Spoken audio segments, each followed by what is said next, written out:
The House will come to order. The chair lays before the House a communication from the Speaker. The Speaker's Rooms, Washington, D.C., December 6, 2023. I hereby appoint the Honorable Scott Franklin to act as Speaker pro tempore on this day. Signed, Mike Johnson, Speaker of the House of Representatives. Pursuant to the order of the House of January 9, 2023, the chair will now recognize members from lists submitted by the majority and minority leaders for morning hour debate. The chair will alternate recognition between the parties with time equally allotted between the parties and each member other than the majority and minority leaders and the minority whip and limited to 5 minutes, but in no event shall debate continue beyond 11:50 a.m. The chair recognizes a gentlewoman from Iowa, Ms. Miller Meeks, for 5 minutes. Thank you, Mr. Speaker. I rise today to recognize the Indianola Rotary Club has given Indianola third graders over 5,280 dictionaries since its first year in 2003. The Indianola Rotary supports youth leadership and literacy for children and adults, and with their literacy focus, they have been able to support and inspire children in our community. Thank you, Indianola Rotary Club members, for the time and effort that you have donated to your community.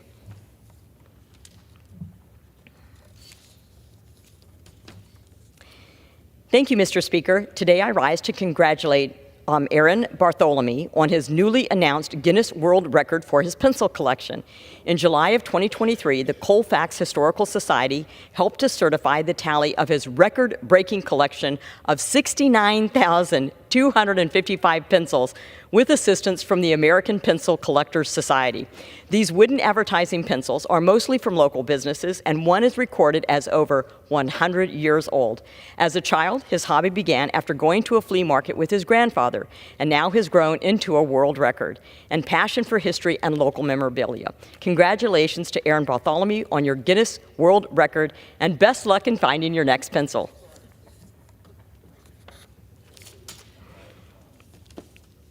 Thank you, Mr. Speaker. I rise today to recognize Kelby Thielander for his bravery and resilience. As a toddler, Kelly Thielander struggled with hearing loss and underwent many surgeries, including a life-changing cochlear implant surgery at the University of Iowa Stead Family Children's Hospital. While a patient, he was selected to be captain at the University of Iowa football game. As many University of Iowa fans know, before games and at Kinnick Stadium, a patient from the Stead Family Children's Hospital is chosen as kid captain to lead the University of Iowa football team onto the field. For Kelby, this was an impressionable experience. I'm proud to recognize that over a decade later, Kelby Thielander, a former kid captain and patient at Stead Family Children's Hospital, has joined the University of Iowa football team as a linebacker. Kelby is number 25 and recently saw his first career action in the Hawkeyes' 41-10 win against West Michigan. Kelby Thielander, I'm proud of you for not only joining the powerhouse Hawkeye football team, but for your bravery and resilience. Congratulations, and go Hawks. Thank you, Mr. Speaker. I yield back. The gentlelady yields back. The chair now recognizes a gentleman from California, Mr. Cardenas, for 5 minutes. Thank you, Mr. Speaker. I request that I unanimous consent to have the opportunity to extend and amend my remarks. Without objection. Thank you very much, Mr. Speaker. Today I rise to honor my friend Britt A. Ortiz and congratulate Britt on his retirement from a long, impressive career in higher education. Britt is the son of Carmen and Arturo Ortiz. Britt grew up in Old Town Goleta, California. His mother, Carmen, was an assembly line worker for a manufacturing plant and later became a floor manager. His father, Arturo, is an electrician. Britt attended public schools and graduated from Dos Pueblos High School in 1979. He went on to attend the University of California at Santa Barbara as a first-generation college student. I know his journey well. Though I grew up miles away south of him in the San Fernando Valley, I too attended public schools, defied low expectations from my teachers and counselors and others. Just like Latino students like myself and Britt, we went on to be first-generation college students at UC Santa Barbara. With dedication, grit, and hard work, Britt earned his bachelor's degree in 1985 with a double major in sociology and psychology.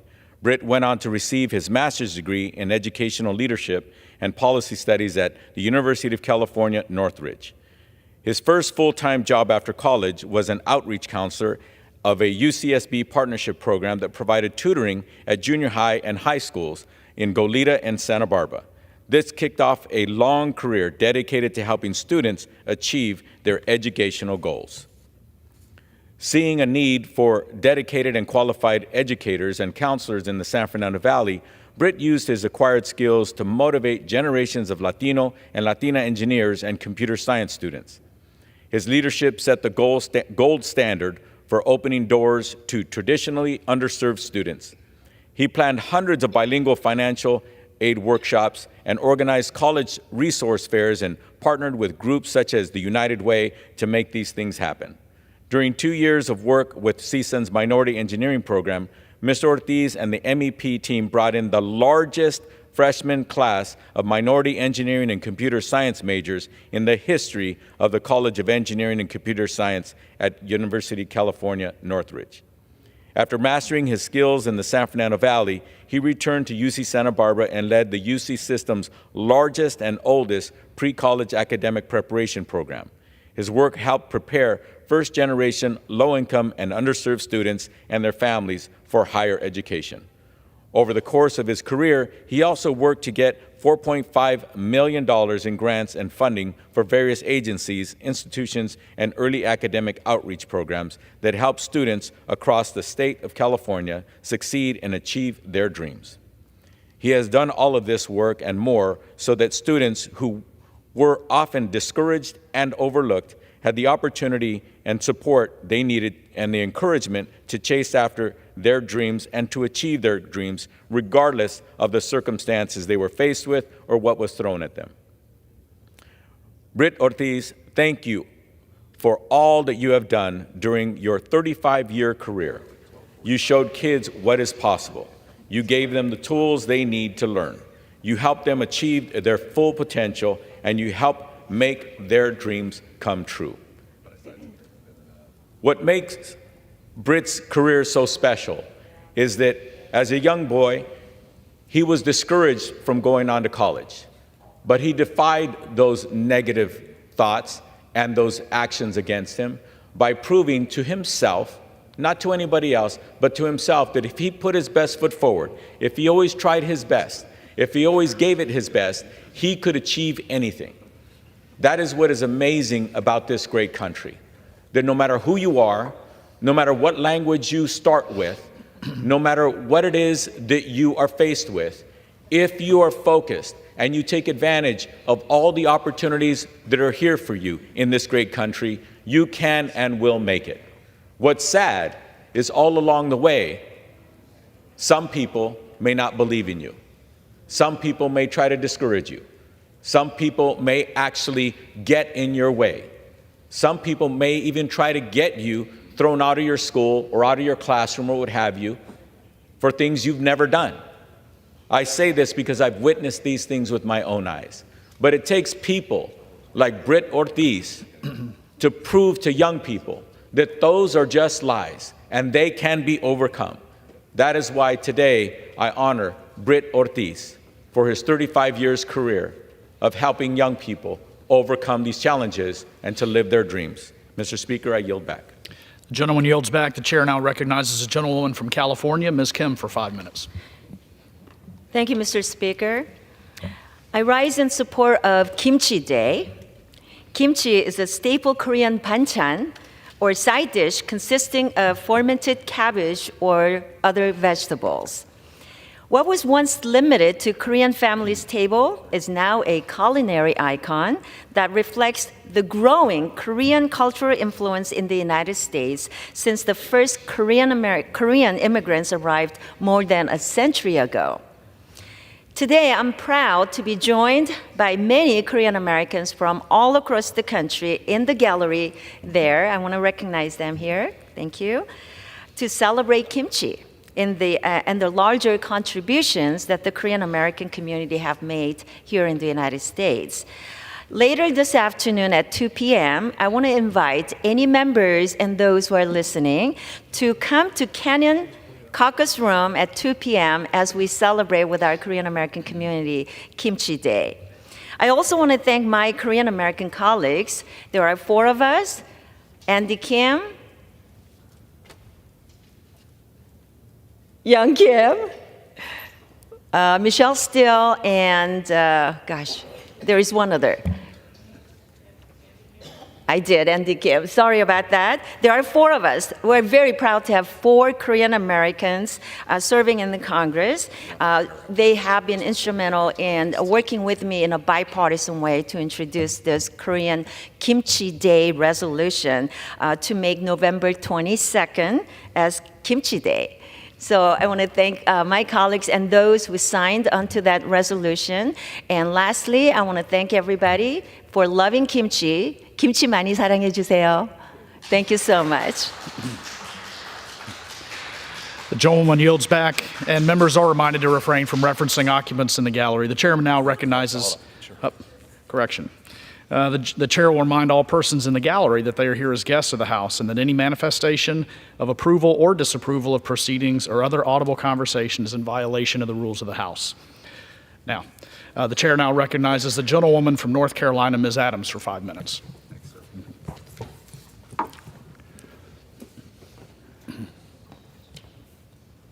Thank you, Mr. Speaker. There are more than 80,000 American military personnel who remain unaccounted for from previous conflicts around the world. Their families, nonprofit organizations, and the POW MIA accounting agency continue to fight tirelessly every day to bring these patriots home and to give them the dignified memorials they deserve. Mr. Speaker, I rise today to celebrate the homegoing of one of these fallen heroes, Second Lieutenant Fred Lorenzo Brewer, Jr., who, after 80 years, has returned home to Charlotte, North Carolina.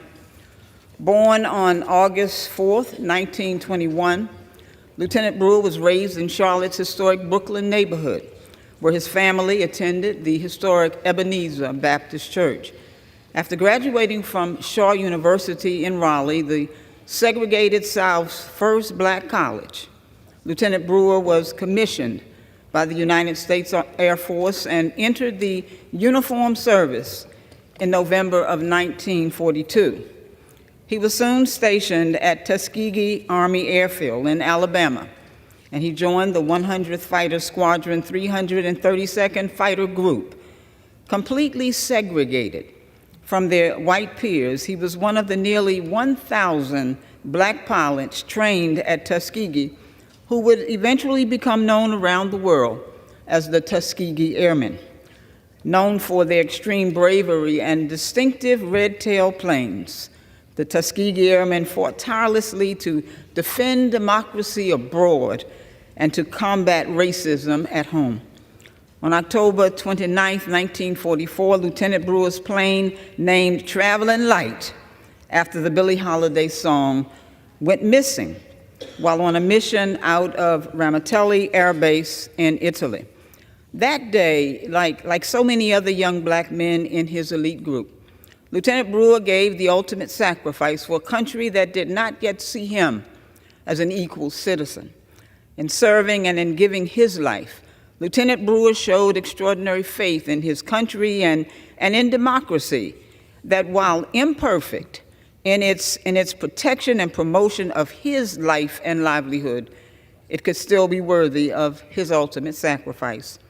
And while Lieutenant Brewer did not live to see it, generations of survivors vindicated his sacrifice during the Civil Rights era, bringing our nation closer to the dream of every man and every woman being created equal.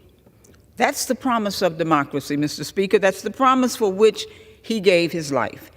He was only 23 years old, and he left behind his parents, Fred Sr. and Janie Brewer, and a younger sister, Gladys.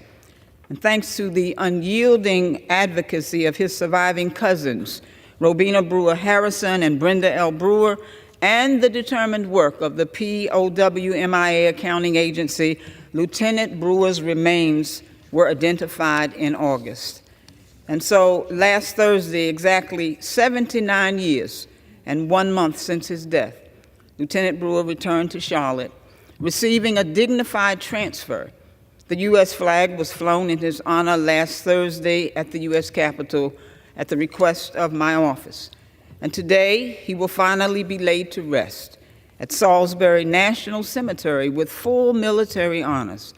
And so while we celebrate today, we must never forget the countless Americans, including 25 Tuskegee airmen who remain unaccounted for, and the families that long to bring their beloved heroes home. And we must never stop perfecting the cause for which they sacrificed. So welcome home, Lieutenant Brewer. We are forever indebted to your service. Thank you, Mr. Chair. I yield back. The gentlewoman yields back. The chair recognizes the gentleman from Texas, Mr. Carter, for 5 minutes. Thank you. As Christmas time approaches, I rise to share the history of another of our most beloved Christmas carols, Hark the Herald Angels Sing. Felix Mendelssohn once commented that the music he wrote to commemorate Johann Gutenberg and the invention of the printing press would not be suitable for hymn or church music. How wrong he turned out to be. Formerly, the words of this hymn were, "Hark, how are we all welkin heaven," it says heaven in parentheses, "rings, glory to the King of Kings." The hymn's composer, John Wesley, didn't originally intend this as a Christmas hymn, but perhaps as a hymn for Easter. Wesley, the co-founder of the Methodist Church, wrote more than 4,000 hymns over the course of his life. George Whitefield, Wesley's friend, later added the first two lines we now sing. An organist named W.H. Cummings decided to adopt Mendelssohn's music to Wesley's hymn. He arranged a 10-line stanza that we sing today, which was published as a carol in 1856. The words of the carol are as follows. Hark the herald angels sing, glory to the newborn King, peace on earth and mercy mild, God and sinners reconciled. Joyful all ye nations rise, join the triumphs of the skies. With angelic hosts proclaim, Christ is born in Bethlehem. Hark the herald angels sing, glory to the newborn King. Christ by highest heaven adored, Christ the everlasting Lord. Late in time behold him come, offspring of a virgin's womb, veiled in flesh the Godhead see. Hail the incarnate deity, pleased as man with man to dwell, Jesus our Emmanuel. Hark the herald angels sing, glory to the newborn King. Hail the heaven-born Prince of earth, of peace. Hail the Son of righteousness. Light and light to all he brings, risen with his healing in his wings. Mild he lays his glory by, born that man no more may die. Born to raise the sons of earth, born to give them second birth.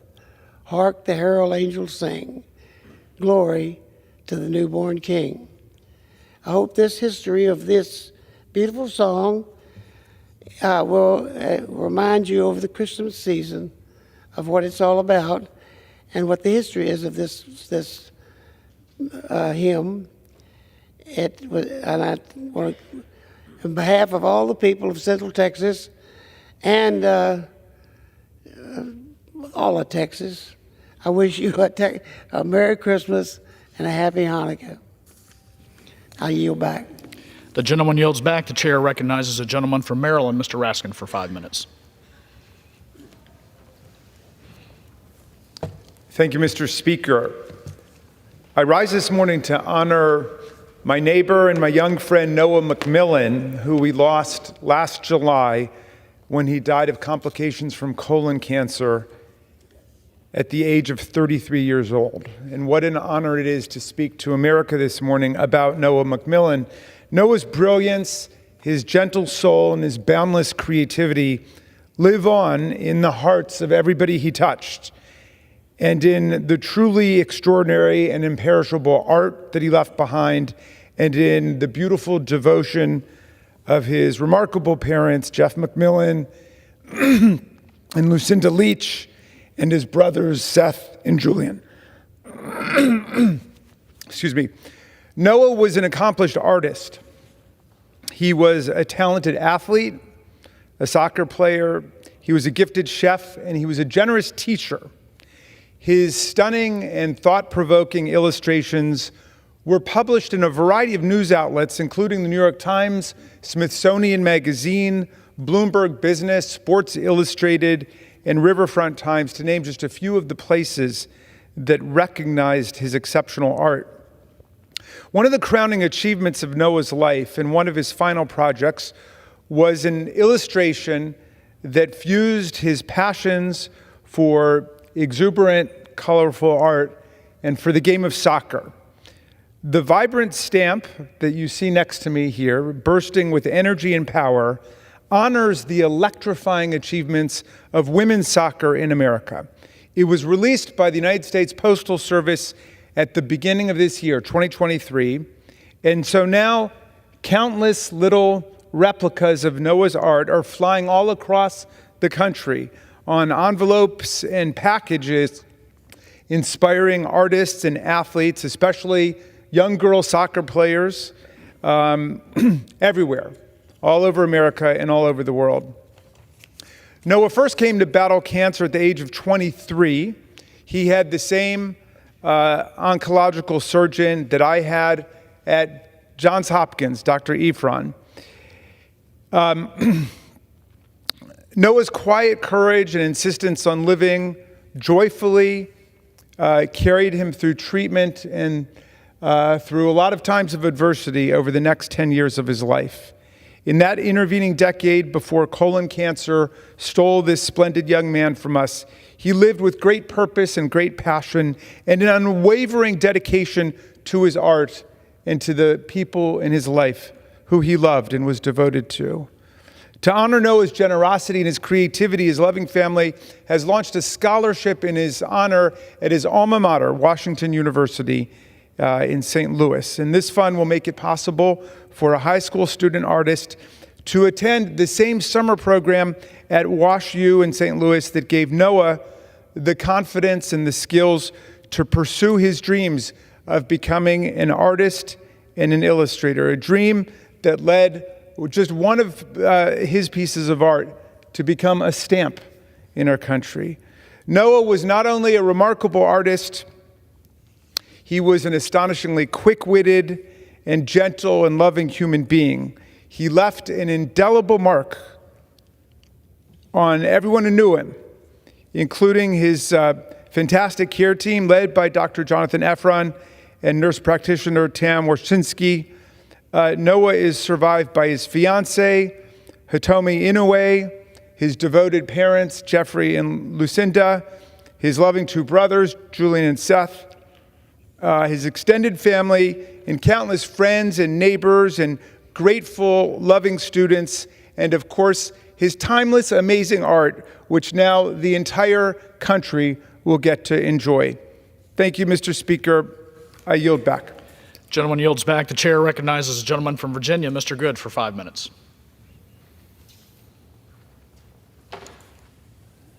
Thank you, Mr. Speaker. I rise today to honor the life and legacy of Amherst County teacher John Andrew Pfister. Mr. Pfister was an exemplary educator who dedicated nearly 25 years of his life to teaching, training, and developing his students. After teaching Bible, math, and German for 18 years in Ohio, he moved to Virginia to serve 3 years as an academic instructor, helping young adults enter the workforce. In January of 2022, Mr. Pfister joined Amherst County Public Schools as a math and German teacher. Despite his relatively short time there, he left an indelible impact on the student body. Mr. Pfister was loved by many students, even those not in his classes, and served as a mentor for many who walked these halls. With a special gift for working with students needing a second chance or just a little extra help, he taught them to believe in themselves and to work hard to achieve their dreams. Mr. Pfister's enthusiasm for life was contagious, and he meant so much to so many in the Amherst community. Only 50 years old, his time on earth was too short for those who loved him, but his personal testimony and the influence he had on others will live beyond his life here. His family and those who knew him best are comforted by the knowledge that he is in heaven with his Lord and Savior, Jesus Christ. And I yield back. Gentleman yields back. The chair recognizes a gentleman from North Carolina, Mr. Nickel, for 5 minutes. Without objection.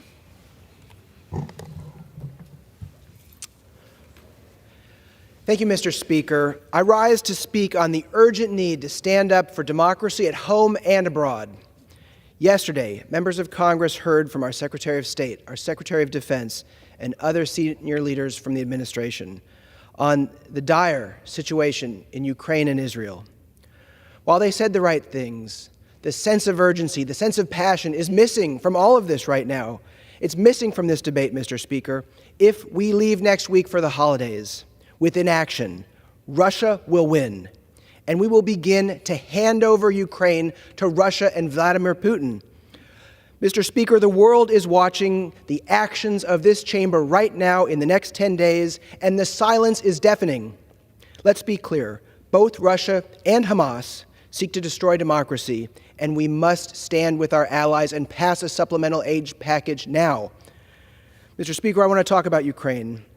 Right now, we risk Ukraine literally running out of bullets if we go 10 days with inaction here in Congress. If we do nothing by the end of the month, Russia will begin to win in Ukraine. If we abandon Ukraine, Russia will win. And we need to be clear. The silence and inaction we are seeing play out right here on the floor of the House means strong support for Russia and their invasion of Ukraine. That's the choice we're making by doing nothing. Mr. Speaker, Ronald Reagan is rolling over in his grave right now as he watches far-right extremist Republicans standing with Russia and Vladimir Putin. How has the Republican Party become the party of Vladimir Putin? Mr. Speaker, this place is broken. I want to be clear in what I'm saying. We are witnessing a minority of the Republican conference calling the shots in this chamber. A majority of the Republican conference supports standing with Ukraine, but they have been cowed by the minority in their party, and we continue to see the tail wagging the dog. To my Republican colleagues who remain silent, the time for action is now. Allow a clean vote on the supplemental funding package for Ukraine and for Israel. We must stand strong with Ukraine today. And let's talk about the cost, because that's been brought up over and over. If we gift wrap Ukraine for Vladimir Putin over this holiday season, we will spend 100 times more money around the globe containing an aggressive Russia. Moldova and Georgia are next. This is a national security issue for the American people, and support for Ukraine is in our national interest. Mr. Speaker, I want to talk about Ukraine as well. We must stand with Ukraine and support its right to defend itself. We must immediately pass humanitarian aid and security aid for Israel so that we can disarm and dismantle Hamas. 400 members of this chamber would easily support a clean security and humanitarian assistance package for Israel. And it is shameful that our new speaker chose to play partisan political games with support for Israel. For the American people watching, the bill that passed out of this chamber says, we'll stand with Israel, absolutely, only if we defund the police for billionaires and wealthy tax cheats. That's the choice that this body had, and it is shameful. When someone's house is on fire, we don't say, hey, we'll put out the fire as long as you let us not pay for a bunch of IRS agents to go after billionaires and wealthy tax cheats. You help them when their house is burning down, and right now, that's what we're watching in Israel with Israel security assistance and humanitarian aid that we need to provide to the Palestinian people in Gaza. An overwhelming majority of members support standing with Ukraine and standing with Israel. If we could get a clean vote on this bill on the floor, it would pass. But it's time for action. And let me say, House Democrats, Senate Democrats, Senate Republicans, we all agree on the need to support Israel and Ukraine. And I would even say a majority of the Republican conference agrees. But we can't get a vote on this as long as the far-right extremists of the Republican conference continue to wag the tail of this dog in this House. Mr. Speaker, this is about the future of democracy for the world. The defining question for our great experiment in self-governance is whether we can defend democracy at home and abroad. We'll face that question about defending democracy at home in November, but right now we need to stand and be counted. Authoritarianism is on the rise around the globe. We can either stand with democracies like Israel and Ukraine, or we can bend the knee to Putin, terrorists, and other authoritarian regimes around the world. As I voted for Speaker 19 times now, I've learned how incredibly fragile our democracy is. We must act now to pass a supplemental aid package and stand with Ukraine and Israel. The world is watching, Mr. Speaker. Expired. Bring a clean bill to the floor now. The time for action is now. Mr. Speaker, I yield back. Gentleman yields back. The chair recognizes the gentleman from Virginia, Mr. Klein, for 5 minutes. Thank you, Mr. Speaker. Mr. Speaker, the 6th District is blessed to be among those congressional districts with the highest number of colleges and universities among all of the 435 House districts. But Joe Biden's weakness on the global stage has allowed for America's foreign adversaries to target our nation's college students. From pushing propaganda to stealing critical research to censoring free speech, America's colleges and universities are now on the battleground of foreign interference. Regimes like the Chinese Communist Party have expanded their influence by bribing American academic institutions with funding opportunities. According to a Senate report from 2019, 70% of all institutions failed to comply with the enforcement tool that is used to protect against threats by foreign adversaries. All of this is unacceptable and dangerous, as it poses a threat to our national security, research and intellectual property, and our students' and academic freedom. That's why this Congress must pass the Deterrent Act, which provides transparency, accountability, and it clarifies to foreign gift reporting requirements for colleges and universities across the country. House Republicans remain committed to delivering a future that's built on freedom for the American people, and that starts with preventing our adversaries from indoctrinating our students with their propaganda and stealing the research of our colleges and universities across this country. Mr. Speaker, I rise to recognize the James Wood women's volleyball team for winning the Class 4 state title, the program's second straight state championship. After working hard all season, the Colonels left it all on the floor and dominated the Hanover Hawks for their 6th 3-0 win in 6 postseason matches. These talented student athletes include Kennedy Spade, Ashlyn Spence, Alexis Taylor, Adeline Pitcock, Kyla Wilhelm, Tenley Madison, Hannah McCullough, Paige Ahakalo, Brenna Corbin, and Claire Kiefer. Throughout each set, the Colonels focused on working together as a team and doing what's necessary to get the job done, demonstrating resilience, adaptability, and impeccable skill. Under the leadership and encouragement of head coach Adrian Patrick, the Colonels were on a mission all season to repeat history, and it ended with them once again as state champions. Congratulations again to the James Wood women's volleyball team, head coach Adrian Patrick, parents, faculty, and staff on this incredible achievement. I yield back. Gentleman yields back. The chair recognizes a gentlewoman from New Jersey, Mrs. Watson Coleman, for 5 minutes.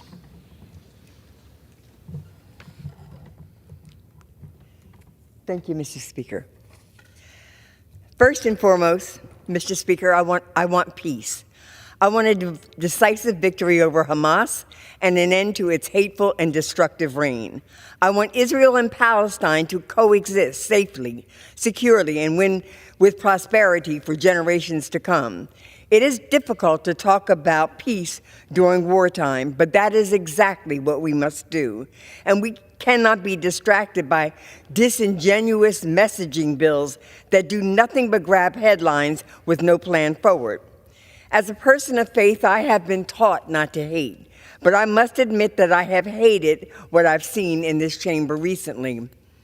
For as I hate anti-Semitism and Islamophobia and racism, as I despise homophobia and transphobia, as I reject and revile hatred and bigotry of any kind, I am also disgusted by the way those prejudices have been weaponized in our chamber. We voted yesterday on yet another non-binding messaging resolution denouncing anti-Semitism, H.R. Res. 894. To be clear, I have supported efforts to push back against anti-Semitism.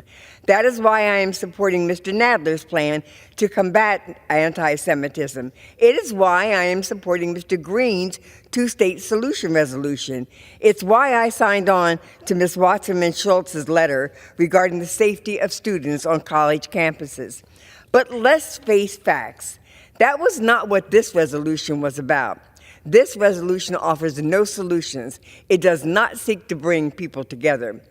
This resolution was a cynical attempt to weaponize the very real fears of some of our Jewish friends and our neighbors to push a specific political agenda, one that is strikingly disrespectful to the Palestinian state, the State of Israel, and others who support the cause of a free and sovereign Palestinian and Israeli state. On Monday, my colleague, Mr. Nadler, laid out how reckless and uninformed Clause 4 of this resolution is. By making it the official position of this Congress that anti-Semitism is anti-Zionism, is anti-Semitism, we are labeling the thousands of Jews in this country who don't believe their deeply held faith is intrinsically tied to the modern state of Israel as anti-Semitic. There are very real steps that as the United States Congress that we can take and should take to combat anti-Semitism in a productive and bipartisan manner. Condemning anti-Semitism wherever it rears its ugly head, it is critical. But continuing to vote on non-binding resolutions week after week after week after week to score political partisan points does not get us closer to a solution, and is disrespectful to the seriousness of this situation.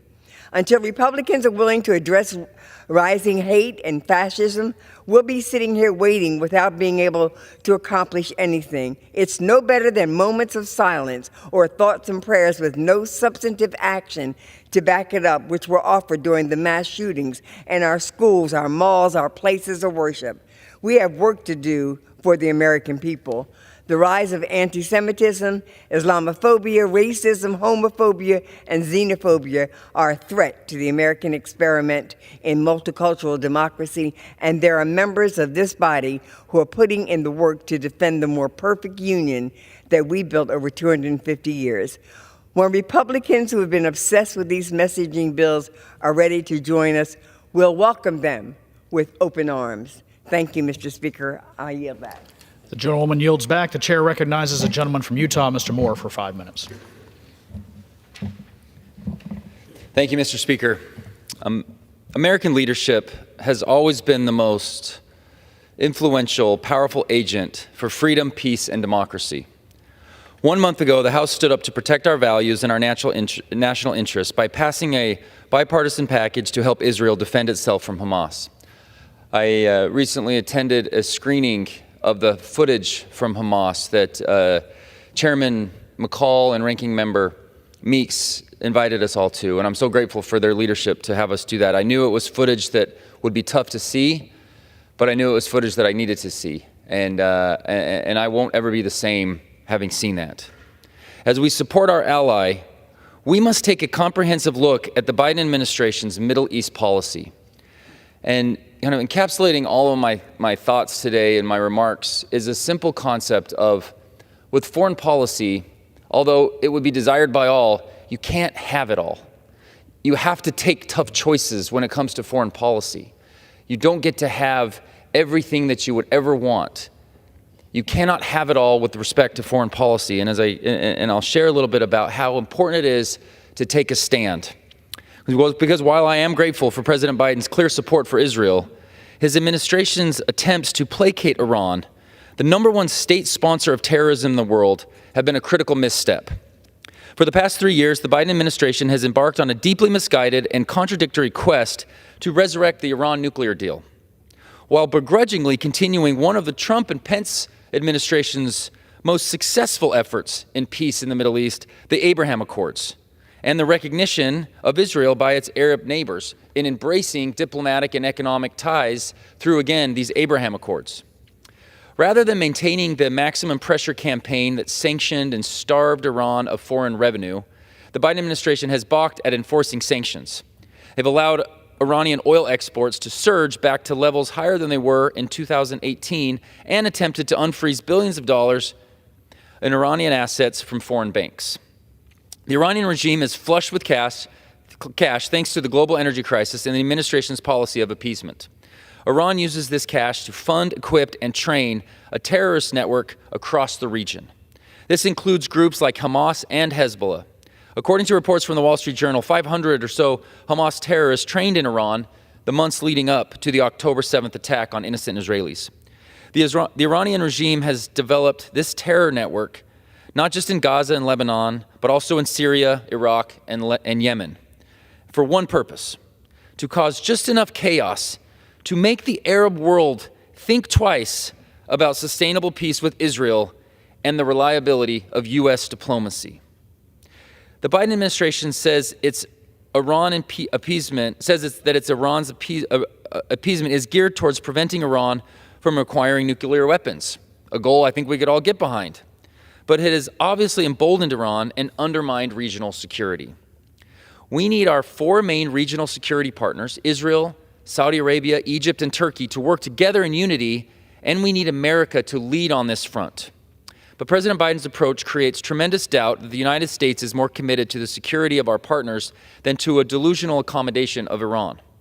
What must Riyadh, Cairo, Istanbul, what will they have thought these past 3 years while watching the U.S. respond meekly to Iranian proxy groups disrupting political order, trafficking illegal weapons, and lobbing rockets at American diplomats with impunity?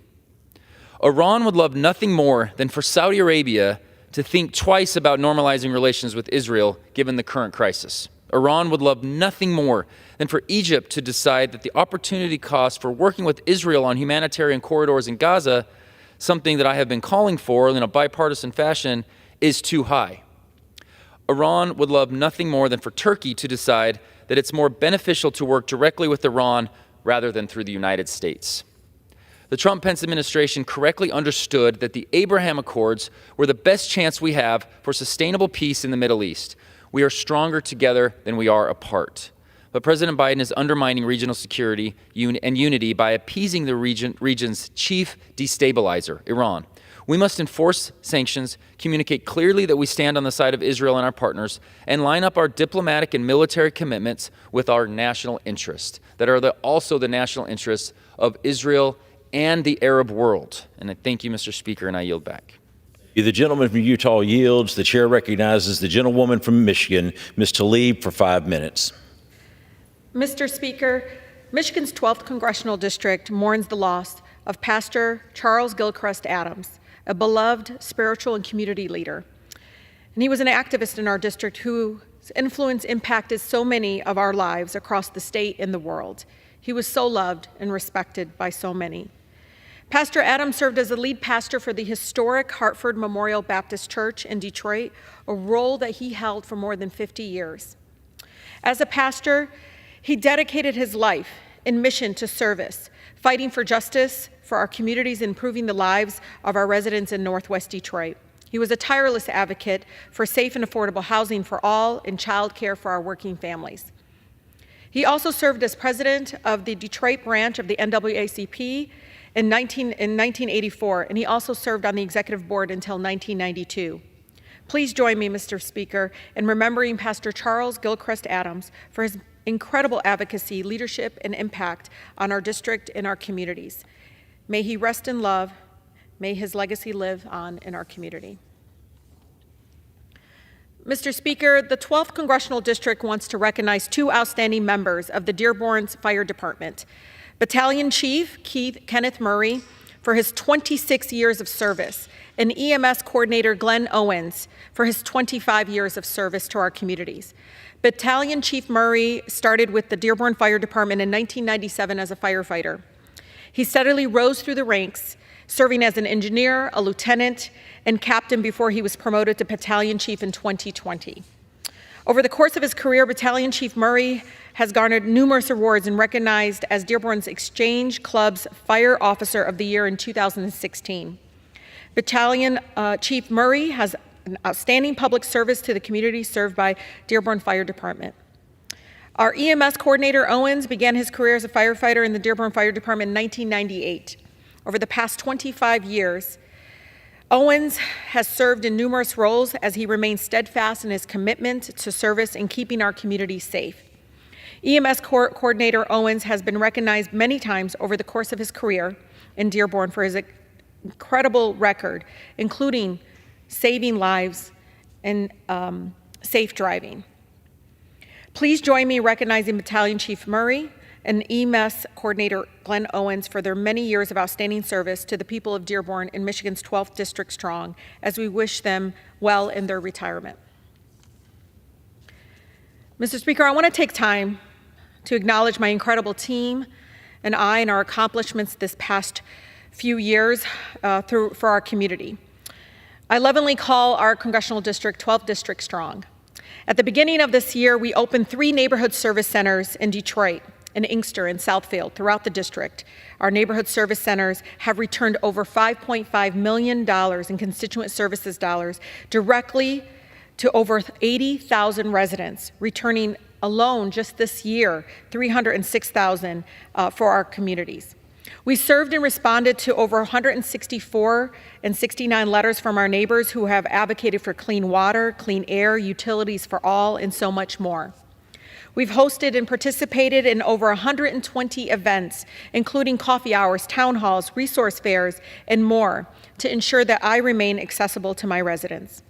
In Congress, in our legislative advocacy work for affordable housing to medical debt cancellation and auto insurance discrimination, we've introduced 160 bills, and 39 bills and amendments have actually passed since 2019. This year, we celebrated our 1-year anniversary of the Congressional Mamas Caucus, where we committed our advocacy with working with moms and their families on issues of affordable child care, paid leave, and end poverty policies that are incredibly important, as well as something dear to me, combating Black maternal health, and so much more. We also started Get the Lead Out Caucus, where we know that no amount of lead is safe for our children or our families. These accomplishments would not have been possible without our residents' faith in me and sending me here to the United States Congress to do the people's work. It has been an honor to serve as the Congresswoman for the 12th Congressional District, 12th District Strong. And this incredible team, I thank them all of their hard work and tenacity. This is just the beginning of what we will be able to accomplish and more. Thank you so much, and I yield. The gentlewoman from Michigan yields. The chair recognizes the gentleman from Minnesota, Mr. Finstad, for 5 minutes. Thank you, Mr. Speaker. I rise today to congratulate the Stewartville High School Tigers on winning this year's Minnesota Class 3A High School Football Championship. Stewartville capped off an undefeated season with their 43-13 victory over Annandale in the state championship game on November 25th at the U.S. Bank Stadium in Minneapolis. While this marks the 3rd time the Tigers have made it to the state finals, this year's win earned them the first ever championship title in Stewartville's history. The Tigers finished their 2023 season with a perfect 14-0 record, and all of us across the 1st Congressional District are incredibly proud to call them our own. Congratulations to Coach Muller, his team, and the entire Stewartville community on this well-deserved title. Way to go, Tigers. Thank you, Mr. Speaker, and I yield back. Thank you. The gentleman yields. The chair recognizes the gentlewoman from Ohio, Mrs. Kaptur, for 5 minutes.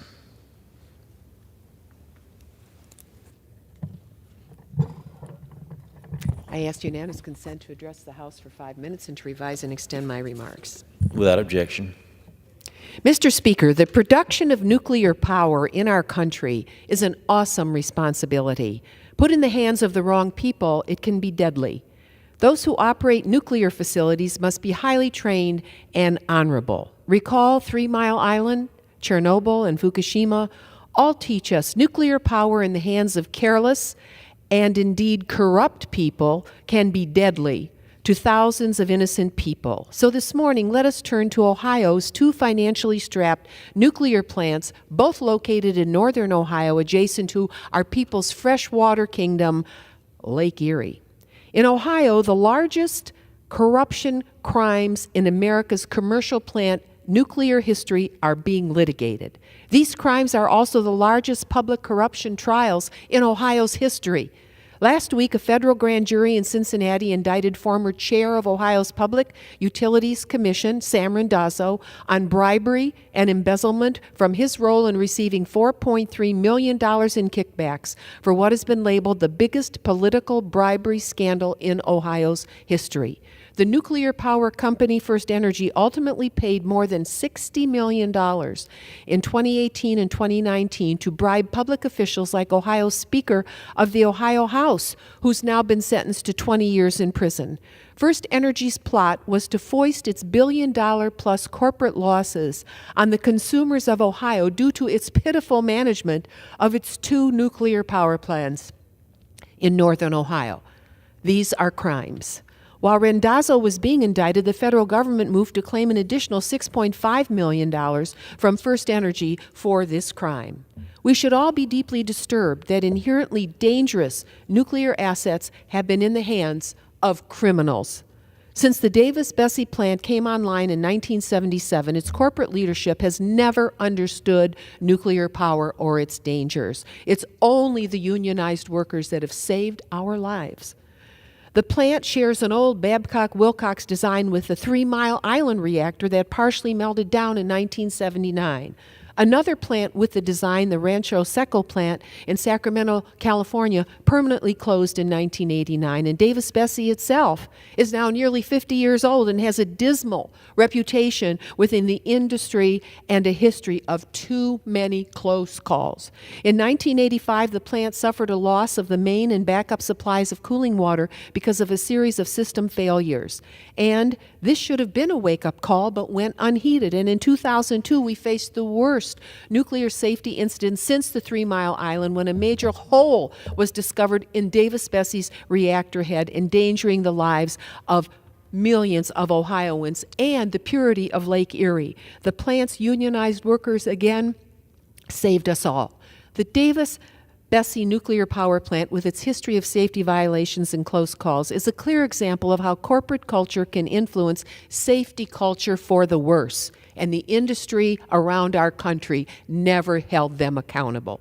The fines and penalties imposed on First Energy have done little to deter misconduct, so it's time for us to take bold action and provide our region with safe, advanced, modern power and a platform akin to the Tennessee Valley Authority. So much more needs to be done to make our community safe and whole from First Energy's fraud, starting with making sure that the Benton Carroll Salem school system can be made whole. Its valuation in the region, the value of property, has gone down 90%, which means the school system is going to be nearly $6 million short on what it needs to teach the next generation. I urge judges in the case to take the grid under First Energy's ownership, under safe public conservatorship, until a reliable operator can be stood up.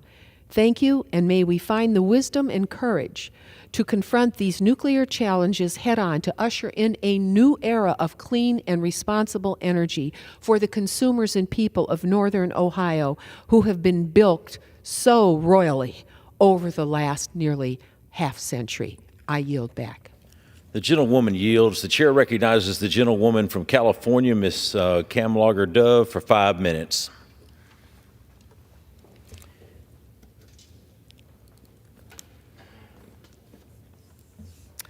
Thank you, Mr. Speaker. I rise today to celebrate the 30-year anniversary of A Place Called Home, a nonprofit that has served thousands of at-risk youth and families in the South Los Angeles community.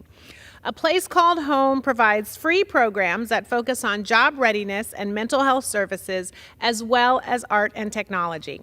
It allows children to explore creativity through their arts programming. Earlier this year, they hosted the Latinx Theater Festival in honor of Hispanic Heritage Month, where the children helped with ticketing, light, and sound design for the productions. A Place Called Home aims to increase children's likelihood of staying in school and graduating, and in the past 30 years, it has supported more than 500 first-generation students in their journey to college. They serve 2,000 meals to students every week on top of the thousands more they provide to families at home in California's 37th district. And none of this would be possible without their founder, Deborah Constance, and CEO, Noré McCabbott, who work tirelessly with the board and staff every day to support my district's children and families. I hope you will join me in celebrating this milestone for A Place Called Home, and I look forward to seeing all that they do in the next 30 years and beyond. Mr. Speaker, I rise today to honor the life and legacy of Mike Watanabe. He passed away last month after 77 years full of life. Mike began his service to the Los Angeles community when he joined the Asian American Drug Abuse Program as a counselor in 1975. He saw the impact that drug use had on his friends and community in the wake of the Vietnam War and wanted to find a way to advocate for recovery after earning his master's in social work. He became the executive director in 1982 before ascending to the role of president and CEO in 2004. Through his decades of service with ADAP, he worked with community leaders to support substance abuse recovery. ADAP's efforts have served residents in California's 37th district for over 50 years. Mike is remembered for his compassion, leadership, and unwavering belief in building a supportive community. My friend Mike, he always kept it 100. He built a family at ADAP and throughout the Los Angeles area. Mike was a part of the Los Angeles County Narcotics and Dangerous Drugs Commission for 15 years, chairing the Asian and Pacific Islander Constituent Committee and supporting several other AAPI-focused organizations, all aimed at substance abuse recovery. His support of early Asian American community organizations left a lasting impact on the success of today's nonprofits and Asian American services. We are all better for having been impacted by Mike's jovial spirit and passion for community service. He will be greatly missed. So please take a moment to honor the life of Mike Watanabe. My heart is with his wife, Suzanne, and their family during this time. Mr. Speaker, I rise today for a moment of truth. House Republicans pose a deep threat to our national security. It is dependent on what we do domestically and upon how we support our allies abroad, like Ukraine. Ukraine will not be able to fend off Russia on its own, and Republicans will be responsible if they refuse to act to counter war criminal Putin's anti-West, anti-democracy assault. I guess that makes sense since the Republican Party has pledged fealty to Donald Trump, a master anarchist who is focused on government destruction, exploding democracy, and distracting and impoverishing the American people. Someone who just 2 weeks ago called people vermin. So white supremacists, he's using your code words. The global stage is watching us because they are all in for Ukraine and democracy. But Republican isolationism has hurt and will continue to destabilize our democracy, weaken our allies, and remove the United States from the global stage. And when we leave, someone far more dangerous will take our place and hurt us more. So no more distractions, conflations, or profligation. Mr. Speaker, the time to get serious about this country is right now. Thank you, and I yield back.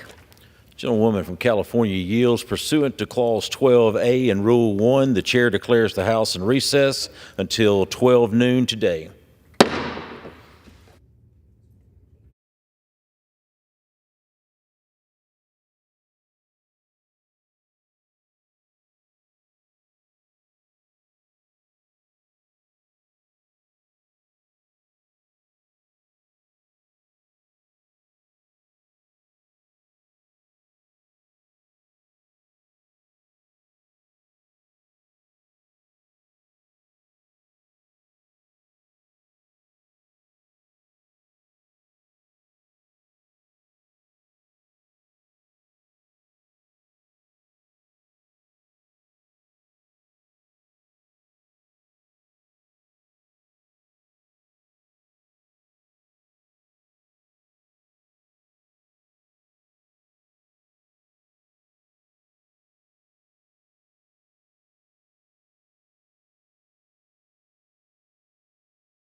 The House will be in order.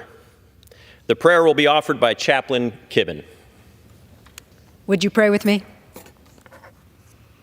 Open our eyes, dear Lord. Give us sight in the overwhelming darkness that has blinded us to the light of your will. The shadow of hatred for our brothers and sisters has blinded us to your command to live and act in love. Open our eyes and our hearts and purge the animosity from our world where weapons of war and arms of outright prejudice are set in motion by human hands and triggered by the hardness of our hearts. Cleanse our hearts from every inkling of hostility wherever it dares to take root within us and however it is displayed by us, in our disdain for a relative or neighbor who has slighted us, in our contempt for Jews or Muslims or another person or group that has fallen out of our favor, and even in the insults we too often toss across the political aisle.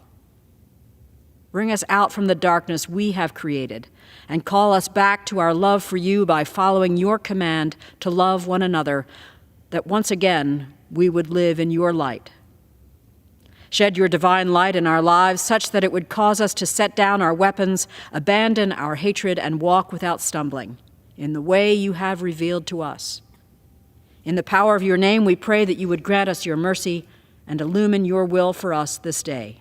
Amen. Amen. Thank you, Chaplain.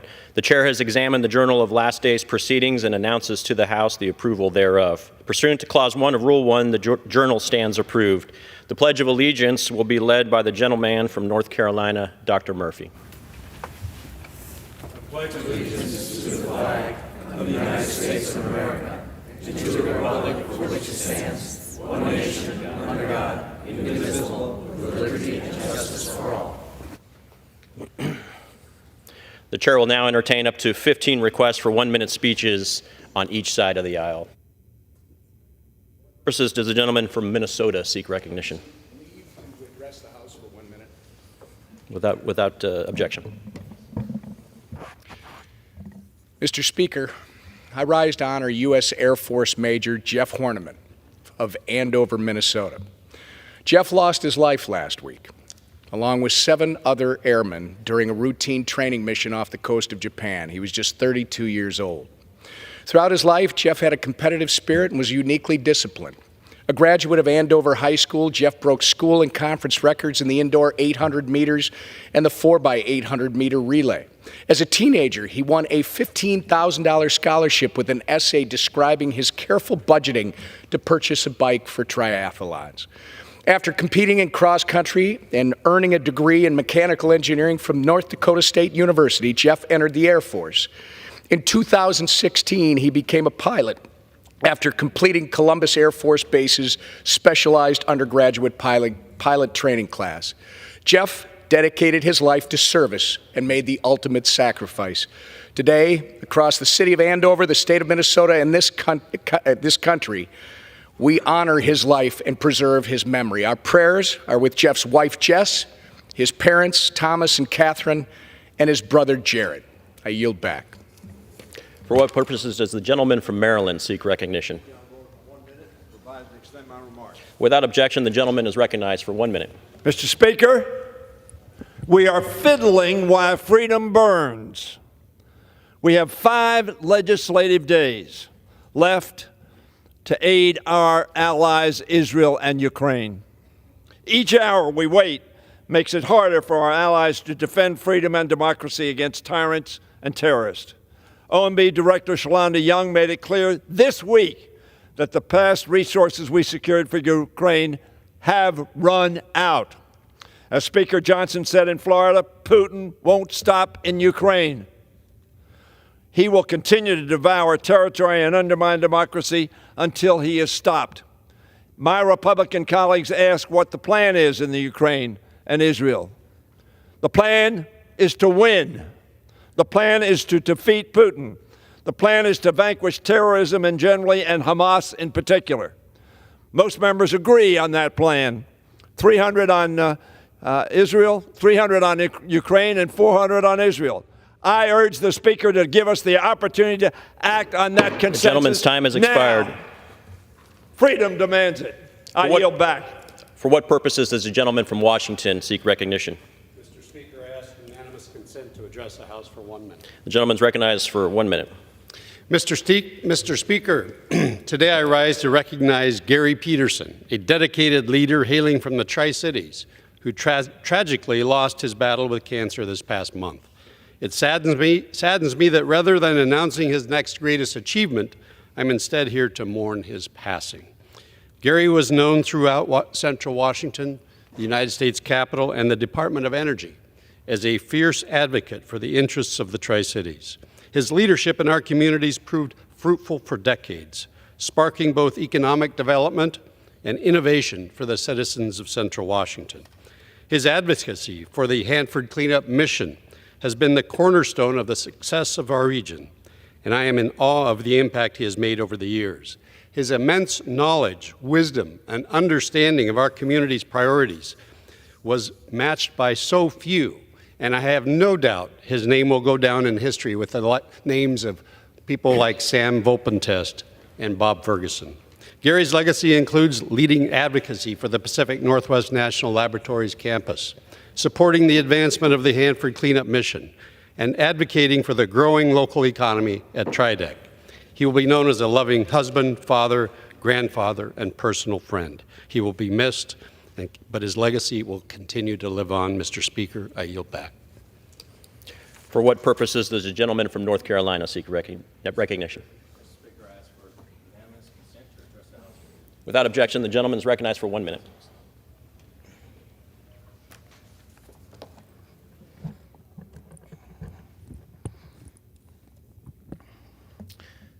Mr. Speaker, there she is, Miss Eastern North Carolina teen, Miss Allison Sharp. Allison's platform promotes agriculture and, more specifically, the advancement of women in agriculture. Girls Farm Too. Her love for agriculture has been inspired by one of Eastern North Carolina's legendary farmers, Pender Sharp of Sharp Farms in Wilson, North Carolina. Pender is Allison's grandfather. She refers to him as her big. Miss Eastern North Carolina teen Allison remains dedicated to community service.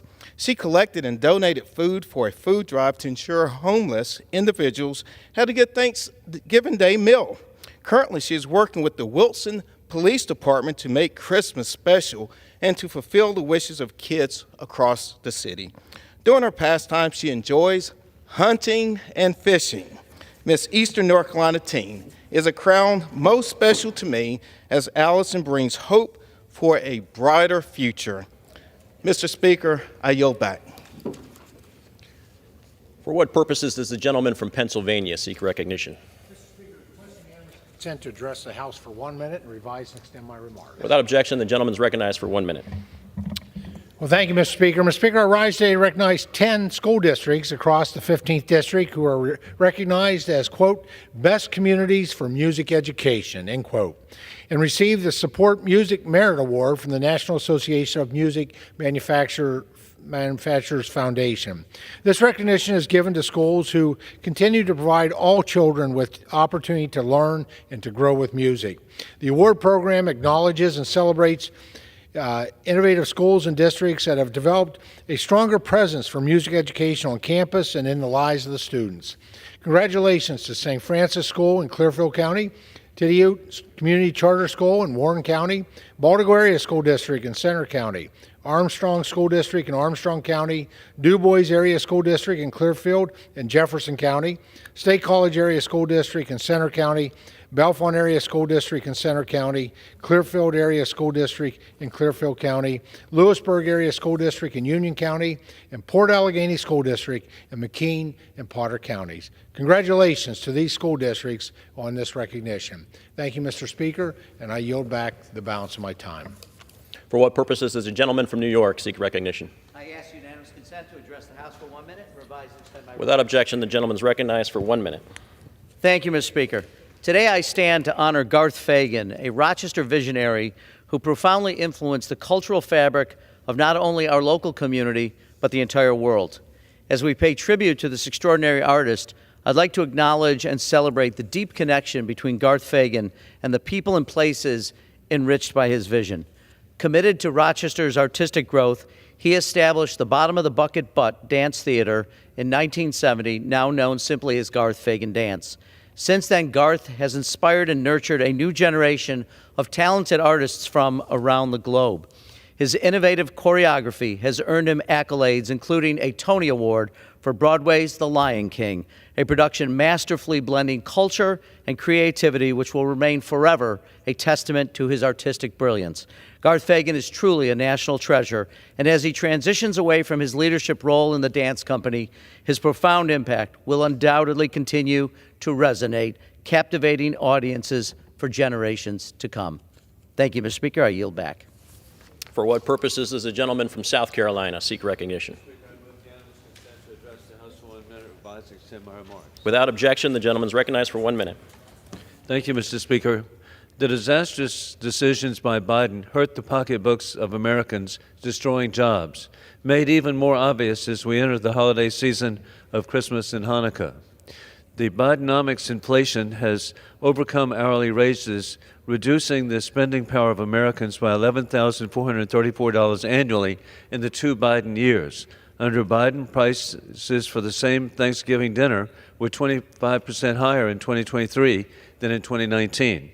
As Christmas approaches, Americans are challenged. In Wallet Hub's survey, more than 1 in 3 Americans are foregoing gifts this year due to Biden inflation. Republicans, led by Speaker Mike Johnson, will continue to fight to reduce inflation and create jobs. Speaker Johnson is correct that we must support the borders of Ukraine and America. In conclusion, God bless our troops who successfully protected America for 20 years in the global war on terrorism as it continues moving from the safe haven of Afghanistan to America with Biden open borders for terrorists. It's sadly clear there will be more 9/11 attacks across America imminent, as finally admitted by the FBI. The gentleman's time has expired. For what purposes does the gentlelady from Nevada seek recognition? To address the House for 1 minute, please. Without objection, the gentlelady is recognized for 1 minute. Thank you, Mr. Speaker. I rise today to recognize an incredible educator in Southern Nevada, Miss Laura Penrod, who has been recognized as Nevada's Teacher of the Year for 2024. Ms. Penrod currently teaches at Southwest Career and Technical Academy, where she opened the special education department and began working and teaching English soon thereafter. She brings 17 years of teaching experience to help her students not only in the classroom, but also after school, advising several extracurricular activities, and in her community as a fearless champion of public education. Ms. Penrod exemplifies what makes our teachers so special, the drive to do good and always be there for our students. I wish Ms. Penrod the best of luck as she moves on to the National Teacher of the Year competition, and I am deeply grateful for the impact she has on her students and our community.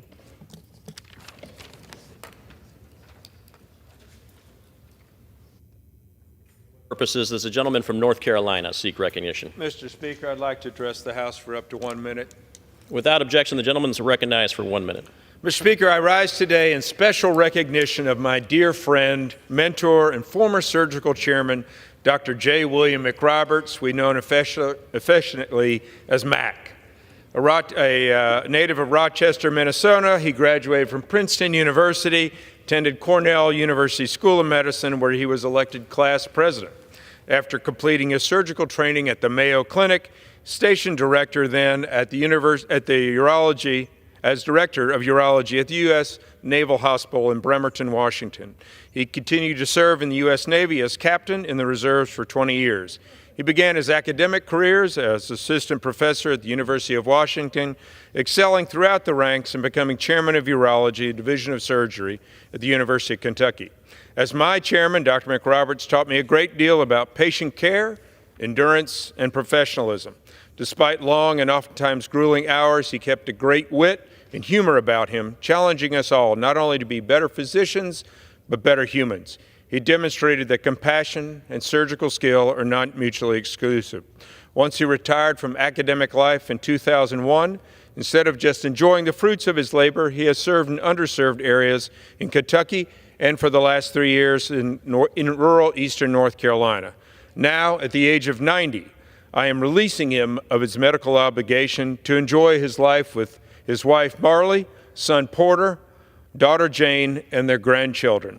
My life has been a better one lived because of his professionalism, humor, and friendship. With that, Mr. Speaker, I yield back. For what purposes does the gentlewoman from Hawaii seek recognition? Mr. Speaker, I ask unanimous consent to address the House for 1 minute and to revise and extend my Without objection, the gentlewoman is recognized for 1 minute.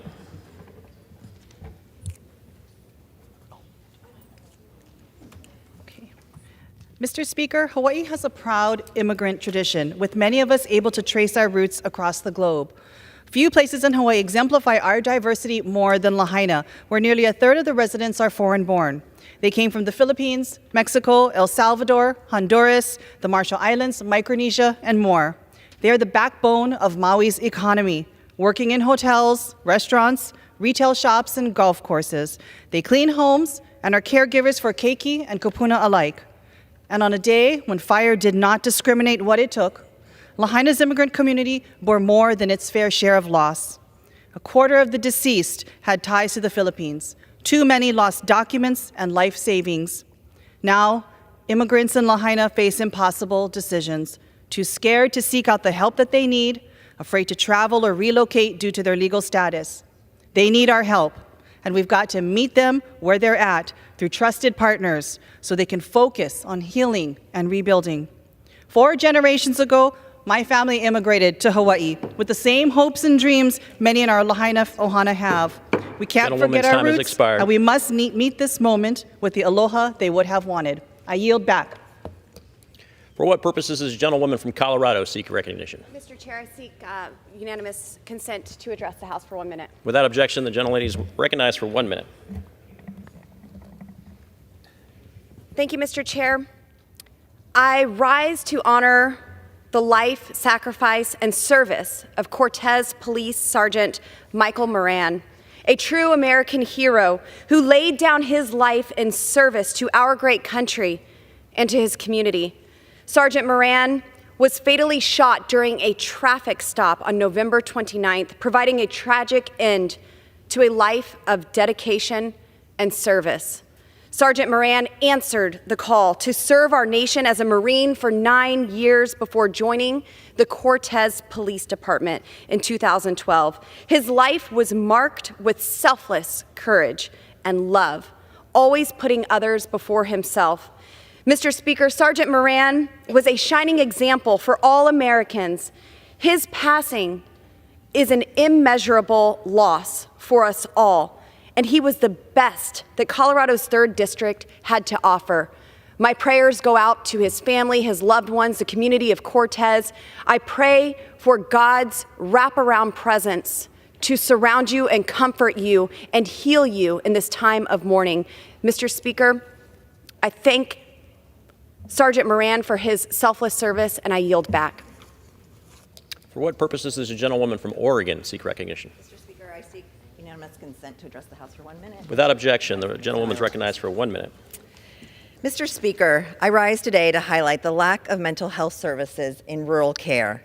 As facilities close their doors and providers leave town, many people in our rural communities are forced to travel for miles to get care or forego care altogether. That's harmful and unfair, which is why I introduced a bipartisan bill to expand access to telemental health services in rural areas. This legislation will specifically help folks working in farming, fishing, and forestry. These industries are critical to our economy and way of life in my district. In fact, Oregon has the 2nd largest number of FFF workers per capita in the entire country, but these jobs can also be very stressful, and few seek help due to stigma. Improving telehealth access will take away that stigma, save folks time and resources, and get more Oregonians the help they need when they need it. Congress has left rural America behind for far too long. It's time we change that. I urge my colleagues on both sides of the aisle to join me in supporting this very important bill. I yield back. For what purposes does the gentleman from Georgia seek recognition? Ask unanimous consent to address the House for 1 minute to revise and extend my remarks. Without objection, the gentleman is recognized for 1 minute. Mr. Speaker, I rise today to celebrate the achievements of the Federal Law Enforcement Training Center, FLETC, Chief Financial Officer Donald Lewis, who is retiring after 40 years of federal service. Mr. Lewis started his federal career when he was just a student back in 1983 as an audit assistant for the Federal Junior Fellowship Program at Kings Bay Naval Base in Georgia. From there, he was able to move up into the procurement career field by taking on different positions with the Naval Facilities Engineering Command and the Strategic Weapons Facility. In 2004, Donald joined FLETC and worked in different positions before becoming the current Assistant Director and the Chief Financial Officer. An Assistant Director and Chief Financial Officer, he provides strategic direction and executive oversight of FLETC business activities, which includes executing and overseeing an annual budget of over $600 million. Congratulations, Mr. Lewis, on your remarkable achievements and on your upcoming retirement. Your years of distinguished service are extremely admirable. Thank you, Mr. Speaker, and I yield back.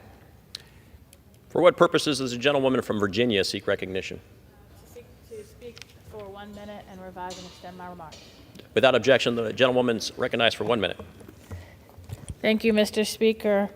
I have the privilege of representing Virginia State University, an esteemed historically black college and university founded in Petersburg, Virginia in 1882.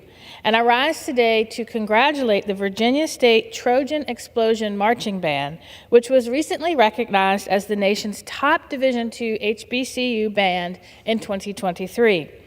The band was judged on important components including auxiliaries, drum majors, musicality, percussion, and marching maneuvers, and will now compete in ESPN's inaugural HBCU Band of the Year competition.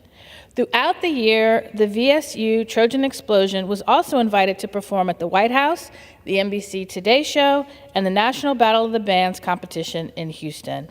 I commend Dr. Tyler Whitehead, VSU's Director of Marching and Pep Bands, and every member of the Trojan Explosion for their hard work and dedication. You are proof that greatness happens at Virginia State University. You've made your school, your community, and your Congresswoman proud, and I will be cheering for you in your upcoming competition. Thank you, Mr. Speaker. I yield back. For what purposes does the gentleman from Ohio seek recognition? Mr. Speaker, pursuant to House Resolution 906, I call up the bill H.R. 4468 and ask for its immediate consideration in the House. The clerk will report the title of the bill. Union Calendar Number 135, H.R. 4468, a bill to prohibit the administrator of the Environmental Protection Agency from finalizing, implementing, or enforcing a proposed rule with respect to emissions from vehicles and for other purposes. Pursuant to House Resolution 906, the bill is considered read. The bill shall be debatable for 1 hour, equally divided and controlled by the chair and ranking minority member of the Committee on Energy and Commerce or their respective designees. After 1 hour of debate, it shall be in order to consider the amendment printed in Part A of House Report 118-2 or 8, if offered by the member designated on the report, which shall be considered read, shall be separately debatable for the time specified in the report, equally divided and controlled by the proponent of an opponent, and shall not be subject to a demand for a division of the question. The gentleman from Ohio, Mr. Johnson, and the gentleman from New Jersey, Mr. Pallone, will each control 30 minutes. The chair recognizes now the gentleman from Ohio. Mr. Speaker, I ask unanimous consent that all members may have 5 legislative days to revise and extend their remarks on the legislation and to insert extraneous material in the record on H.R. 4468. Without objection. Mr. Speaker, I yield myself as much time as I may consume. I rise today in strong support of H.R. 4468, the Choice in Automobile Retail Sales Act, and urge all members to support its passage. America's economy is at its best when innovation, free enterprise, and consumer choice rule the day. This formula once made America a world leader in the automotive sector. Unfortunately, some key decision makers have forgotten that. Elected officials, government regulators, and auto manufacturers, eager to appease their liberal overlords, especially those in the Biden administration, need a reminder of that fact. It's troubling that this administration, in a faltering economy, would try to replace reliable, available, functional, and affordable transportation for hardworking Americans with something far less reliable, far less available, far less functional, and far less affordable. Under EPA's recent tailpipe proposal, 2/3 of all new cars being sold in America must be electric-powered vehicles by 2032. That's only 8 years from now. The American people did not ask for this. While the average price of an EV reportedly fell 22.4% in the last year in response to lack of demand and government subsidies, they're still far more expensive than a liquid fuel vehicle. There are also hidden costs, $500 extra annually for insurance, at least $4,000 for battery replacement, and that's the bottom, $1,200 to $2,500 for home charging equipment, and that's after you pay to rewire your home. Range anxiety is still a real concern. EVs need more frequent and much longer stops for charges. The average EV gets about 234 miles per charge, compared to 403 miles with a gas fill-up. Plus, cold weather, battery size, and towing weight can shrink battery range significantly. Any way you look at it, working-class Americans who need reliable and affordable transportation would take the hit from a mandate eliminating their options. This bill protects our constituents, allowing them to buy the automobile that makes the most sense for them. I urge support for H.R. 4468, and with that, I reserve the balance of my time. The gentleman from Ohio reserves. The gentleman from New Jersey is recognized. Thank you, Mr. Speaker. I yield myself such time as I may consume. Without objection. Thank you, Mr. Speaker. I rise in strong opposition to H.R. 4468. Instead of working with us on legislation to lower costs for consumers, protect public health, drive innovation, and grow the economy, the Republican majority is once again bringing an anti-clean vehicle bill to the floor as part of their polluters over people agenda. H.R. 4468 would block the Environmental Protection Agency from finalizing its proposed light and medium-duty vehicle rule.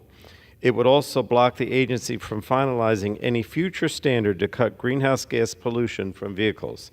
And this bill would simply prevent the EPA from doing its job. House Republicans are trying to legislate away years of innovation and cleaner transportation to put polluters over people. The Clean Air Act is clear, Mr. Speaker. EPA has the authority and obligation to protect American communities from air pollution that would cause harm to public health and welfare. That includes pollution from the transportation sector, the single largest contributor of greenhouse gas emissions and other dangerous air pollution in the United States. And this pollution affects more than 100 million Americans who live in counties with unhealthy air, and air pollution is associated with over 100,000 premature deaths each year. Now, the EPA's proposed emission standards for manufacturers of cars and light-duty trucks is intended to tackle this pollution head-on. And the result, the new rule is projected to deliver $1 trillion in net public health benefits. Cleaner cars are also a win for consumers, who can expect to save an average of $12,000 in fuel and maintenance costs over the lifetime of a light-duty vehicle once EPA standards are in effect. And I want to stress that EPA's proposal is achievable. It will save consumers money, bolster jobs in our economy by promoting American manufacturing, and reduce our dependence on fossil fuels. With this bill, House Republicans are denying the American people all of these benefits. The bill is also a direct assault on our domestic auto industry. Decades of innovation spurred by ambitious EPA standards have led to a growing fleet of cleaner, more affordable cars for all Americans. And I have to stress, Mr. Speaker, the bill's reference to choice is a misnomer. EPA's proposed standards are key to expanding vehicle choice for American drivers. More than 100 electric vehicle models are now available in U.S. markets alongside many hybrid and gas-powered options, giving Americans unprecedented flexibility in where and how they choose to fuel. And this incredible innovation is the main reason why the United States is a global leader in the transportation sector. H.R. 4468 would stifle this innovation and cause detrimental uncertainty for American automakers. The bill includes vague language that would prevent EPA from ever finalizing vehicle standards for any type of motor vehicle. And the bill would lock auto manufacturers into today's technology in perpetuity, chilling potential advancements in new hybrids, flex fuel, fuel cell, and even internal combustion engines. None of this makes any sense, Mr. Speaker. This extreme bill would hurt our ability to harness new technologies, which would only weaken our ability to compete with China. With this legislation, Republicans are telling American industry to stand down to China in a global challenge. And that's just wrong. Rather than ceding that role to China, House Democrats delivered real solutions with the bipartisan infrastructure law and the Inflation Reduction Act. These laws are investing in America's ability to beat our economic competitors, including China, ensuring the United States is the global leader on clean transportation. H.R. 4468 would seriously hamper EPA's ability to address the worsening climate crisis and air pollution from vehicles. It would also limit consumer choice, stifle innovation, create uncertainty for American automakers, hurt American global leadership, and weaken our ability to compete with China, and deny Americans the immense public health and environmental benefits of EPA's proposed standards. So I strongly urge my colleagues to vote no, and I reserve the balance of my time. In reserves, the gentleman from Ohio is recognized. Madam Speaker, this bill does not prevent the EPA from finalizing a rule. It only tells the EPA that it cannot mandate a specific technology and prevents the EPA from issuing rules that limit a vehicle's availability based on engine type. And with that, I recognize the chair of the full committee, my friend and colleague from the state of Washington, Ms. McMorris Rogers, for 1 minute. Gentleman is recognized for 1 minute. I rise in support of H.R. 4468, the CARS Act. President Biden's rush to green agenda is failing. Just last week, nearly 4,000 auto dealers all across this country sent a letter to President Biden urging him to stop his EV mandates. They said demand isn't there. The EVs are just sitting on their lots. The administration has allocated billions for EV charging, yet not a single charger has come online as a result.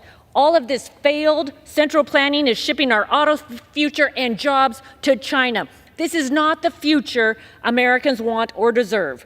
For more than a century, affordable transportation has helped drive America's economic success. Our cars have allowed people all across this nation and around the world to increase our mobility and raise our standard of living. H.R. 4468 ensures that we can keep building on this legacy of American leadership and prosperity. Let's stop President Biden. He wants us all driving EVs, 100% battery electric, not plug-in, not hybrid, not plug-in hybrid, 100% battery electric. We don't agree. Gentlelady's time has expired. I reserve. Gentleman reserves. Gentleman from New Jersey is recognized. Madam Chair, I now yield 2 minutes to Mr. Tonko, who chairs our Environment Subcommittee. Gentleman from California is recognized for 2 minutes. New York is recognized for 2 minutes. Thank you, Madam Speaker. When Americans get behind their wheel, and when they want to drive their cars, they put it in R to go reverse, and they put it in D to go forward. So just as in the House here, the R's want to take us backward, the D's want to drive us forward. So that's why I rise in strong opposition to H.R. 4468. This bill would block EPA from finalizing its proposed medium and light-duty vehicle rule to strengthen tailpipe standards for future model years.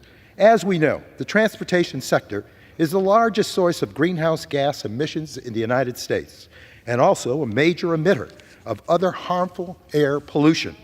So it should not surprise anyone that EPA is working to fulfill its obligation to protect Americans from harmful air pollution. But this bill prejudges the outcome of that process and will stifle technological innovation, despite the fact that the proposal will save lives, save consumers money, and bolster American manufacturing. More and more Americans are choosing to go electric. They realize that EVs are not only good for the environment, but also provide major consumer savings over the life of that vehicle. And thanks in large part to the incentives included in the Bipartisan Infrastructure Law and the Inflation Reduction Act, even more of these vehicles and their components will be made here in America. But the legislation before us will undermine the tens of billions of dollars of planned investments to develop and produce American-made clean vehicle technologies by injecting uncertainty into these standards. For over 100 years, America has been the greatest auto manufacturing nation in the world. And if we want to continue to retain that title, we need to embrace the changes that are occurring in the sector. And that means supporting the regulatory policies and incentives that will drive us forward to a cleaner and healthier future.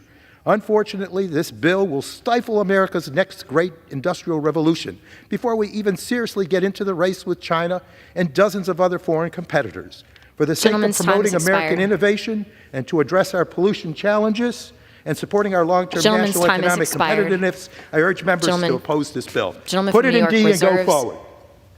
Gentleman from New Jersey reserves. The gentleman from Ohio is recognized. Thank you, Madam Speaker, and I'm pleased now to give our colleague, the author of the bill, recognize the gentleman from that state up north, Mr. Wahlberg, for 3.5 minutes. The gentleman is recognized for 2.5 minutes, 3 minutes. I thank my Buckeye colleague, and thank you, Madam Speaker. I rise today in support of my bill, H.R. 4468, Choice in Automobile Retail Sales, or the CARS Act. In April, the Biden administration, EPA, opposed a rule setting light and medium-duty vehicle tailpipe emission standards so stringently, EPA expects, let me say that again, EPA expects the proposal would force 2/3 of new light and medium-duty vehicles sold in 2032 to be electric. There's no hiding. The proposed rule is an electric vehicle mandate. Not only does this EV mandate display breathtaking government overreach into the auto industry, but it's also unaffordable, unattainable, and unrealistic for American consumers. EVs are $13,000 more expensive than the average gas-fueled vehicle. Repairs to an EV cost $2,300 more on average, leading to higher insurance costs, over $500 annually. The proposed standards are also unattainable. Our grid cannot handle power overload that's required. Plus, most of the country lacks the charging infrastructure needed for the mandate. We also don't have access to all the critical minerals to produce the vehicles or the capacity to refine those minerals for use in batteries.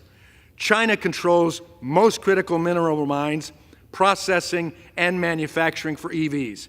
China has 78% of the world's cell manufacturing capacity for EV batteries. Have we already forgotten the disastrous realities of over-reliance on China for our supply chain?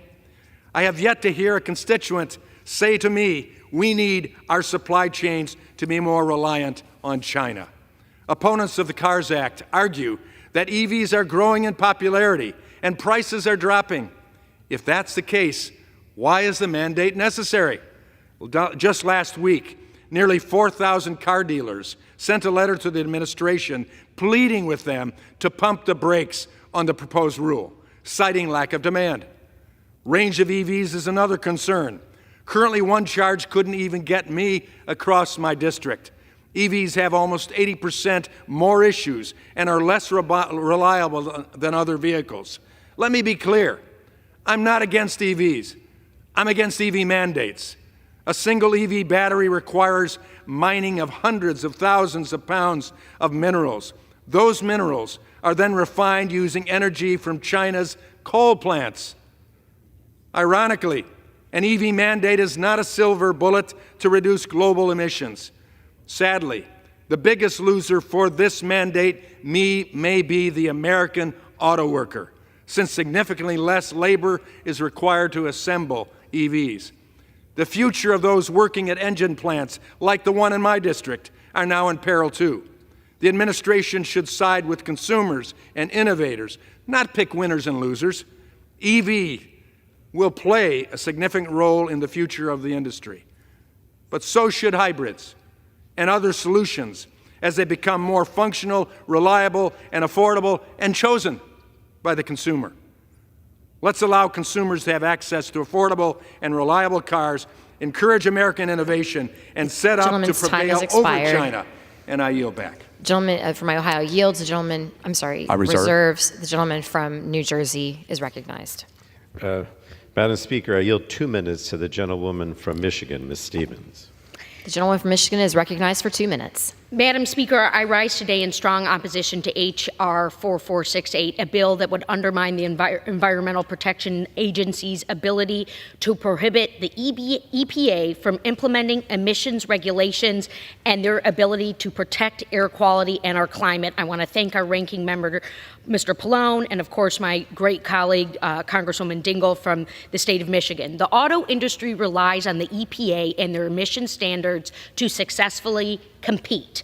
When the GOP shut down the federal government in 2018, our automakers could not roll new automobiles off the line because they needed the EPA to do the testing. This is dangerous legislation, and particularly because the EPA serves as a critical partner to our automakers during this very transformative time. No fear-mongering. People have choice, they will continue to have choice, and they will work with their dealers. But people do not have the choice of the air they breathe. The United States is poised through our manufacturing base to lead the world in innovation, safety, and clean technology. Not only does H.R. 4468 jeopardize public health and the environment, it hurts our economy and global competitiveness. Let us not cede technology to China. Let us create and develop and manufacture it here in the United States of America. So for this reason, at the appropriate time, I will offer a motion to recommit this bill back to committee. If the House rules permitted, I would have offered the motion with an important amendment to this bill. My amendment would strike the language that blocks EPA regulations based on the limited availability of new motor vehicles. This amendment would restore the EPA's authority and responsibility to set science-based standards that protect our health and climate while supporting American innovation and leadership in the automotive and manufacturing sector. My amendment would ensure... Gentleladies, time has expired. Yield the gentlewoman another 30 seconds. My amendment would ensure the EPA can continue to drive progress in reducing vehicle emissions and advancing clean transportation technology. I ask unanimous consent to insert the text of my amendment into the record. Without objection. And Madam Speaker, I urge my colleagues to vote yes on the motion to recommit. Gentleman from New Jersey reserves. The gentleman from Ohio is recognized. Madam Speaker, I'm pleased now to recognize the gentleman and co-lead for this bill, gentleman from Georgia, Mr. Clyde, for 2 minutes. Gentleman from Georgia is recognized for 2 minutes. Thank you, Madam Speaker. I rise today in strong support of H.R. 4468, the Choice in Automobile Retail Sales, or CARS Act, that I proudly co-led with Representative Wahlberg. This important legislation would prohibit the Biden administration's EPA from finalizing, implementing, administering, or enforcing its radical proposed rule that seeks to eliminate gas-powered vehicles. Additionally, the CARS Act would restrict the EPA's authority under the Clean Air Act to promulgate similar rules moving forward. Hallelujah! In April, President Biden's EPA proposed this radical rule that would set emission standards so high for light and medium-duty vehicles that auto manufacturers would be forced to produce a higher percentage of electric vehicles just to comply. This is a de facto electric vehicle mandate on the American people. With this rule's implementation, the EPA projects that EVs could account for as much as 67% of new light-duty vehicle sales by 2032, as compared to electric vehicle sales of only 6% last year. From assaulting the American people's Second Amendment liberties to the online censoring of free speech, the Biden administration is routinely abusing its power in order to further control Americans' everyday lives. With this new EPA rule, it's very clear that President Biden is now coming for our combustion engine car keys in his war against our personal freedoms. Restricting consumer choice in the name of the left's Green New Deal garbage agenda represents an illegitimate power grab that hardworking Americans simply cannot afford. One thing is clear, the American people, already burdened by soaring energy prices and record high inflation, cannot be further burdened by this disastrous EV mandate. I urge my colleagues to support the CARS Act, our common sense legislation that would help save the American energy sector, both protect American consumers and auto manufacturers, and stop Biden's authoritarian government overreach in its tracks. Thank you, and I yield back. Gentleman from Ohio reserves. Gentleman from New Jersey is recognized. Thank you, Madam Speaker. I now yield 3 minutes to the ranking member of our Commerce and Consumer Protection Subcommittee, Ms. Schakowsky of Illinois. The Congressman from Illinois is recognized for 3 minutes.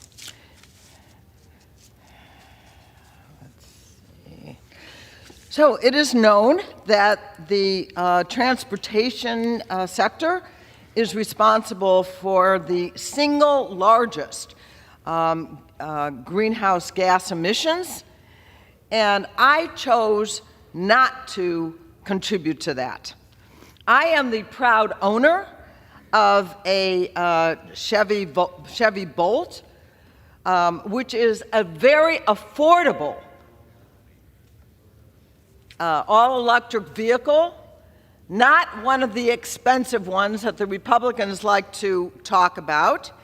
It has zero emissions from the pipe, and it is a beautiful little car that most families could afford.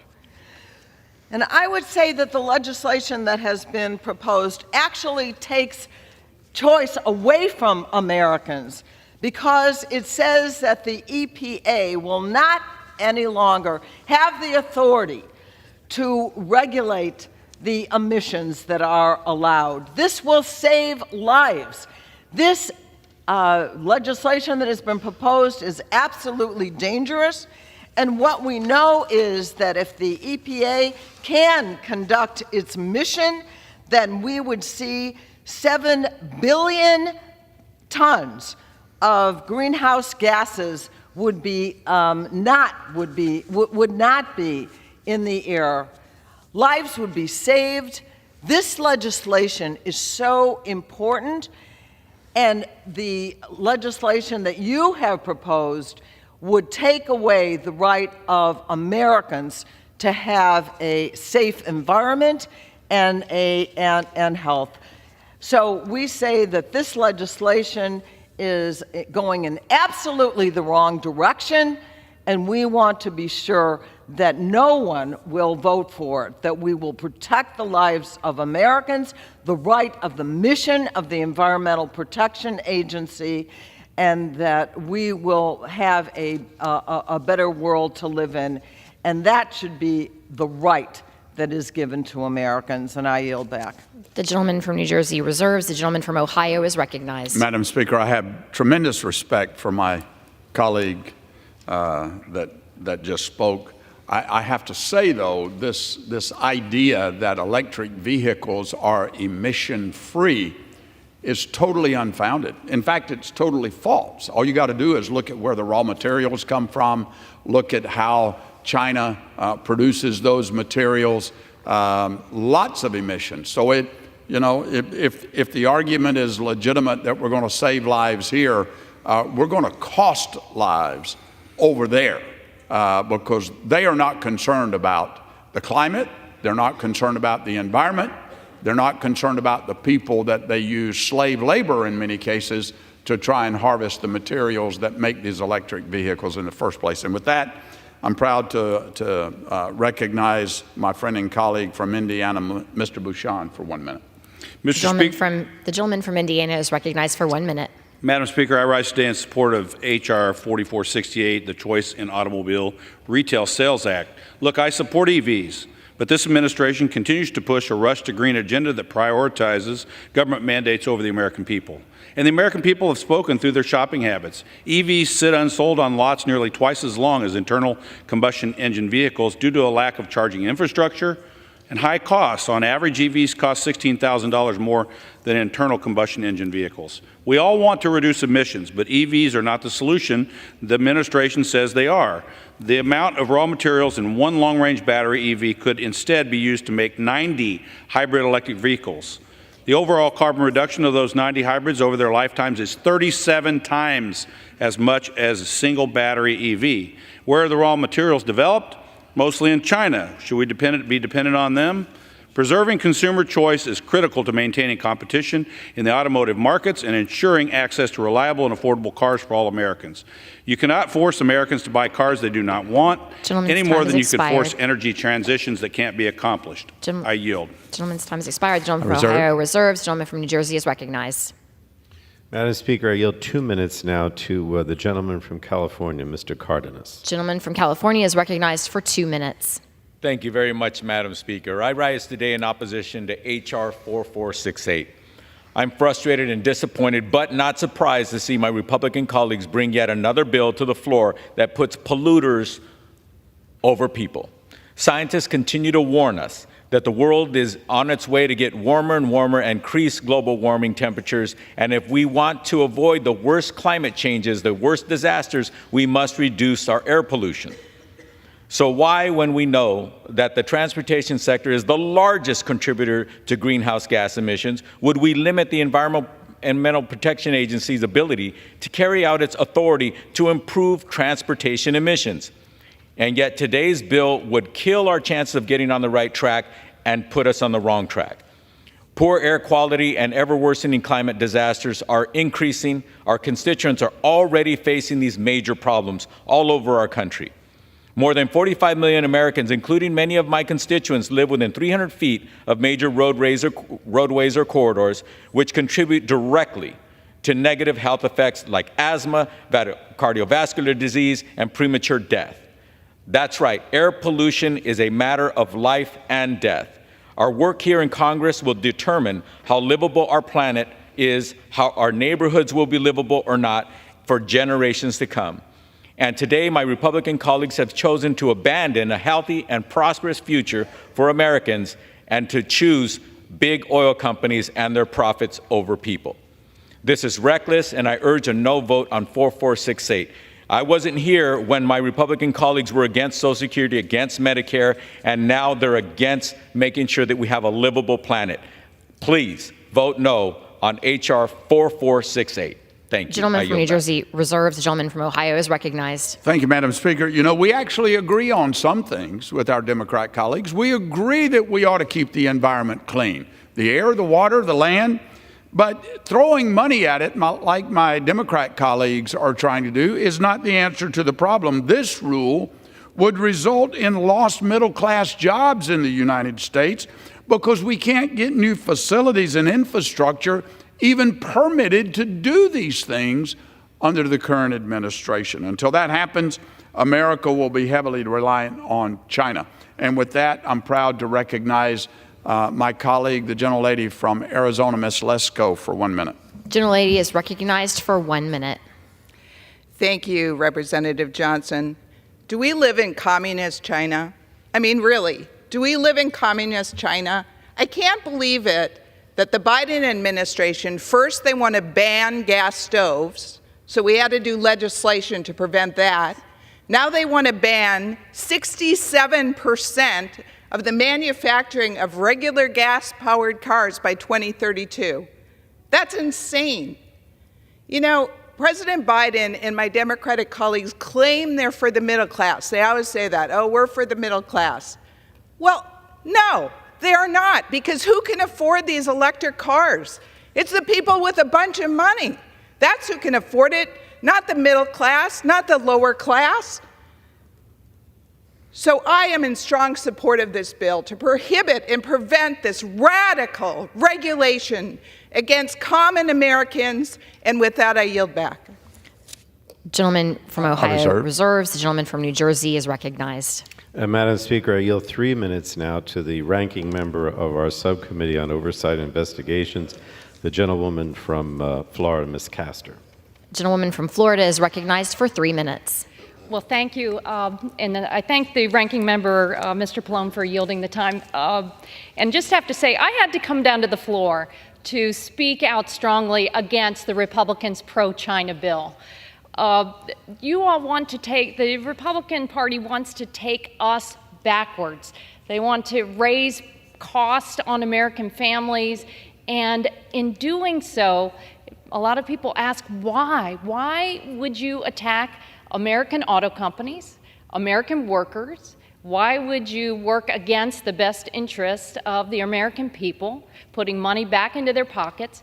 And it's become clear to me, serving here, especially this Congress this year, that my good friends on the GOP side are shills for polluters. And it is to the detriment of the people we represent back home. American workers and automakers have made huge innovations in the cars and trucks that we drive. And now electric vehicles are being built in America rather than China and other parts of the world. They're more energy efficient. They're fun to drive. That's why American demand for EVs has jumped about 350% over the past 2 years alone. U.S. electric vehicles have now zipped past a major milestone, 1 million battery electric vehicles sold in a single year. This year's sales suggest that a rising number of consumers are making that jump. Why?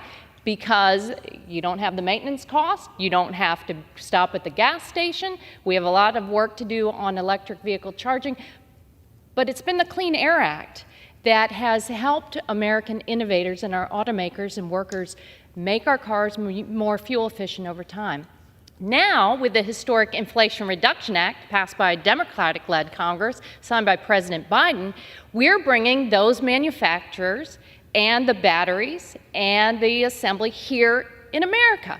There are, it's been announced, $150 billion in investments across nearly 400 new facilities in U.S. electric vehicle and battery manufacturing in Ohio, in South Carolina, mostly in these red districts. This is a made in America moment, and we've got to reject these kind of take us backwards attempts offered by the Grand Oil Party, the GOP. Why do they do this? Because they are so tied to fossil fuels and gas and oil that they cannot see what lies ahead of us. And that means investing in America for a change. Having these manufactured here in America, not being worried about China eating our lunch. They're the ones that are trying to flood the EU market. Do you think our European allies want to buy Chinese-made vehicles? No, they want to buy American-made vehicles because they're our allies. Please vote against this pro-China GOP bill. Vote for America and vote no. Gentleman from New Jersey reserves. The gentleman from Ohio is recognized. Thank you, Madam Speaker. I again agree. Vote America.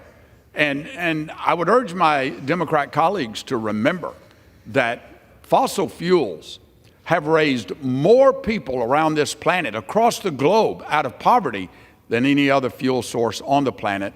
And America knows how to do that best. And with that, I yield 1 minute to my friend and colleague on Energy and Commerce, Mr. Pinch from Indiana. The gentleman from Indiana is recognized for 1 minute. Thank you, Mr. Chairman. Madam Speaker, I rise in support of my colleague's legislation, the Choice in Automobile Retail Sales Act. I'd like to thank my colleague, Congressman Wahlberg, for leading on this important legislation. After 3 years, it has become abundantly clear that the administration's approach is bad for my Hoosiers and bad for the nation. You can't create demand by forcing supply.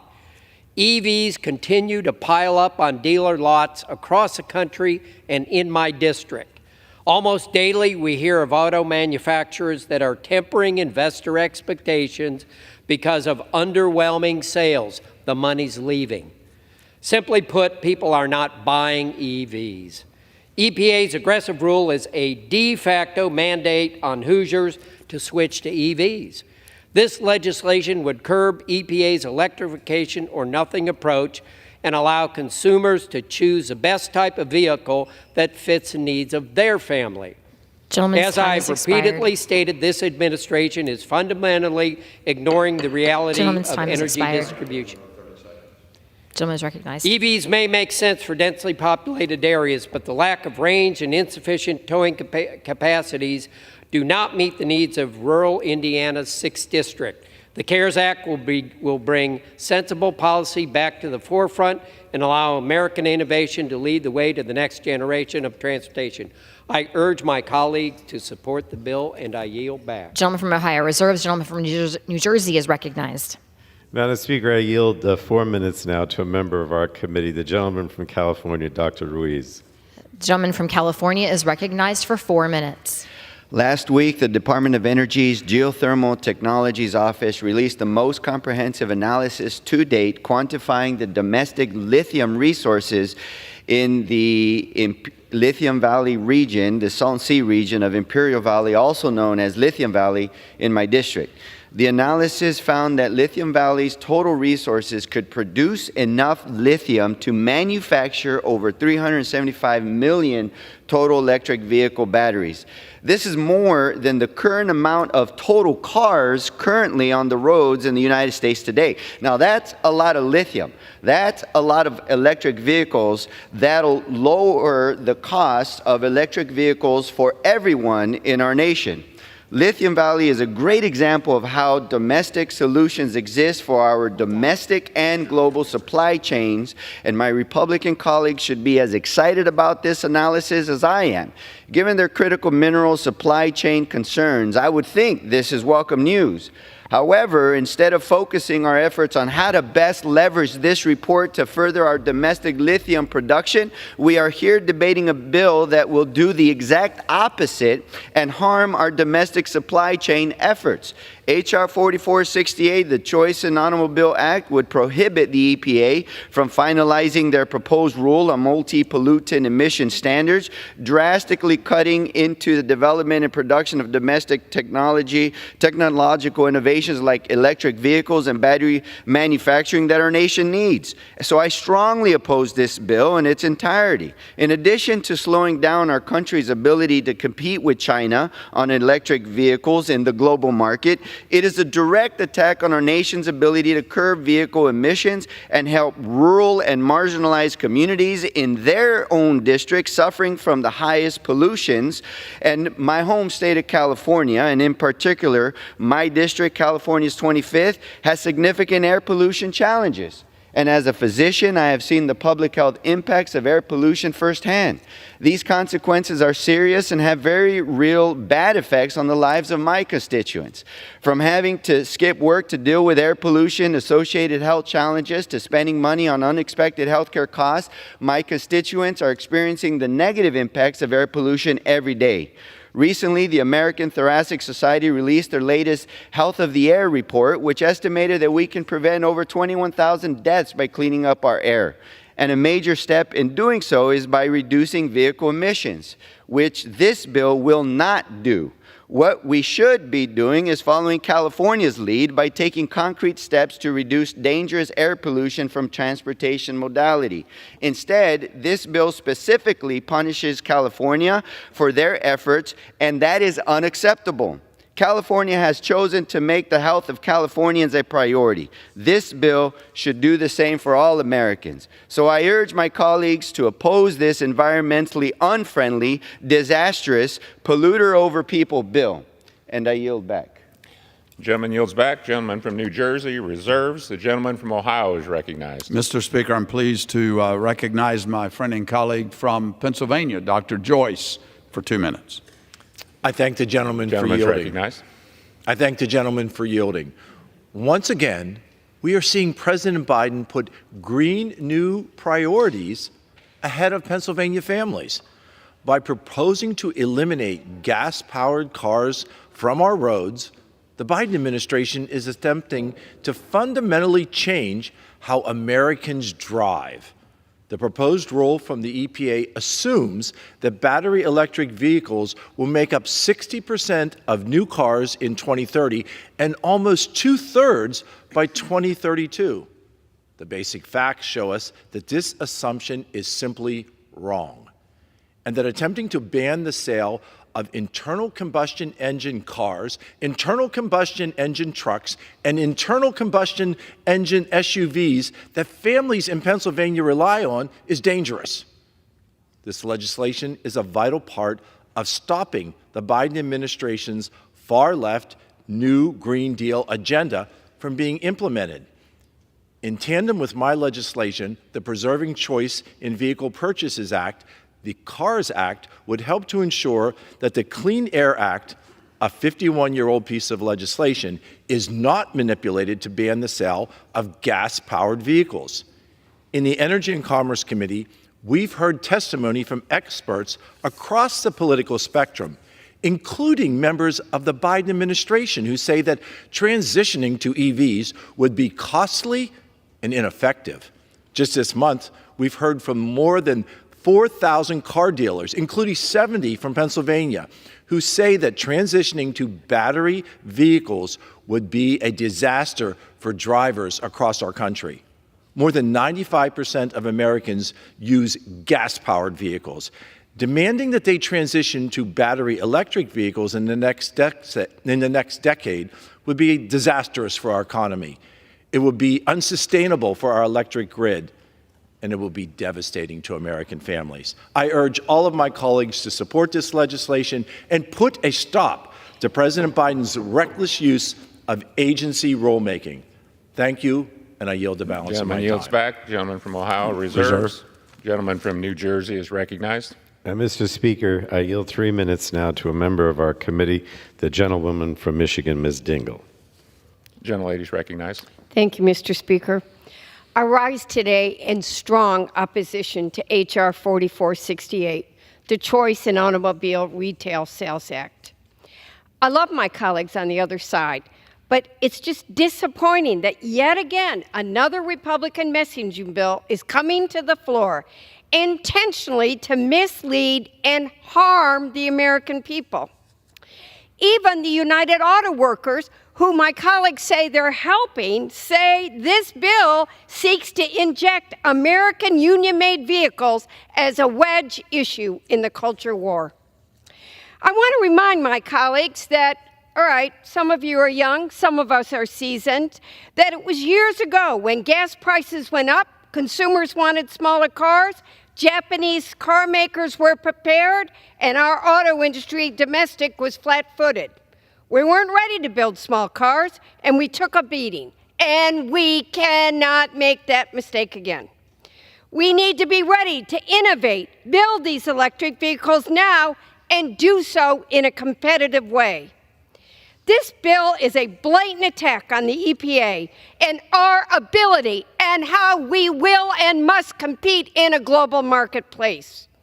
It prevents the EPA from finalizing recently proposed new standards for light and medium-duty vehicles, which will save consumers up to $12,000 over the lifetime of their vehicle. It will also reduce fine particle pollution that harms our environment, but it leads to increased asthma attacks, heart attacks, strokes, lung cancer, and premature death. And I also want to be really clear. EPA is not imposing an electric vehicle mandate. EPA standards actually would expand vehicle choice by accelerating innovation in hybrid and fully electric vehicles and promote American manufacturing to keep us from relying on our adversaries. In total, EPA estimates that the net benefits of these standards would exceed $1 trillion. The bill we are debating today will have widespread harmful effects on the future of our auto industry. And what scares me the most is this is going to enable China even more to potentially lead the global EV transition. I ask my colleagues, are we going to help China do anything? I'm not. I will not cede American leadership to anyone. We cannot let future mobility be dictated to us by foreign competitors when we are the ones that put the world on wheels. We must continue to invest in our EV transition so we don't lose to China. And to my colleagues, I've talked to those dealers. May I have another 30 seconds? Gentlewoman, I yield another 30 seconds. The dealers aren't opposed to EV vehicles. There's a rulemaking, and the rulemaking needs to take their input into consideration. I'm a car girl. I was born one, raised one, worked in it. My district depends on it. Let's get serious. We need to get to work, and blocking our domestic auto industry from innovating is no way to lead. I urge my colleagues to oppose this bill. Thank you, Mr. Speaker. Gentlelady yields back. Gentleman from New Jersey reserves. The gentleman from Ohio is recognized. Thank you, Mr. Speaker. I'm pleased now to recognize my friend and colleague from Texas, Mr. Weber, for 1 minute. Gentleman is recognized for 1 minute. I thank the gentleman. Mr. Speaker, this crazy push to make EVs the only choice for U.S. car buyers without first building out our domestic supply chains for critical minerals is a recipe for dependence on China and, by extension, defaulting to China's filthy environmental practices. Aren't we already too beholden to China? It really stinks, but yes, we are. Moreover, Chinese EV companies have announced significant investments to manufacture EVs in Mexico, presumably to gain access to the North American car market. Why is the Biden White House hell-bent on shoving their EV mandates down Americans' throats? China's not our friend, Mr. Speaker, and unlike China's treatments of their very own citizens, we should not be dictating to Americans what they can or cannot drive. In America, we let consumers choose the car they drive. It's that simple. Even one of our speakers over there said she chose to drive an EV. I urge my colleagues to vote for this bill. I yield back. This time has expired. Gentleman from Ohio reserves. Gentleman from New Jersey is recognized. Thank you, Mr. Speaker. I yield now 1 minute to the gentleman from California, Mr. Levin. Gentleman is recognized for 1 minute. Mr. Speaker, I rise today in strong opposition to H.R. 4468. This legislation is misguided and would take us backwards in combating climate change and air pollution. If I may offer some brief history from my home state. For much of the mid-20th century, California was plagued by smog. Thankfully, the Clean Air Act allowed California to establish stronger vehicle emission standards than those at the federal level. Standards like those in my home state empowered the auto industry to produce better, cleaner cars, which expanded American manufacturing and reduced our reliance on foreign oil. These standards were a win for consumers, for our domestic auto industry, and for meeting our air quality and climate goals. But H.R. 4468 would erase the decades of progress we'd made by blocking EPA from reducing air and climate pollution. In fact, the only party that would benefit from rolling back EPA's efforts to slash air pollution is the fossil fuel industry. This bill isn't based in science, and it fails to recognize the climate impacts our constituents are already feeling. I urge my colleagues to oppose this bill. Thank you, Mr. Speaker, and I'll yield back. Gentleman yields back. Gentleman from New Jersey reserves. Gentleman from Ohio is recognized. Mr. Speaker, I recognize my friend and colleague from Georgia, Mr. Allen, for 1.5 minutes. Gentleman is recognized for 90 seconds. I think the gentleman, Mr. Speaker, I rise today in strong support of H.R. 4468, the Choice in Automobile Retail Sales or CARS Act. American people shouldn't be told by unelected bureaucrats which car best suits their needs and the needs of their families. But the Biden administration is seeking to do this through some backdoor policy aim at taking gas-powered engines off the market. Let me be clear, this is not about anti-electric vehicle. This is about being pro-consumer choice. Demand should be driven by consumer preferences and budgets.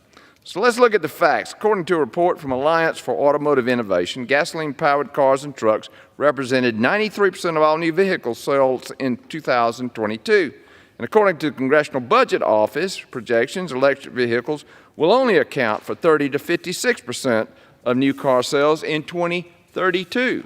Even with the outrageous incentives for electric vehicles, which are being subsidized by taxpayers, included in President Biden's so-called Inflation Reduction Act, this falls well short of EPA's goal of 2/3 of new car sales being electric vehicles.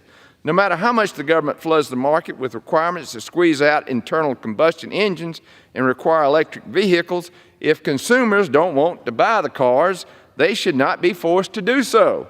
The CARS Act would stop the EPA's current light and medium-duty vehicle regulations and instead allow consumers and the market to determine the cars and engine technology needed and save billions of taxpayer subsidies. I urge support of the bill and the Consumer Choice Act, and I yield back. Gentleman's time has expired. Gentleman from Ohio reserves.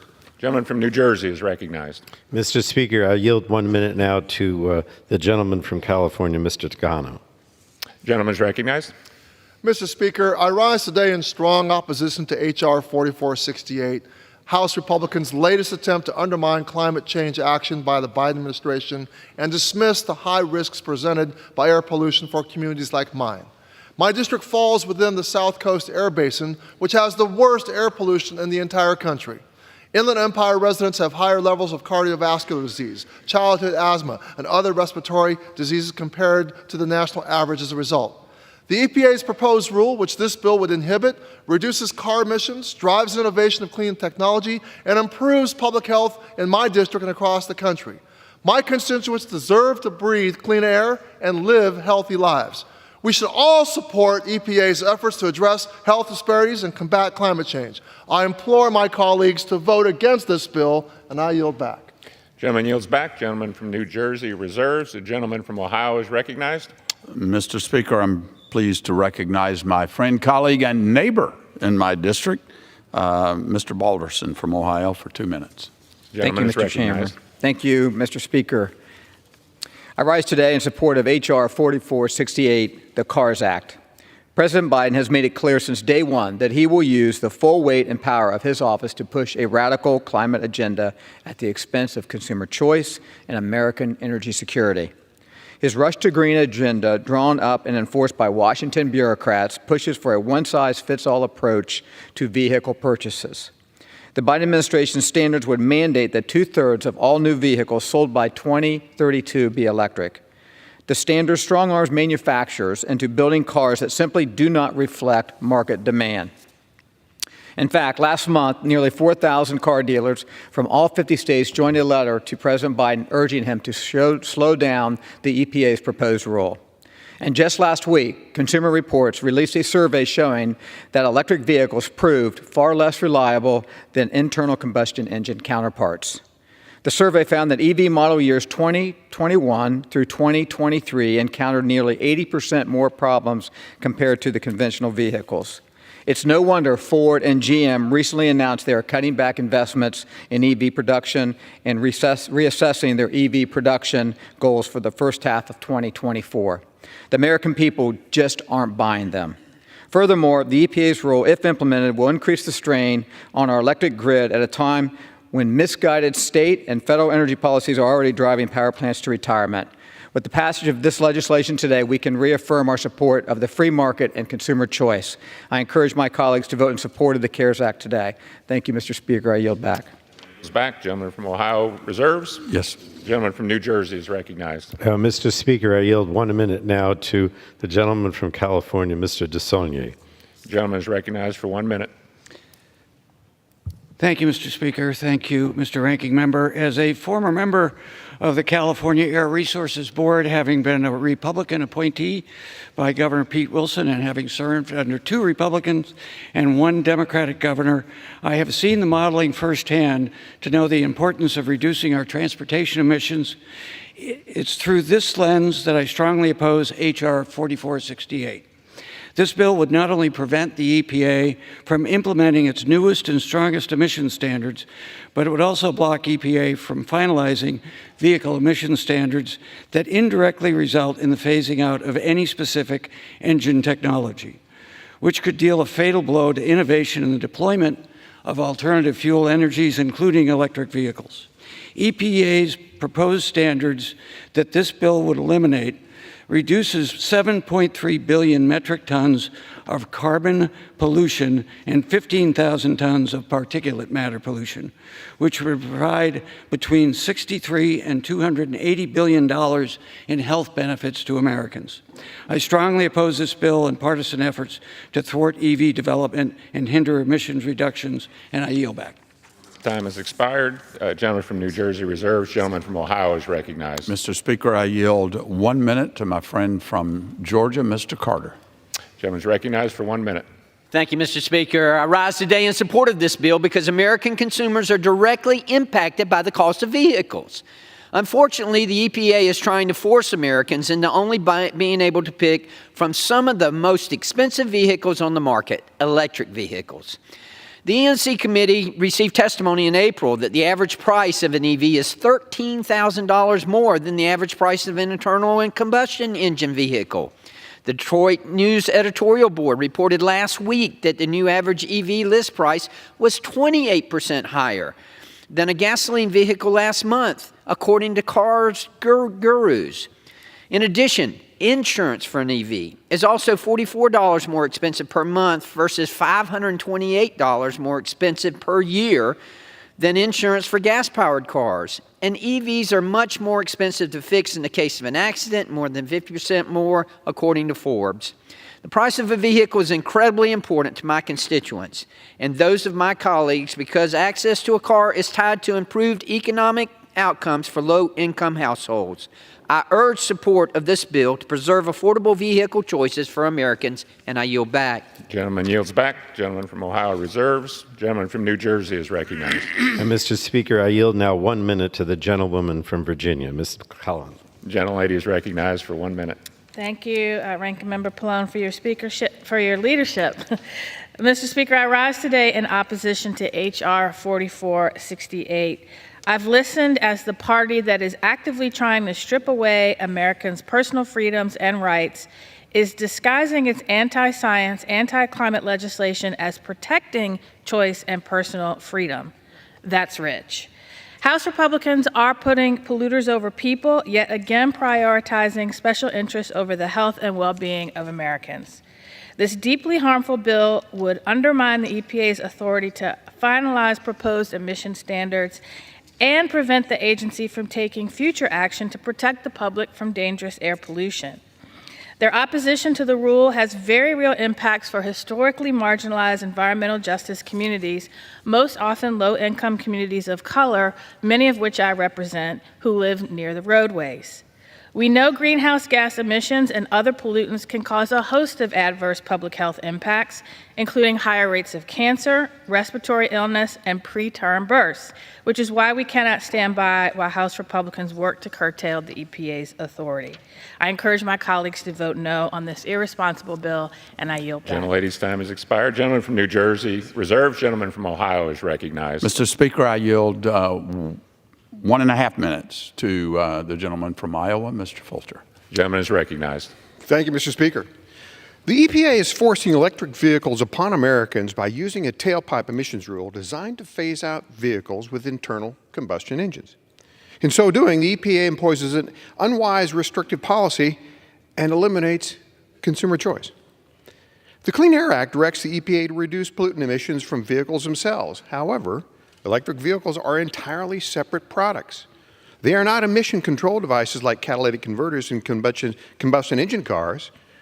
By setting emission standards at a stringent rate, the EPA is essentially mandating substitution of a different product to comply with tailpipe standards. This goes beyond existing authority and tries to circumvent congressional powers, and that's illegal.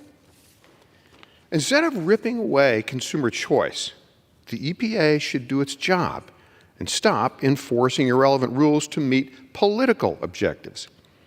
Those in favor of the EPA's rules here use the term sound science. Well, cutting off vehicles that have shown tremendous improvements in efficiency with less emissions is denying scientific gains. What would actually help Americans is driving lower fuel prices through domestic production with reliable baseload energy sources like nuclear, hydro, geothermal, natural gas, clean-burning coal. We need to stop attempting to control what vehicle drivers can purchase instead of focusing on what the people elected them to do. We need to protect people's rights and choices. Pass H.R. 4468, the CARS Act. I yield back. Back. Gentleman from Ohio reserves. Gentleman from New Jersey is recognized. Mr. Speaker, can I ask how much time remains on each side? Gentleman from New Jersey has 2.5 minutes remaining. Gentleman from Ohio has 6.5 minutes remaining. I'll continue to reserve because I know Gentleman from you New have more Jersey reserves. speakers. Gentleman from Ohio is recognized. Mr. Speaker, I yield 1 minute to my friend, outstanding member of the Energy and Commerce Committee, Mr. Pfluger from Texas. Gentleman from Texas is recognized. Thank you, Mr. Chairman. And Mr. Speaker, if this was a Jeopardy game, it would be called Here We Go Again for 1,000. You know, you look at what the EPA has done to overreach. We're talking hundreds of proposed rules that they've overreached on, telling the American public what they can and can't do. You know, Mr. Speaker, if it were allowed under House rules, I'd address the gallery and I'd ask the gallery, raise your hand if you like the fact that the President of the United States is going to tell you what kind of vehicle you can and cannot drive. It's not necessarily allowed under House rules, but I'm guessing, because my district doesn't like it, that most Americans don't like it either. Today, we're going to stop the EPA from outlawing gas-powered vehicles. The CARS Act places a critical stop sign on this failed path towards forcing all Americans to own electric vehicles. And not only does this legislation prohibit the EPA from enforcing a ban, but it also acknowledges the abuse that the EPA has done. I'm proud to be an original co-sponsor. Thank you, Mr. Walberg. And yet again, the Energy and Commerce Committee is leading the way to energy dominance and allowing Americans to make their own choices that they very much need to be able to make. I yield back. Gentleman's time has expired. Members are reminded to refrain from referencing occupants in the gallery. The gentleman from Ohio reserves. Gentleman from New Jersey. I'll continue to reserve. Reserve. Until Gentleman from Ohio is close. recognized. Mr. Speaker, I yield 1 minute to my friend and colleague from Minnesota, Mr. Stauber. What? Mr. Obernolte. Mr. Obernolte from California. Well, gentleman from California is recognized for 1 minute. Thank you. Mr. Speaker, I rise in strong support of H.R. 4468, the Choice in Automotive Retail Sales Act. A few months ago, the EPA proposed a new rule that would effectively require the vast majority of automobiles sold in the United States to be electric within just a few years. Now, Mr. Speaker, I have nothing against electric vehicles, but I feel very strongly that American families should be empowered to choose the vehicle that best meets their needs, rather than having their government make that decision for them. Mr. Speaker, I represent over 100,000 people who commute from my rural California district back and forth into Los Angeles every single day. For those people, an electric vehicle is not only unaffordable, it is also impractical. Preserving their ability to make their own choice on this issue also preserves the market forces that incentivize manufacturers to continue to lower the cost of electric vehicles and increase their quality. Mr. Speaker, that is good not only for families, but also for the environment. That's why I'm proud to be a co-sponsor of this legislation, and I urge my colleagues to support it. I yield back. Gentleman's time has expired. Gentleman from Ohio reserves. Gentleman from New Jersey reserves. Exactly. Gentleman from Ohio is recognized. Mr. Speaker, I am now proud to recognize the gentleman from Minnesota, Mr. Stauber, for 1.5 minutes. Thank you, Mr. Speaker. Minnesota is recognized. Thank you, Mr. Speaker. I rise today in support of H.R. 4468, the Choice in Automobile Retail Sales Act. The out-of-touch, government-dictated EV mandates pushed by this administration are an attack on our way of life in northern Minnesota and across this country. Many of my constituents not only can't afford an EV, they don't want to purchase an EV because they are not compatible with our daily lives. How are we supposed to reliably drive an EV when its battery has the potential to lose 50% of its range in Minnesota's sub-zero temperatures? And we can't forget that the critical minerals used to make these EVs are sourced from Chinese Communist Party-controlled mines in places like the Congo and Indonesia. Mines that have zero environmental standards, mines that have zero labor standards, and mines that use child slave labor. Thanks to this administration's refusal to support responsible domestic mining, their EV mandate will only increase our reliance on the Chinese Communist Party for critical minerals.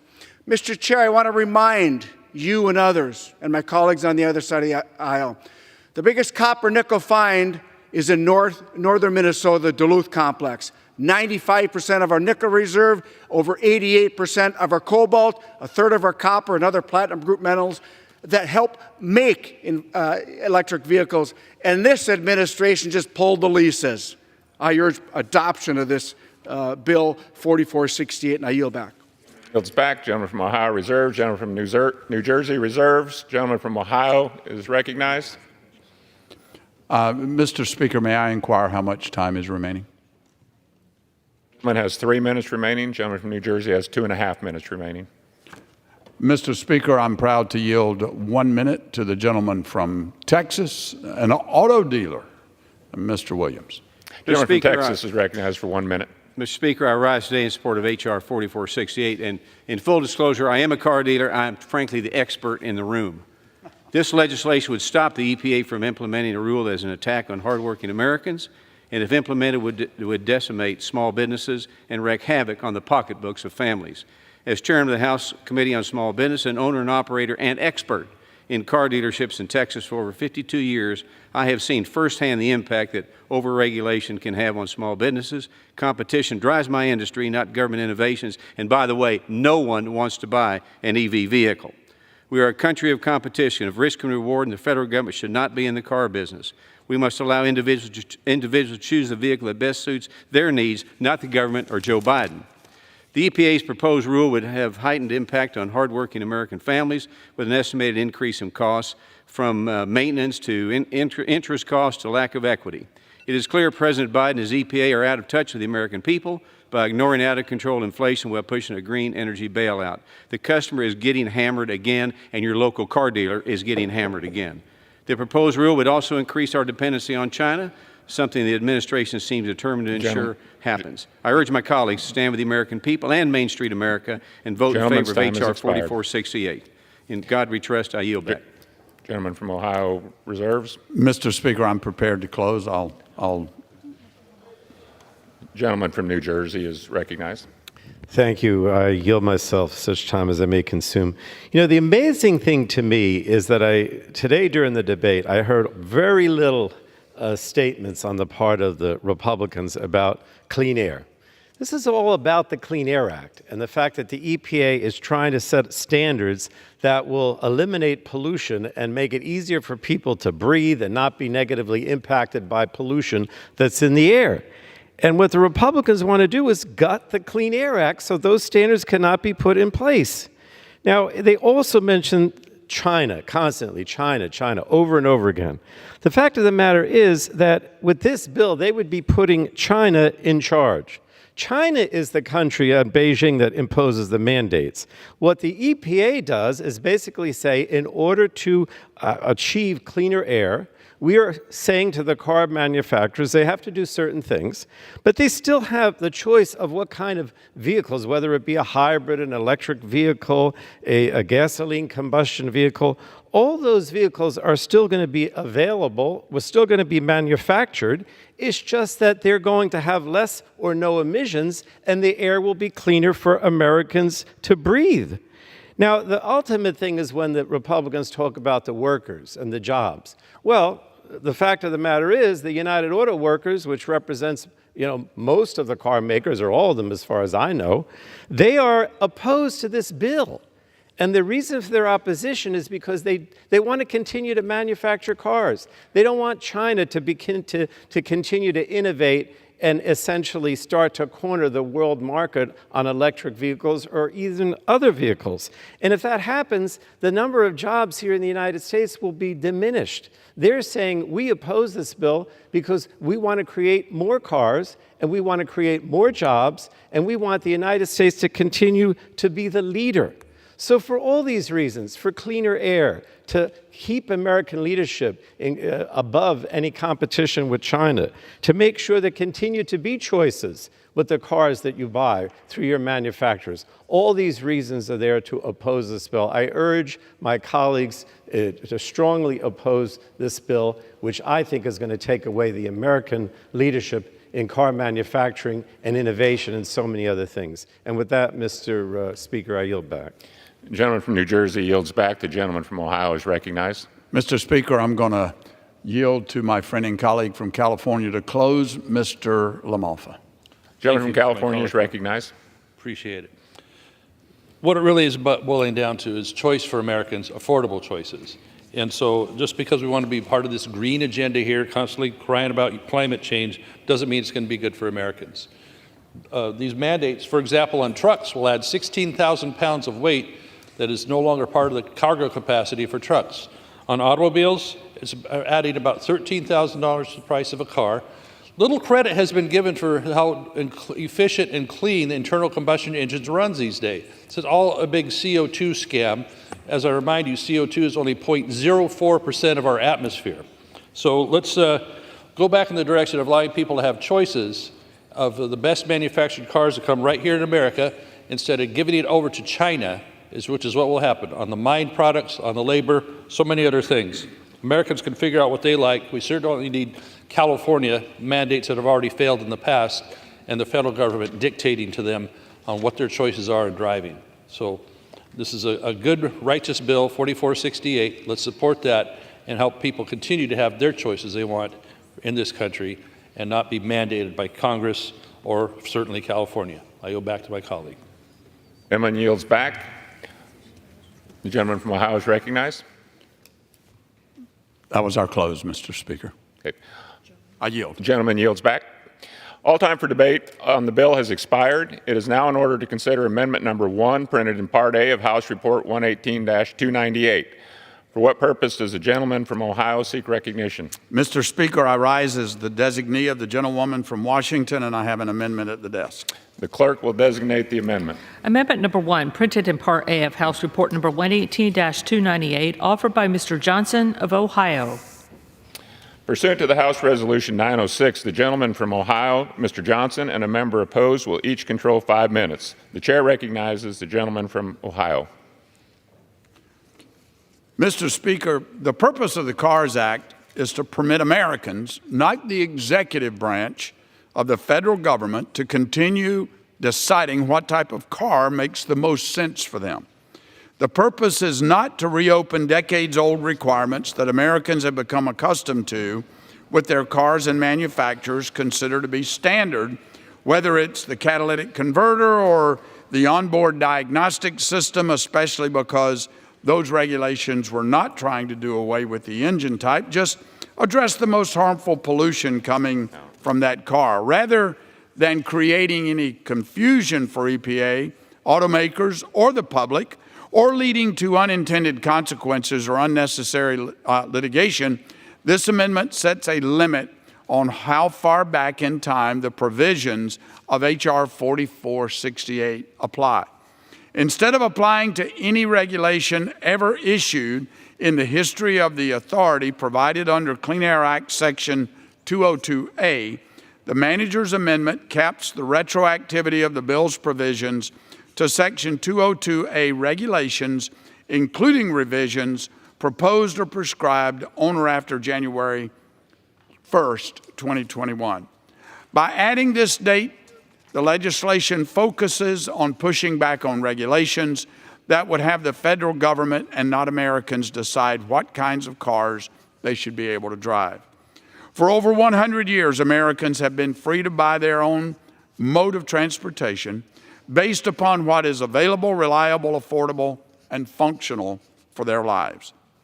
Quite frankly, it was because of these criteria that electric vehicles never took off with American consumers, but the Model T did.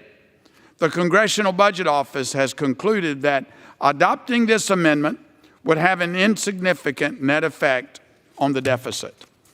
I urge all members to support the amendment and reserve the balance of my time. Gentleman reserves. For what purpose does the gentleman from New Jersey seek recognition? I rise in opposition to the amendment. Gentleman is recognized. Thank you. Mr. Speaker, this amendment would revise the look-back provisions or the look-back portion of the bill that requires EPA to revise all previous regulations to conform with the bill's vague metrics on limiting availability of vehicles. Now, this amendment would shorten this period to only apply to rules finalized under the Biden administration. So please understand, what they're doing here is saying that the only thing we're going to revoke, essentially, are the rules that were finalized under President Biden. I mean, nothing could be clearer that this amendment is based on politics and not policy by limiting it or the revocation of the to the Biden administration. This amendment does not improve the legislation in any way. It fails to address the fundamental problems with the underlying bill. The amendment is essentially trying to go back in time to the failed policies of the Trump EPA. And we would literally be moving backwards in our efforts to address the climate crisis and decarbonize the transportation sector and trying to eliminate pollution that affects Americans. The amendment doesn't address any of the concerns that my Republican colleagues claim to have about electric vehicles. This amendment simply doubles down on Republicans' attacks on EPA's authority, public health, and regulatory certainty. It does absolutely nothing to support our domestic vehicle manufacturing industry, like boost American competitiveness, counter China, or strengthen our economy. So this is just blatantly political, and I urge my colleagues to oppose the amendment as well as the underlying bill. I yield back, Mr. Speaker. Gentleman yields back. Gentleman from Ohio is recognized. Mr. Speaker, I am prepared to close. If the gentleman would like to close, I'll reserve. Has the only time remaining. I'll reserve. From Ohio has the only time remaining. Okay. All right. Well, good. Yeah. Let's look at what we've heard today. If we want to help America's auto workers, then let's keep them on the job. It takes a lot less labor to make electric vehicles than it does to make combustion engine vehicles. If we want to protect the environment, then let's keep China from doing all the mining and refining of the rare earth minerals and critical materials and supply chain that we actually need to make electric vehicles here in America. If we want to stop supporting China, rather than buy Chinese cars, which is where this is ultimately going to go to if we continue down this road, let's permit mining and refining of critical materials right here in America. So when we do make electric vehicles and we give the American people a choice about purchasing those vehicles, they're made with American materials, mined and refined in America by American workers, rather than putting money in the pockets of the Chinese Communist Party. So, Mr. Speaker, I just urge my colleagues to think about the future of what it looks like. The day will come, if we don't rein in the EPA's egregious rule mandating electric vehicles. And let me remind you, Republicans are not opposed to electric vehicles. I have a lot of friends that own electric vehicles. Not very many of them live in Appalachia, rural communities where they're impractical and unaffordable. But if we want to empower the American people with choice, then we need to roll back this EV mandate, because the day will come when the only choice that they will have is to buy a car that is manufactured in China, by China, because that's the only thing that's going to be available. Because we can't get permits here in America to do our mining and refining of those critical materials. China has already sent signals that they are going to start, and have already started, withholding those critical materials that we need to make electric vehicles. So the Chinese are setting a trap. God forbid if we let the Biden administration force us to fall into that trap. Mr. Speaker, I rise in strong support of H.R. 4468, the Choice in Automobile Retail Sales Act. I urge my colleagues to support it. And with that, I yield back the remainder of my time. Gentleman's time has expired. Pursuant to the rule, the previous question is ordered on the bill and on the amendment offered by the gentleman from Ohio, Mr. Johnson. The question is on the amendment by the gentleman from Ohio, Mr. Johnson. Those in favor say aye. Those opposed, no. In opinion of the chairs, the ayes have it. The amendment is agreed to. Mr. Speaker.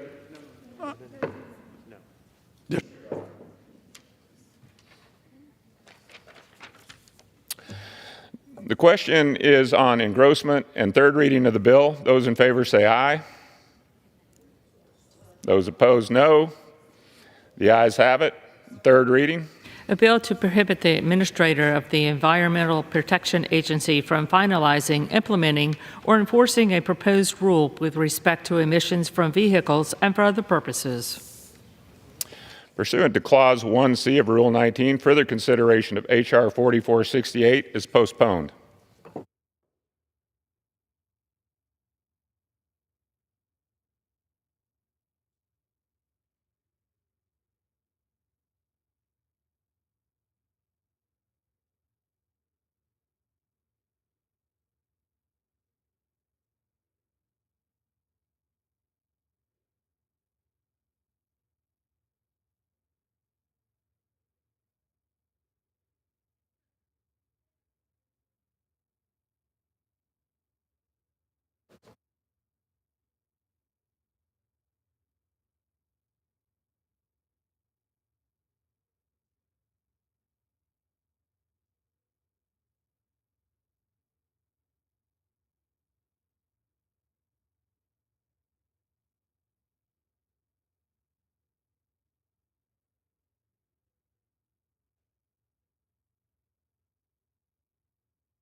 For what purpose does the gentlelady from North Carolina seek recognition?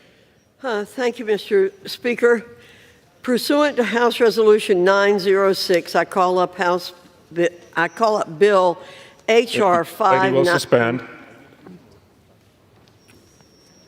Does the gentlewoman have a general leave request?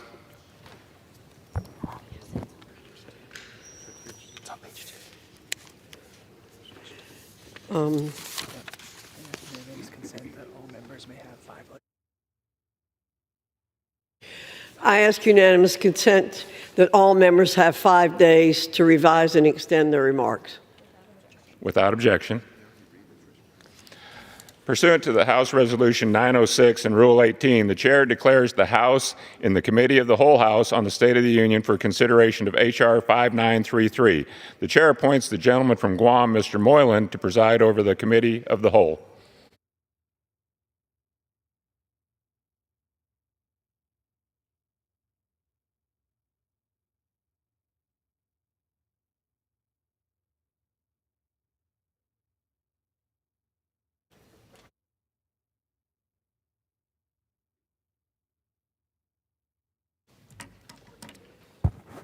The House is in Committee of the Whole on the State of the Union for the consideration of H.R. 5933, which the clerk will report by title. A bill to amend the Higher Education Act of 1965 to require additional information and disclosures of foreign gifts and contracts from foreign sources, restrict contracts with certain foreign entities and foreign countries of concern, require certain staff and faculty to report foreign gifts and contracts, and require disclosure of certain foreign investments within endowments. Pursuant to the rule, the bill is considered read the first time. General debate shall be confined to the bill and shall not exceed 1 hour, equally divided and controlled by the chair and ranking minority member of the Committee of Education and Workforce or their respective designees. The gentlewoman from North Carolina, Ms. Fox, and gentleman from Virginia, Mr. Scott, each will have 30 minutes. The chair recognizes the gentlewoman from North Carolina. Thank you, Mr. Chair. I yield myself such time as I may consume. The gentlewoman is recognized. Thank you. I rise today in support of the Deterrent Act, H.R. 5933. The Republican Transparency and Accountability agenda is on the march, and the Committee on Education and the Workforce has set its sights on post-secondary education. We delivered the Protection of Women and Girls in Sports Act, a bill to ensure Title IX funding doesn't go to athletic programs which disadvantage young women. Just yesterday, we conducted oversight of anti-Semitism on campus during a contentious hearing with Ivy League presidents. Now we're considering the Deterrent Act, a bill that restores transparency and accountability in foreign donations to American universities. The Deterrent Act strengthens Section 117 of the Higher Education Act, which was intended to protect American universities from nefarious foreign donations.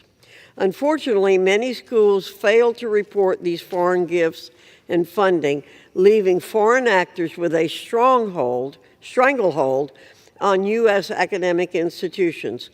A 2019 Senate report found that up to 70% of universities failed to comply with the law, and outside experts uncovered nearly $13 billion in previously undisclosed foreign funds. Of course, this is just the tip of the iceberg. Without transparency, we have no idea the true amount of foreign funds at our universities. This legislation safeguards our national security in 5 key ways. First, the bill lowers the minimum foreign gift reporting threshold to $50,000 from its current $250,000. For countries of concern, every penny must be reported. Second, the bill closes loopholes that allow foreign entities to hide the true origin or purpose of their gifts. Every disclosure must include the intended purpose, dates, and person at the institution responsible for accepting the gift. Third, the Deterrent Act requires that research faculty at our largest research universities disclose foreign gifts and contracts publicly so the American people can see if academic work is compromised. Fourth, it reveals foreign investments by the endowments of our largest private universities. Finally, it sets real, meaningful penalties for universities that fail to comply. Foreign influence is not something our schools should take lightly. I'm proud of my Republican colleague, Representative Michelle Steele, for introducing this fantastic piece of legislation, and the Committee on Education and the Workforce is proud to deliver yet another win for transparency, for accountability, and for the American people. I reserve the balance of my time. The gentlewoman reserves. For what purpose does the gentleman from Virginia is recognized. Thank you, Mr. Speaker. Mr. Speaker, I rise in opposition to H.R. 5933 and yield myself such time as I may consume. The gentleman is recognized. Thank you, Mr. Speaker. The Defending Education Transparency and Ending Rogue Regimes Engaging in the Nefarious Transactions, or Deterrent Act, is before us today. Historically, collaborations with global partners and careful federal investments in research have enabled our universities and colleges and universities to make bold, forward-thinking strides in health science and technology for people around the world. Additionally, institutions have collaborated with the U.S. government to enhance our research by attracting and retaining researchers and scholars from across the world. These partnerships help drive intellectual and campus diversity, strengthen inner workings of our economy, and give us an undeniable competitive edge. Institutions, however, must be transparent about resources they receive from foreign entities, particularly as the federal government invests nearly $30 billion annually in our higher education research and development efforts. And some colleges and universities, unfortunately, have not complied with all of their responsibilities in those disclosures. Regrettably, H.R. 5933 does nothing to meaningfully protect research security at colleges and universities. For example, colleges must report any gift from a representative of a, quote, country of concern, no matter the value, even a cup of coffee. Faculty's information is then shared in a publicly searchable database, regardless of whether the action was nefarious or not. This is excessive and burdensome, to say nothing about the potential discriminatory effect that it would disincentivize universities from conducting critical research using collaborative partners from around the world. It would force them to deviate from established compliance and reporting guidelines under Section 117 of the Higher Education Act. Schools are already grappling with recruiting and retaining students and scholars, and if passed, H.R. 5933 will stall decades of innovative progress and jeopardize global research initiatives. Students and faculties are already calling on Congress to improve our higher education system and address discrimination on campus. However, certain provisions of this bill would only exacerbate the ongoing culture wars that have consumed my colleagues in Congress. For example, the legislation singles out partnerships with certain countries, targeting researchers based solely on their nationality. And I've said before, we can achieve accountability and compliance without contributing to anti-Asian, anti-Semitic, or Islamophobic animosity. As I've offered a thoughtful alternative to improve Section 117 compliance and support institutions as they evaluate and implement their research integrity and foreign influence policies, and that alternative will be offered during the amendment process. This amendment builds on the CHIPS and Science Act and the Presidential Memorandum on Government-Supported Research and Development National Security Policy Guidelines, and specifically it allows reporting requirements of those with those federal agencies and requires the Secretary of Education to go through negotiated rulemaking to address key implementation aspects of Section 117. We must take targeted and thoughtful steps to protect our research and development initiatives without jeopardizing our global partnerships that will benefit us all. So thank you, and I reserve the balance of my time. The gentleman reserves. The gentlewoman from North Carolina is recognized. Thank you, Mr. Chair. I yield 6 minutes to the gentlewoman from California, Representative Michelle Steele. The gentlewoman is recognized. Thank you, Chairwoman Dr. Fox. Actually, this has nothing to do with the anti-Asian bill. This is my bill, and we want to protect our children from these propaganda. Yesterday, before the Education and Workforce Committee and the entire world, leaders of 3 of our nation's most prestigious universities failed to demonstrate the most basic levels of humanity when discussing anti-Semitism on campus. Make no mistake, their lack of moral clarity shows exactly what happens when we permit hostile foreign actors like Qatar, Iran, and Communist China to buy influence on our college campuses. When they give money without return, actually there's no such thing as a free lunch. That is why today I'm offering a legislative solution to crack down on this crisis in our higher education system. And that is why I rise today to urge support and passage of the Deterrence Act. Justice Brandeis once said sunlight is the best disinfectant.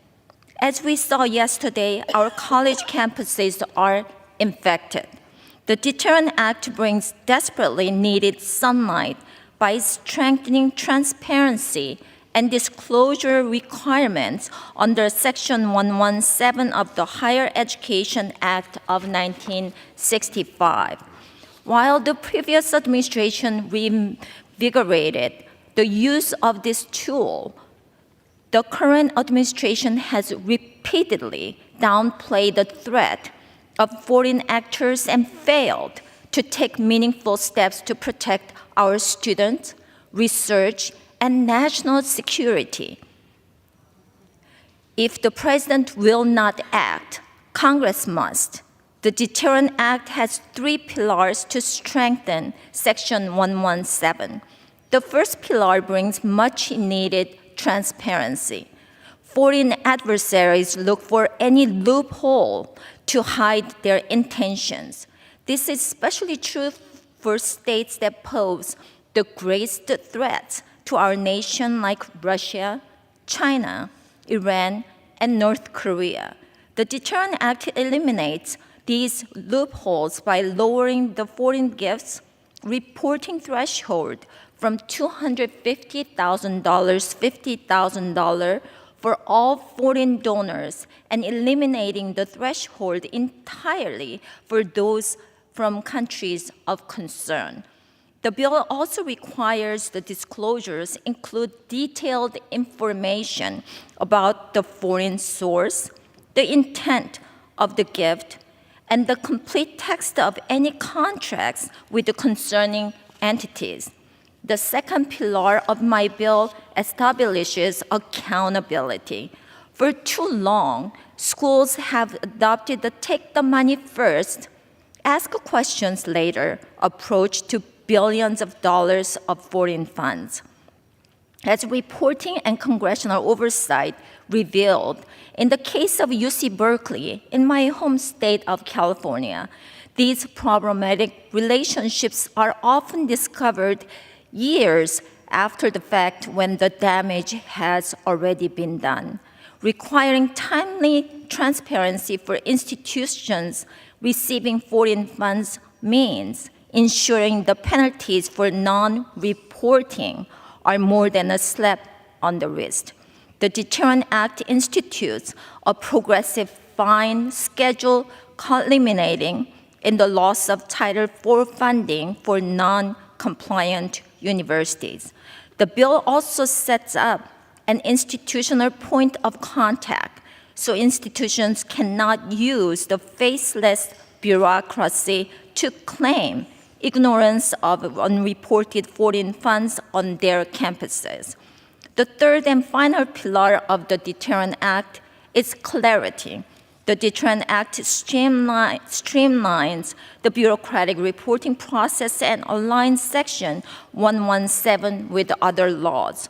It shifts the reporting schedule from a biannual to annual basis, using reporting threshold from existing law to avoid confusion. It improves communication between the Department of Education and institutions by mandating a point of contact on Section 117 for institutions to utilize at the department. It also requires periodic meetings between the department and institutions to discuss improvements to online reporting. Section 117 has not been updated in more than 30 years. These reforms are long overdue. The Deterrence Act is a common sense bill that adds transparency, accountability, and clarity to Section 117. That's why it passed the Education and Workforce Committee in a bipartisan vote. Let's protect our students from those propaganda. I urge every member of this body to vote yes on the Deterrence Act. I yield my balance of the time. I reserve. The gentlewoman reserves. The gentleman from Virginia is recognized. Thank you. Thank you, Mr. Chairman. I yield myself such time as I may consume. Gentleman is recognized. Thank you.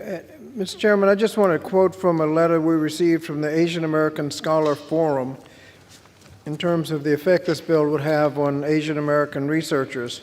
It's a long letter, but one paragraph I'll read. The Deterrence Act would further chill participation in research by signaling to researchers and institutions that scientific collaboration is discouraged and effectively deter academic institutions and scholars from engaging with Chinese American and immigrant colleagues and peers out of fear of punishment or heightened scrutiny. The Deterrence Act's definition of a foreign source includes not just individuals overseas, but those with lawful immigration status in the United States who are not U.S. citizens or nationals. As a practical matter, the Deterrence Act would force scholars and researchers to scrutinize the immigration status of potential collaborators and would deter them from collaboration with individuals who may be perceived as immigrants. Moreover, many scholars would not have access to private information, such as the immigration status of their peers, making this practically a difficult or impossible requirement for faculty, scholars, and researchers to meet.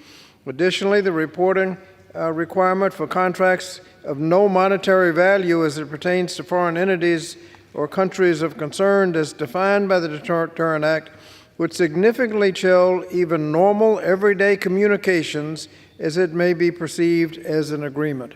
This would obviously have a chilling effect, and that's why one of the reasons we're opposing the Deterrent Act. I reserve the balance of my time. The gentleman reserves. Gentlewoman from North Carolina is recognized. Thank you, Mr. Chairman. I yield 3 minutes to the gentleman from Virginia, Representative Good. The gentleman is recognized. Thank you, Madam Chair. I support the Deterrent Act, and I urge all members to vote for this bill. Education is a battleground for influence, and it seems that foreign countries understand this better than some members of this Congress. On our watch, the federal government doles out billions in taxpayer dollars to fund expensive degrees that empower an anti-American agenda, while these woke universities secretly collect checks from hostile nations and watch their endowments grow and grow. The Deterrent Act strengthens existing law requiring colleges to publicly report gifts and contracts with foreign countries. Under the Deterrent Act, this information will be publicly available on a searchable database because taxpayers, parents, and students deserve to see who is buying the opportunity to influence the next generation of Americans. The Deterrent Act will further expose the disturbing data that has recently come to light. At least 200 American colleges declined to report a total of $13 billion in contributions from authoritarian countries like Qatar, China, and Saudi Arabia. But for some reason, the Biden administration has halted many of the existing investigations of reporting violations and has declined to enforce current law. Why would that be? Could it have something to do with the $14 million donated to the Penn Biden Center from unnamed contributors in China? The Biden administration minimizes it, and universities try to hide it, but the American people are suffering the effects of foreign influence. Just yesterday, in the Education and Workforce Committee, the presidents of Harvard, Penn, and MIT defended the influence Hamas has on our campuses and our students across this country. The number one donor of these undisclosed funds, Qatar, is a country who says that Israel alone is responsible for the attacks by Hamas, and even houses an office for the Hamas leader in its capital city. International partnerships can be beneficial for universities, but should not come at the cost of our national security, our intellectual property, academic freedom, or the perpetuation of our American values. I support passage of the Deterrent Act to ensure greater transparency regarding who is funding our colleges and universities, and I urge all of my colleagues to do the same, and I yield back. I'll reserve. Gentlewoman reserves. Gentleman from Virginia is recognized. Thank you, Mr. Chairman. Mr. Chairman, I ask unanimous consent that the letter from the Asian American Scholars Forum, from which I quoted, be entered into the record. The request is covered by generally. Thank you. I reserve. Gentleman reserves. Gentlewoman from North Carolina is recognized. Thank you, Mr. Chairman. I yield 2 minutes to the gentleman from Florida, Representative Bean. Gentleman is recognized. Thank you, Mr. Speaker, and thank you, Chair Fox. Mr. Speaker, we've got a problem. Today, America's education system is being purchased and manipulated by foreign nations. Since 2013, we know about $12 billion has flooded in from foreign sources to U.S. colleges, and outside experts say billions more in foreign funds could have been underreported. Foreign nations are pumping money into our higher education systems, and these nations are not our friends. This means our enemies are funding our colleges and universities, and make no mistake, every dollar that flows into our classrooms comes with strings attached. By accepting these foreign funds, our colleges and universities are importing toxic hatred straight from the dogma of our nation's enemies into our classrooms, and the results speak for themselves, as we saw in Chair Fox's committee yesterday. Rampant anti-Semitism, censorship, disdain for our U.S. Constitution, our founding fathers, and our American way of life. This is what happens when institutions of higher learning accept the Trojan horse of foreign funding. This blatant attempt to inject foreign ideologies into our schools undermines the fundamental purpose of American education. It goes without saying, we should be teaching American values in American schools. As a proud co-sponsor of Representative Steele's bill, H.R. 5933, the Deterrent Act, I look forward today to supporting this timely legislation, which will provide much-needed transparency in foreign funding in schools and reporting requirements. As we say in Florida, let the sun shine in. Mr. Speaker, let me be clear. America's institution of higher learning are not for sale. Thank you. I yield back. A reserve. The gentlewoman reserves. Gentleman from Virginia is recognized. Mr. Chairman, I reserve. Gentleman reserves. Gentlewoman from North Carolina is recognized. Thank you, Mr. Chairman. I yield 2 minutes to the gentleman from Utah, Representative Owens. The gentleman is recognized. Thank you, Speaker, and thank you, Madam Chair. I proudly rise today in support of Congresswoman Steele's Deterrent Act. The world is on fire. Evil is spreading globally, and we cannot permit American colleges and universities to be compromised. Our adversaries are determined to subvert our national interests, and today's modern battleground now includes American college campuses. When America higher ed administrators accept financial incentives and gifts from adversarial regimes, it sends a clear message that influence on campuses are for sale and American universities are open for business.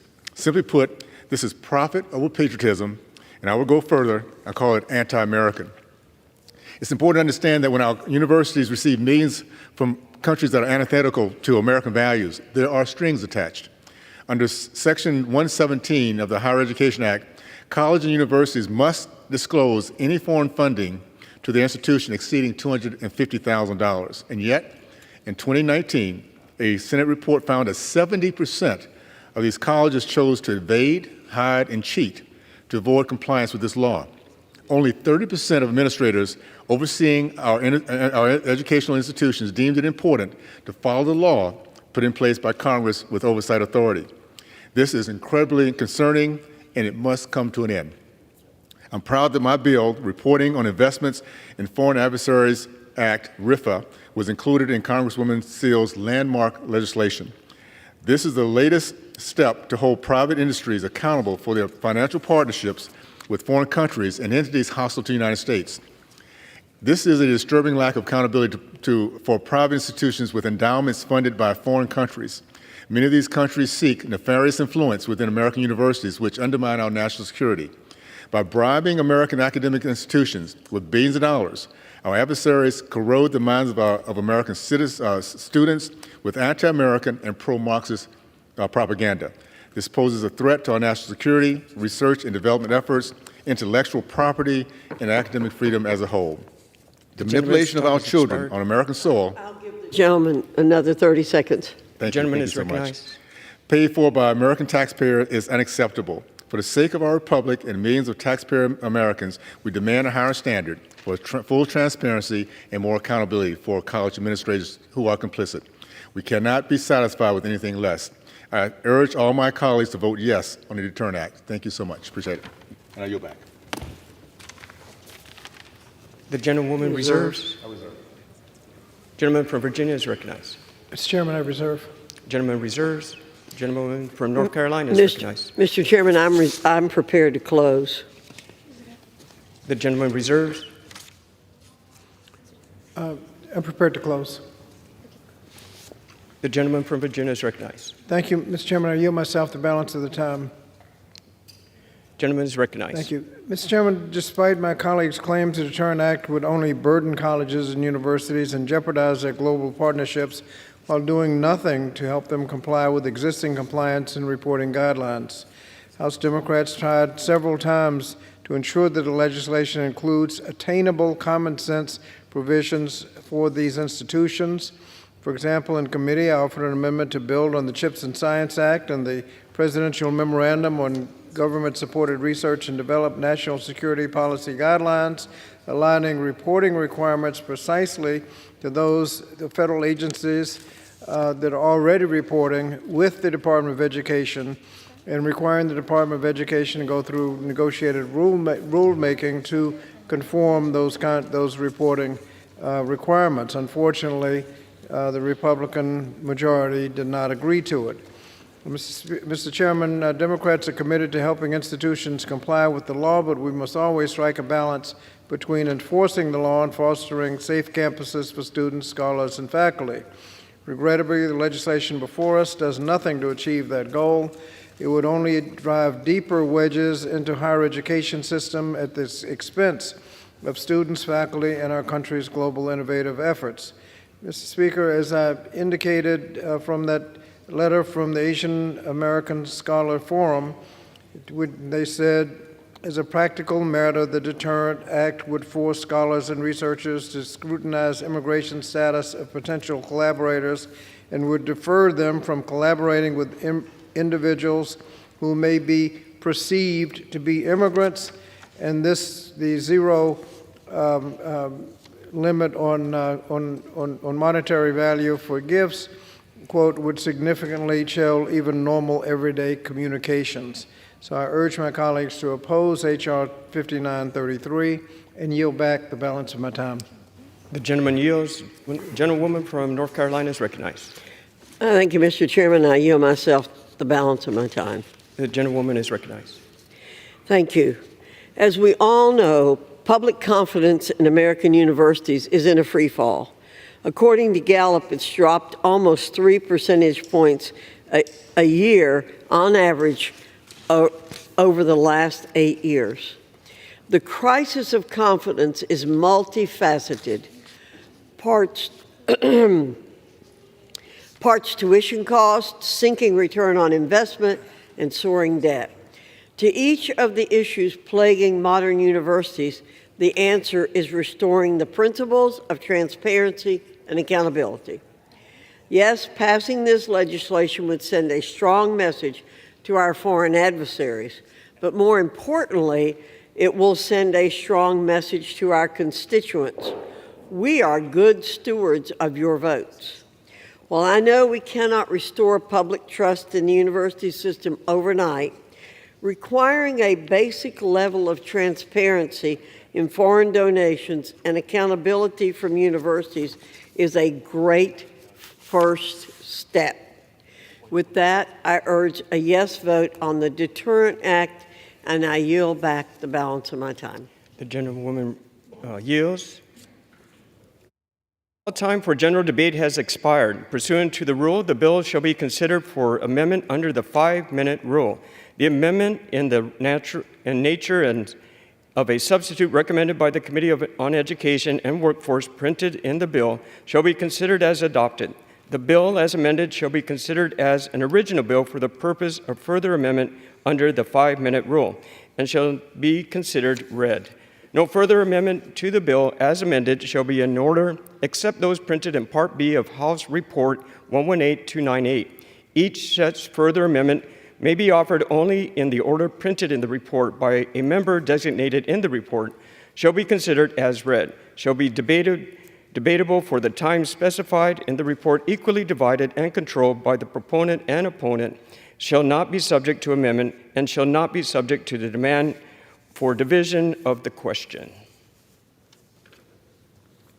It is now in order to consider amendment number 1, printed in Part B of House Report 118298. For what purpose does the gentlewoman from North Carolina seek recognition? Mr. Chairman, I have an amendment at the desk. The clerk will designate the amendment. Amendment number 1, printed in Part B of House Report number 118-298, offered by Ms. Fox of North Carolina. Pursuant to House Resolution 906, the gentlewoman from North Carolina, Ms. Fox, and a member opposed each will control 5 minutes. The chair recognizes the gentlewoman from North Carolina. Thank you, Mr. Chairman. My amendment makes technical edits to the underlying bill while also clarifying certain language on gifts, enforcement, and the timeline for the subsequent Government Accountability Office, GAO, study. The Deterrent Act includes common sense disclosure exemptions for industrial and intellectual property rights, except when they involve national security. My amendment clarifies the definition for intellectual property of national security concern by citing the existing commerce control list, which includes categories such as chemicals, avionics, and aerospace. If a transaction with foreign nations involves these sensitive industries, it should be disclosed. Chronic noncompliance of Section 117 is the central motivation for this bill. So my amendment also includes language to ensure the Secretary follows the law and brings civil action against non-compliant entities. This means even a recalcitrant administration, like the Biden administration, would have to treat non-compliance with the seriousness it deserves. Lastly, my amendment adds language requested by the GAO to help it effectively measure the implementation and interagency coordination of provisions in the Deterrent Act. Communication is key to combat malign foreign influence, and the GAO study will identify ways to improve that communication and coordination. With this amendment's simplistic nature, I hope for its easy passage, and I reserve the balance of my time. The gentlewoman reserves. For what purpose does the gentleman from Virginia? Mr. Speaker, I yield myself such time as I may consume. Does the gentleman seek time in opposition? I'd seek time in opposition and ask unanimous consent to speak in opposition, although I'm not opposed. Without objection. Thank you. Mr. Chairman, this appears to be technical and clarifying, and that's always a good thing, and I would hope we'd adopt the amendment. Yield back. Gentleman yields back. The gentlewoman from North Carolina is recognized. Well, I thank the gentleman for yielding and supporting this very technical amendment, and I yield back the balance of my time. Gentlewoman yields back. The question is on the amendment offered by the gentlewoman from North Carolina. Those in favor say aye. Those opposed say no. In the opinion of the chair, the ayes have it. The amendment is agreed to.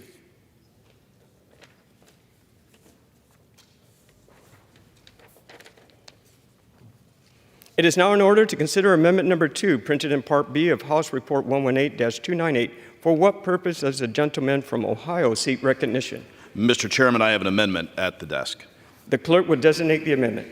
Amendment Number 2, printed in Part B of House Report Number 118-298, offered by Mr. Carey of Ohio. Pursuant to House Resolution 906, the gentleman from Ohio, Mr. Carey, and a member opposed each will control 5 minutes. The chair recognizes the gentleman from Ohio. Mr. Chairman, I yield myself such time as I may consume. The gentleman is recognized. I rise in support of my amendment and the underlining bill, the Deterrent Act. Foreign influence on our universities and colleges is a serious threat, and I am concerned foreign adversaries are targeting our nation's students. The Deterrent Act ensures that we have transparency, accountability, and clarity in how foreign actors are involved with our universities and colleges.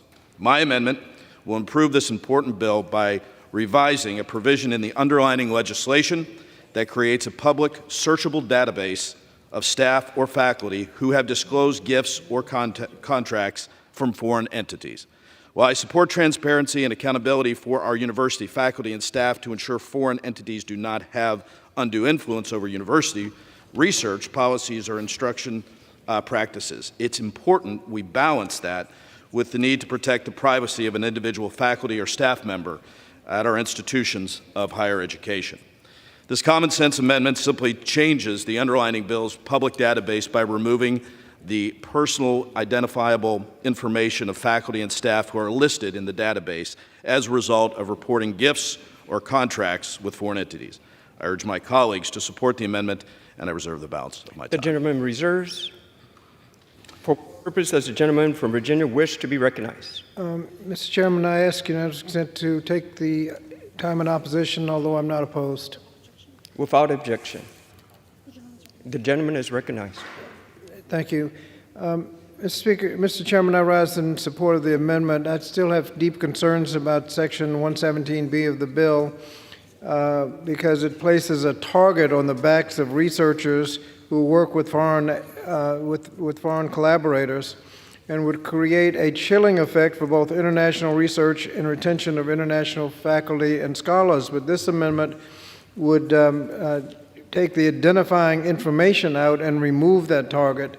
And so I think that's a good direction. So I would support the amendment and yield back the balance of my time. The gentleman yields back. The gentleman from Ohio is recognized. Mr. Chairman, I urge my colleagues to vote in support of this amendment, and I yield back the balance of my time. The gentleman yields back. The question is on the amendment offered by the gentleman from Ohio. Those in favor say aye. Those opposed say no. In the opinion of the chair, the ayes have it. The amendment is agreed to. It is now in order to consider Amendment Number 3, printed in Part B of House Report 118-2. For what purpose does the gentleman from Texas seek recognition? Thank you, Mr. Speaker. I have an amendment at the desk, and I yield myself as much time as I may consume. The clerk will designate the amendment. Amendment number 3, printed in Part B of House Report number 118-298, offered by Mr. Fallon of Texas. Pursuant to the House Resolution 906, the gentleman from Texas, Mr. Fallon, and a member opposed each will control 5 minutes. The chair recognizes the gentleman from Texas. Thank you, Mr. Speaker. I rise today to offer an amendment to the Deterrent Act, a bill that will work toward preventing foreign influence within America's institutions, colleges, universities by strengthening Section 117 of the Higher Education Act. Section 117 requires colleges and universities to report contracts with and gifts from a foreign source that alone or combined are valued at more than $250,000 per calendar year. My amendment will prohibit repeat offending institutions from obtaining waivers that would allow them to accept donations or gifts from countries or entities of concern. So some countries and entities, like, for instance, China, pose a particular concern to the United States, and as such, institutions are required under this act to obtain special waivers if they wish to accept donations or gifts or contracts from them. My amendment simply adds that if an institution fails to comply with this act for 3 years, they are no longer eligible to receive these waivers. It's kind of a 3 strikes and you're out deal. Foreign funds can come with strings attached, as we all know, strings that can undermine our own national security. Foreign countries can use investment in America's colleges and institutions to disseminate propaganda, steal secrets, research, and unfortunately so much more. That's why countries that raise more concern have more supervision over any of their donations or gifts, including waiver requirements. This is really a common sense amendment. We're not stripping away the waivers after the first mistake. We're not even stripping away waivers after the second mistake. But if it's the third time, if you neglect this act, this is obviously purposeful, and that's when we say, as I mentioned before, 3 strikes and you're out. So you have proven, if you do that, that you lack the transparency and the trust that are required to have these waivers permitted. This amendment is not only about transparency and accountability, but it's also fundamentally about our national security. So with that, Mr. Speaker, I urge my colleagues to vote in favor of our national security by supporting this amendment, and I hope this is bipartisan, and I reserve. Thank you. Gentleman reserves. Gentleman, for what purpose does the gentleman from Virginia seek to be recognized? Mr. Chairman, I rise in opposition to the amendment. Gentleman is recognized for 5 minutes. Thank you, Mr. Chairman. Mr. Chairman, while I certainly want to ensure that institutions remain compliant with Section 117, many compliance problems can be minimal or unintentional. Colleges and universities will obviously be held accountable for those problems, and subsequent violations can be punished more severely. But a permanent ban seems very excessive as a mandatory penalty in all cases. So I would oppose the amendment and yield back the balance of my time. Gentleman yields. Gentleman from Texas is recognized. Thank you, Mr. Speaker. I think I made my point clear. I would urge my colleagues to vote in favor, and I yield back. Gentleman yields back. The question is on the amendment offered by the gentleman from Texas. Those in favor say aye. Aye. Those opposed say no. In the opinion of the chair, the ayes have it. The amendment is agreed to.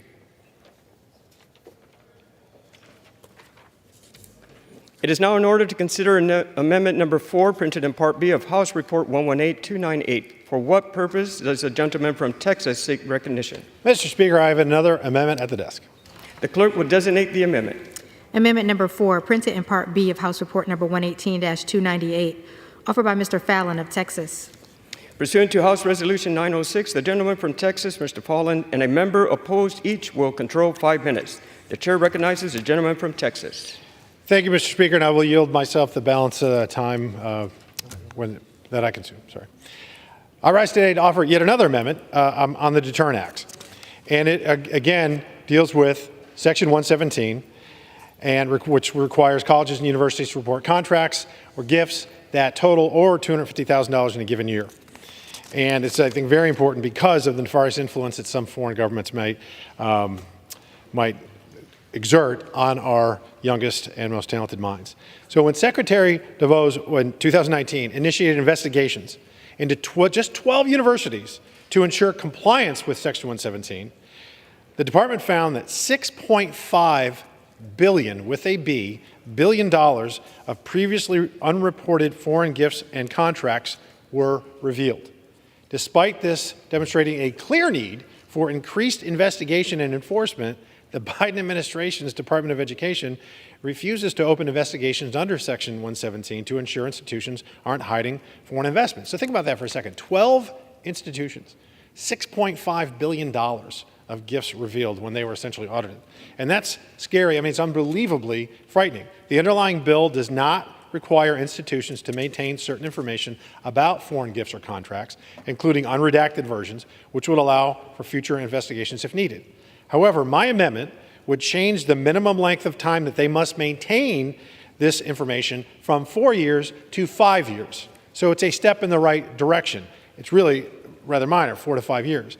The year-long extension, why this is relevant is because if we have a potential change in administrations, regardless that administrations last 4 years at a time, this would be protected with 5 years.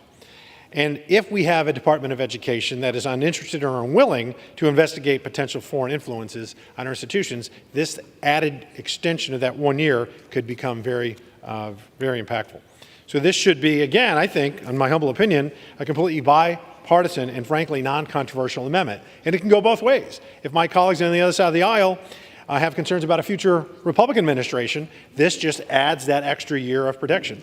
This will also work toward restoring legislative balance, legislative branch relevance, as we see the executive branch continually year over year, regardless of what party's in power in the White House, eat away at our constitutional oversight and, quite frankly, authority and powers.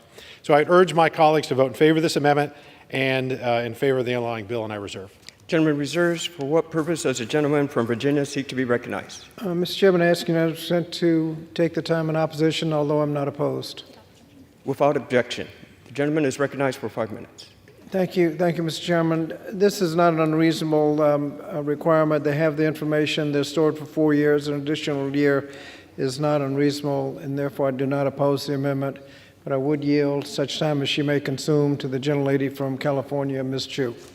The gentlewoman is recognized. As chair of the Congressional Asian Pacific American Caucus, I rise in strong opposition to the Deterrent Act. The Deterrent Act would burden higher education institutions and federal agencies by needlessly complicating existing research security measures. Further, the bill would impose unreasonably expansive reporting requirements on individual researchers. What is worst is that it would broadcast their personal information on public databases, therefore casting a chilling effect disproportionately on the Asian American academic community. From the incarceration of Japanese Americans in World War II to racial profiling of Chinese American scientists under the failed China Initiative, countless Asian Americans have had their lives destroyed because our government falsely accused them of being spies. Already, 72% of Asian American academic researchers report feeling unsafe.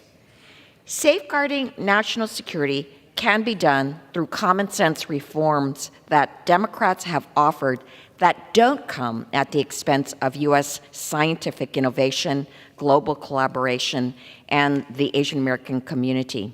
In fact, Congressmember Bobby Scott has submitted such an amendment that is a common sense reform. In the meanwhile, this bill, the Deterrent Act, is a bill that I urge all my colleagues to vote no on and I yield back. The gentleman from Virginia is recognized. I reserve the balance of my time. The gentleman reserves the balance of his time. Gentleman from Texas is recognized. Thank you, Mr. Speaker. You know, one of the other reasons why we should really look and hopefully get overwhelming support for this amendment is, let me give you a quick example. In the final year of President Trump's administration, universities reported $1.6 billion in foreign donations. In the entire first year of the Biden presidency, that number magically plunged to 4.3 million. So I doubt that the actual donations and gifts and such were reduced by 37,200%. I think it's merely a case of if Section 117 isn't going to be essentially audited, then these universities don't feel, and other institutions don't feel compelled to actually follow federal law. That's another reason why I think extending this from 4 to 5 years is critical. Thank you very much, Mr. Speaker, and I yield back. The gentleman yields. The gentleman from Virginia is recognized. I yield. Gentleman yields. The question is on the amendment offered by the gentleman from Texas. Those in favor say aye. Those opposed say no. In the opinion of the chair, the ayes have it. The amendment is agreed to.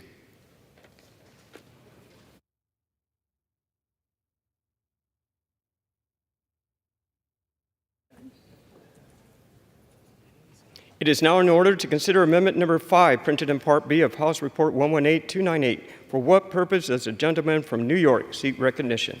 Mr. Chairman, I have an amendment at the desk. The clerk will designate the amendment. Amendment number 5, printed in Part B of House Report number 118-298, offered by Mr. Molinaro of New York. Pursuant to House Resolution 906, the gentleman from New York, Mr. Molinaro, and a member opposed each will control 5 minutes. The chair recognizes the gentleman from New York. Mr. Chairman, I've been called much worse. Mr. Chairman, the Deterrent Act is an important bill, and it seeks to hold colleges, universities, and foreign actors accountable while providing the transparency necessary into any influence foreign countries are attempting to exert on our nation's students and academic institutions through new disclosure requirements, and this could not be more timely.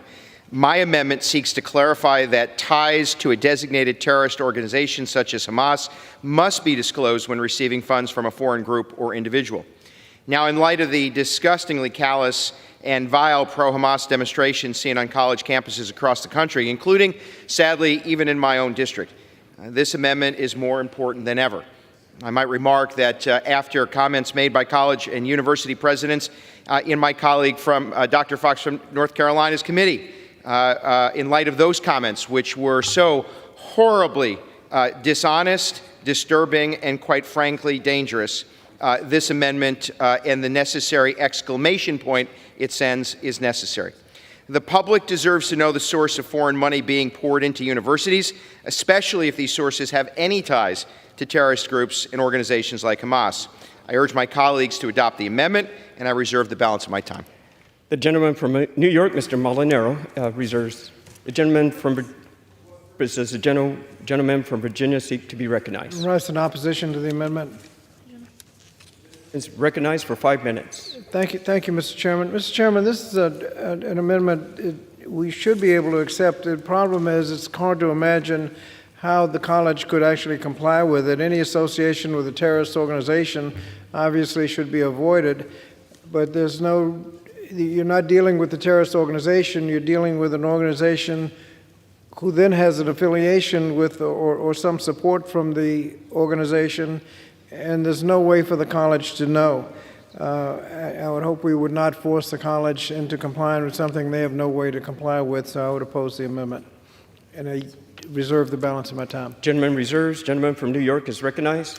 Mr. Chairman, there is adequate capacity for colleges and universities across this country to identify the source of funds such as this. In fact, we know all too often that there are individuals even working within the federal government who have ties and have associated themselves with actions of Hamas. We have the technology to do so, and simply expecting that universities do their due diligence and then disclose to the American people, students, and supporters of those universities is certainly not a bar too great for them to meet.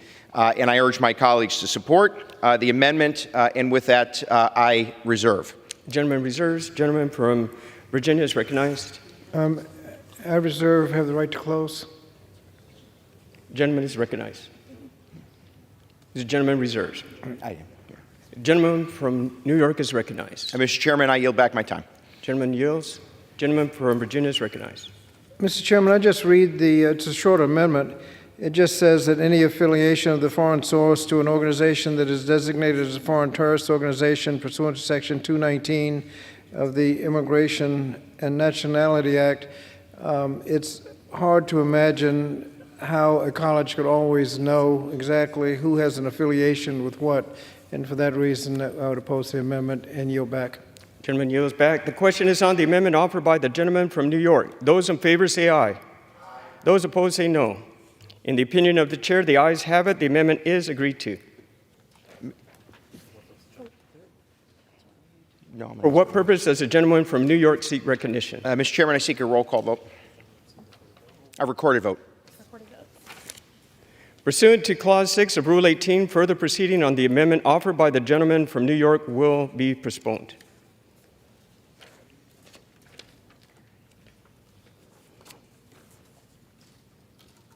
It is now in order to consider amendment number 6, printed on Part B of House Report 118-298. For what purpose does the gentleman from Tennessee seek recognition? I have an amendment at the desk. The clerk will designate the amendment.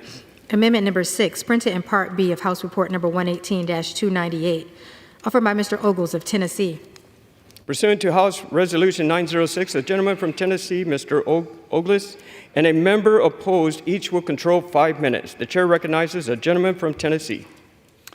Thank you, Mr. Chairman. My amendment is really rather simple. It's about transparency. It's about simply moving the reporting requirements. And so my amendment reduces the threshold for the value of gifts that must be reported from $50,000 to $1 million. So it simply lowers the threshold. This is about transparency, Mr. Chairman. The underlying bill, which represents a solid and sorely needed first step, advertises much needed transparency. But if we're going to stop America's foreign adversaries from targeting our nation's educational institutions and students, we need transparency at every level. I reserve. Gentleman reserves. Gentleman, for what purpose does the gentleman from Virginia seek to be recognized? Mr. Chairman, I'd seek time in opposition. Gentleman is recognized for 5 minutes. Mr. Chairman, this lowers the threshold to $1. Any gift from any source, every gift or contract from any country. So if you've got some Canadian collaborators or somebody from Great Britain offering you coffee and donuts, you've got to report it on a searchable database. I think that is an absurd amount of reporting that would have to be done. It would create backlogs at the Department of Education and take time away from the scrutiny of the reports that really need to be looked at. I would hope we would not make this amendment and reserve the balance of my time. Gentleman reserves. Gentleman from Tennessee is recognized. Thank you. The Trump administration discovered $6.5 billion in previously unreported foreign money to universities from adversarial countries.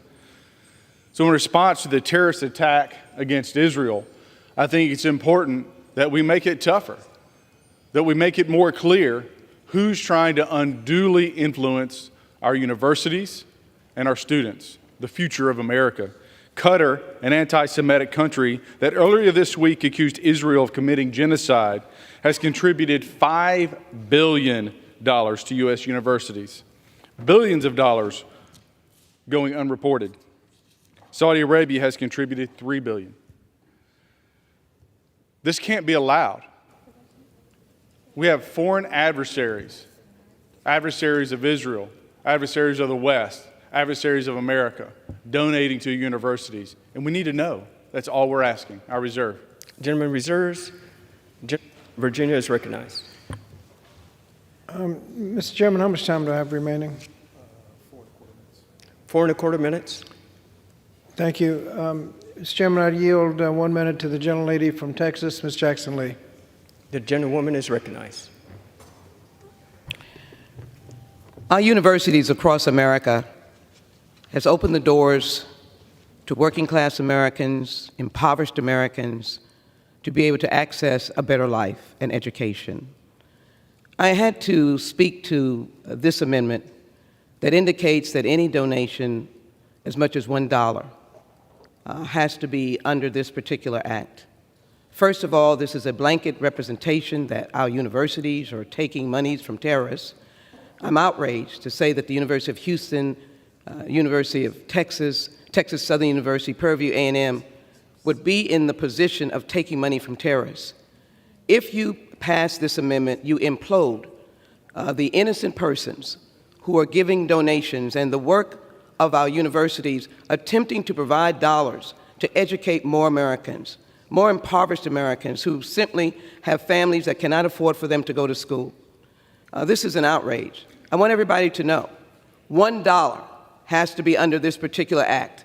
$1 that may come from a grandmother, $1 that may come from a hardworking The gentlewoman's time has parent. expired. I yield an additional minute. The gentlewoman is recognized. Generous, kind-hearted people from the faith institutions that many of our universities come under. You're going to ask them to vet or to determine whether terrorists are involved. It's not the question whether terrorists are involved. I want this nation to be protected. We now realize that we're subject to a lot of terrorist potential because of the time in which we're in. I take it seriously. I'm on the Homeland Security Committee. But this $1 is to make mockery of the hard work of many, in quotes, working class universities and colleges, our community colleges, two-year colleges that themselves receive donations for people who are grateful that they allowed them to be a vocational nurse or a welder. And because of that opportunity, they were able to make a living for themselves and their families. We must have a rational, reasonable thinking here. And I am grateful for America's hierarchy of education because so many people come to be educated here. My colleagues, let us vote this amendment down. Let us not do this and undermine the educational system of this nation and the Constitution. I yield back. Gentleman from Virginia reserves. Gentleman from Tennessee is recognized. Mr. Speaker, I think it's important to understand that we're in a new day. October 7th changed the world. Qatar, for example, has praised Hamas. They have literally praised the systematic rape of women, the torture and rape of little girls. Surely my colleagues understand why reporting donations is so paramount. I can't stand by and pretend that this isn't going on. Qatar's trying to buy forgiveness. $500 million to Hamas. How many rapes did that pay for, Mr. Chairman? How much is enough to absolve their sins? I'm appalled that anyone would be opposed to this.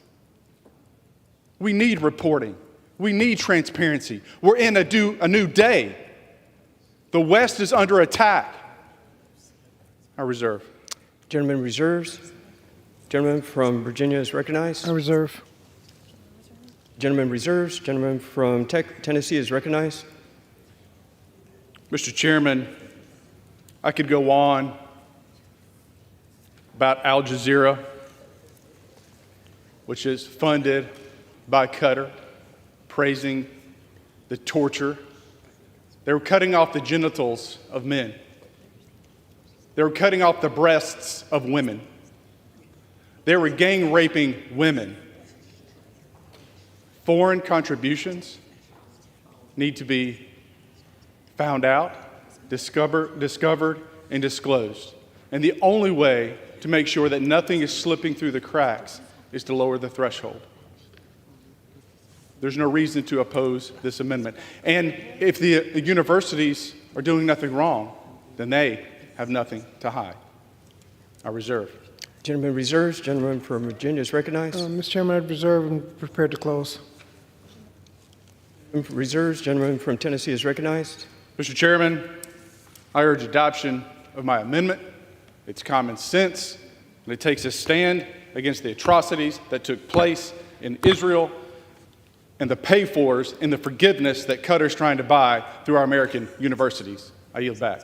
Gentleman yields. The gentleman for Virginia is recognized. Thank you, Mr. Chairman. I yield myself the balance of the time. Mr. Chairman, the gentleman from Tennessee mentioned billions of dollars from countries and mentioned some countries of concern. Countries of concern already have to report $0 and up gifts. This just adds all other countries.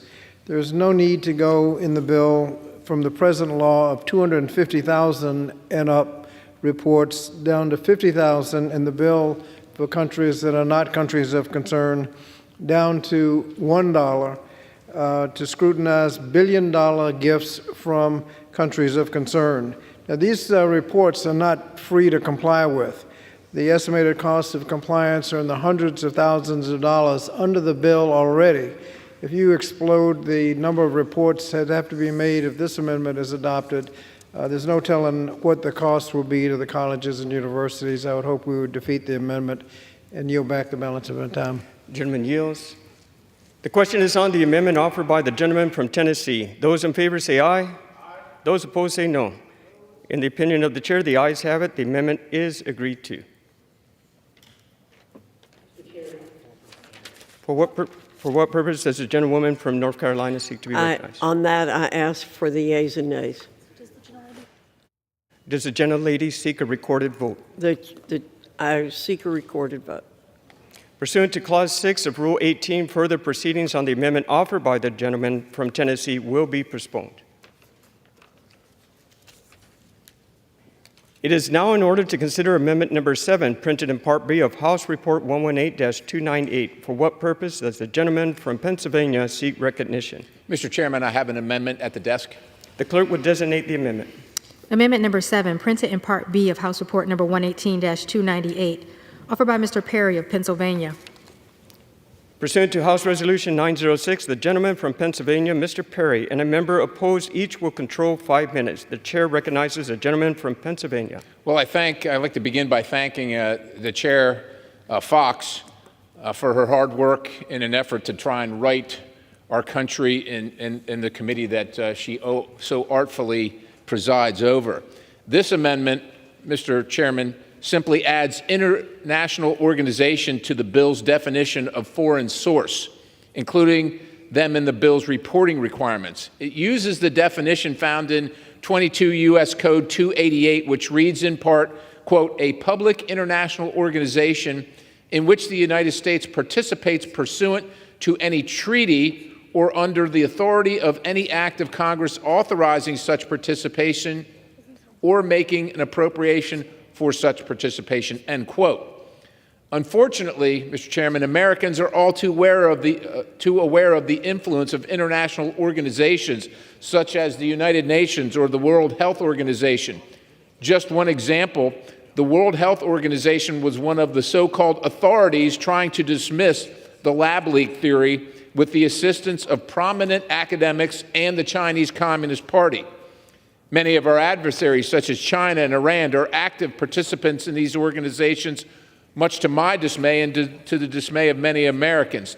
The fact that Iran was appointed to chair the 2023 United Nations Social Forum, a conference focusing on human rights, would be laughable if not for Iran's own very grave human rights abuses, which are serious, to say the least. I'm concerned that should the excellent policies in this bill become law, our adversaries will instead attempt to funnel money to college campuses through international organizations. This amendment would address that possibility and shed even more light on these foreign gifts received by American colleges and universities. And with that, Mr. Chairman, I reserve. Gentleman reserves. What purpose does the gentleman from Virginia seek to be recognized? Rise in opposition to the amendment. The gentleman is recognized for 5 minutes. Thank you. Mr. Chairman, this amendment would add all international organizations as foreign sources at universities must report funding from under Section 117. It would include the United Nations, UNESCO, World Health Organization, the World Trade Organization. These multi-nation multinational organizations, many of whom have significant participation of the United States, should not be deemed as necessarily national security threats. This amendment would expand the burdensome Section 117 compliance without giving any clear reason how it would protect national security. For that reason, I would oppose the amendment and urge my colleagues to vote no. I've reserved the balance of my time. Gentleman reserves. Gentleman from Pennsylvania is recognized. Thank you, Mr. Chairman. My good friend and colleague talks about protecting national security, and somehow this amendment implies that somehow this amendment would imperil that. I don't understand how letting Americans know more about who's providing funds internationally to our universities in our country imperils our national security. We should know who's trying to attempt to influence not only what's happening on campuses, but the very minds on those campuses, whether it's Confucius Institutes or whether it's an organization antithetical, maybe anti-Semitic from the Middle East that's sending endowments and funds to American universities to influence the minds of those who are participating in education at those universities. And it's important not only for citizens to know, but quite honestly for our federal government and these security agencies to know. And I'll remind my good friend on the other side of the aisle that I had a bill some time ago to require this reporting, which is already required in many aspects and many respects, but universities, even with the requirement, don't keep the information and don't report any of it at this time. And isn't that a peril to national security? So if we actually do want to strengthen our security in our country for our citizens, I would urge adoption of this amendment, and I'd reserve the balance. Gentleman reserves. Gentleman from Virginia is recognized. No reserve. Prepared to close. Gentleman reserves. Gentleman from Pennsylvania is recognized. Well, I thank the chairman, and I thank my good friend, the gentleman on the other side of the aisle. But again, transparency is key. Universities have become, unfortunately, what we've seen in our public media on this very day and on these very days, hotspots for international insurgent activity in our country, things that are antithetical to our country and our way of life, things that we have never seen before, anti-Semitic chants on American university grounds.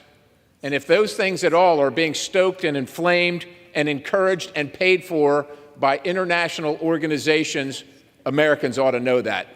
I yield the balance of my time, and I ask my colleagues to vote in favor of this amendment. Gentleman yields. Gentleman from Virginia is recognized. Thank you, Mr. Chairman. Mr. Chairman, I ask unanimous consent to enter into the record a letter from the American Council on Education, signed by 18 national higher education organizations. The gentleman's request is covered by general leave. Thank you. Mr. Chairman, part of the letter reads that while we understand the concern regarding foreign funding of U.S. institutions of higher education is bipartisan, we believe the Deterrent Act is duplicative of existing interagency efforts, unnecessary, and puts in place a problematic expansion of the data collection by the United States Department of Education that will broadly curtail important needed international research collaboration and academic and cultural exchanges. I think that applies to this amendment too, and I would hope we'd vote no on the amendment, and I yield back the balance of my time. Gentleman yields. The question is on the amendment offered by the gentleman from Pennsylvania. Those in favor say aye. Aye. Those opposed say no. In the opinion of the chair, the ayes have it. The amendment is agreed to.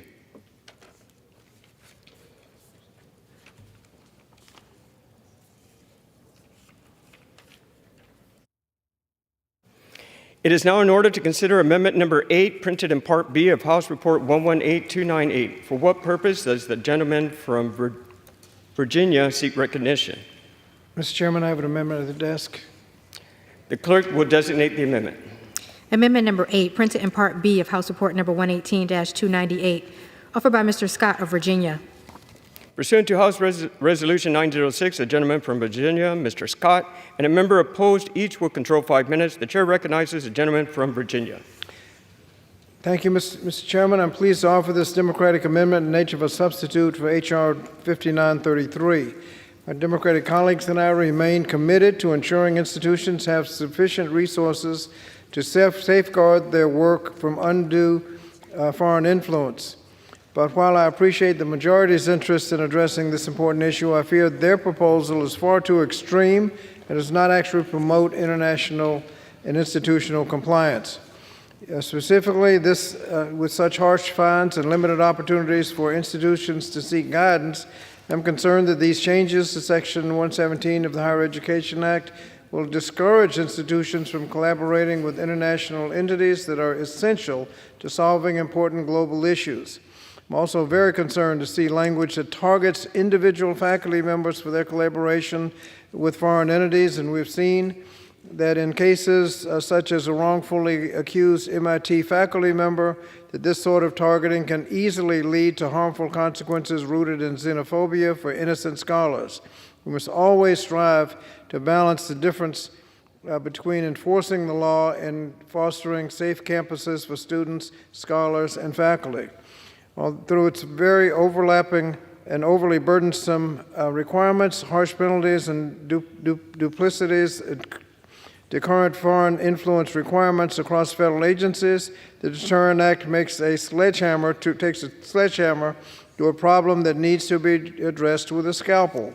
A Democratic substitute makes a thoughtful approach to Section 117 compliance to support institutions as they evaluate and implement their research integrity and foreign influence policies.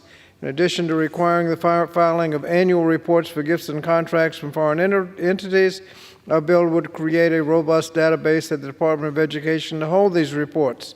It establishes common sense sanctions for noncompliance that allow for room to help institutions that need scaling up their compliance work, and it establishes a single point of contact with the department to coordinate Section 117 compliance. It also builds on the work being done through the implementation of the CHIPS and Science Act and the Presidential Memorandum on Government-Supported Research and Development National Security Policy Guidance by aligning important requirements to those of other federal agencies and requiring the Secretary of Education to go through negotiated rulemaking to address key implementation aspects of Section 117. So I urge my colleagues to support the Democratic substitute rather than the underlying bill to enhance institutions' real ability to protect against foreign influence, and I reserve the balance of my time. Gentleman reserves. For what purpose does the gentlewoman from North Carolina seek recognition? I rise in opposition to the amendment, Mr. Chairman. The gentlewoman is recognized for 5 minutes. Thank you, Mr. Chairman. I rise to speak in opposition to the amendment in the nature of a substitute from Mr. Scott. Instead of taking the threat of foreign influence seriously, this amendment's a mere slap on the wrist for campuses and includes gaping disclosure loopholes. This is insufficient to protect our students and institutions from our worst adversaries. The amendment first makes it easier for foreign sources to be undetected, doubling the threshold for contracts to $100,000 and allowing gifts under $250,000 over a 3-year span to go unreported. Bad actors will seek any possible way to avoid transparency about their attempts to harm America through their influence over American post-secondary education, and a strict threshold is essential to stop that from happening. The annual thresholds in deterrent are simple and aligned with other requirements in existing federal law. Shockingly, this amendment includes no differences for America's biggest enemies, countries of concern and enemies of concern, entities of concern. In my colleagues' minds, gifts from Russia and Iran are the same as gifts from England. I find it alarming that my colleagues are trying to make it easier for countries of concern to find ways to influence our universities. Deterrent uses a tailored list of countries and individuals pulled from existing law that have a proven track record of being security threats and actively working against the United States. The Democratic ANS also has terrible carve-outs that provide gaping loopholes for cunning adversaries. The amendment prevents disclosure of the names of foreign sources and who at the institution is responsible for receiving the gift. These loopholes will make it easier for foreign sources to conceal their relationships and schools to feign ignorance, rendering disclosures all but useless. Finally, the Democrats provide no real incentive for schools to comply. Their fines for violations go as low as $250. After 3 consecutive years of violations, the Democrat fine only goes up to the full amount of the gift. This is a laughable drop in the bucket compared to the billions in foreign contributions. Money talks, and institutions need to know Section 117 cannot be ignored. We have already seen institutions fail to disclose billions in the past, and this paltry fine has no real consequences. It is time to take foreign influence seriously. I stand against this amendment, and I reserve the balance of my time. Gentlewoman reserves. Gentleman from Virginia is recognized. Is the chair of the committee ready to close? I think I have the right to close, so if the gentleman's ready to close. You want to speak? How much The time, gentleman from Virginia is do I recognized. have remaining? 2.25 minutes. Only yield 1 minute to the gentlelady from Texas. The gentlewoman is recognized. It should be made very clear that there's not one American, one member of Congress, not one Democratic member of Congress as well, joined with colleagues who reasonably understand our mutual commitment to the national security of this nation, wants any interference in the important research that is being done by universities across America. They're the hope of the world. There are brilliant students that come with complete innocence to come here to the United States and create global research that will help not only this country, but help the world. I want that to continue. I want the bad actors to be wiped out. And clearly, as my friends have now moved from China to the Mideast, I find Hamas and abhor them. They are terrorists, but I'm yet to find a dollar from them to any legitimate institution here in the United States. What I will say is that we have a system in place. It builds on the CHIPS and Science Act and the Presidential Memorandum of Government-Supported Research. We already have a scheme to take care of this.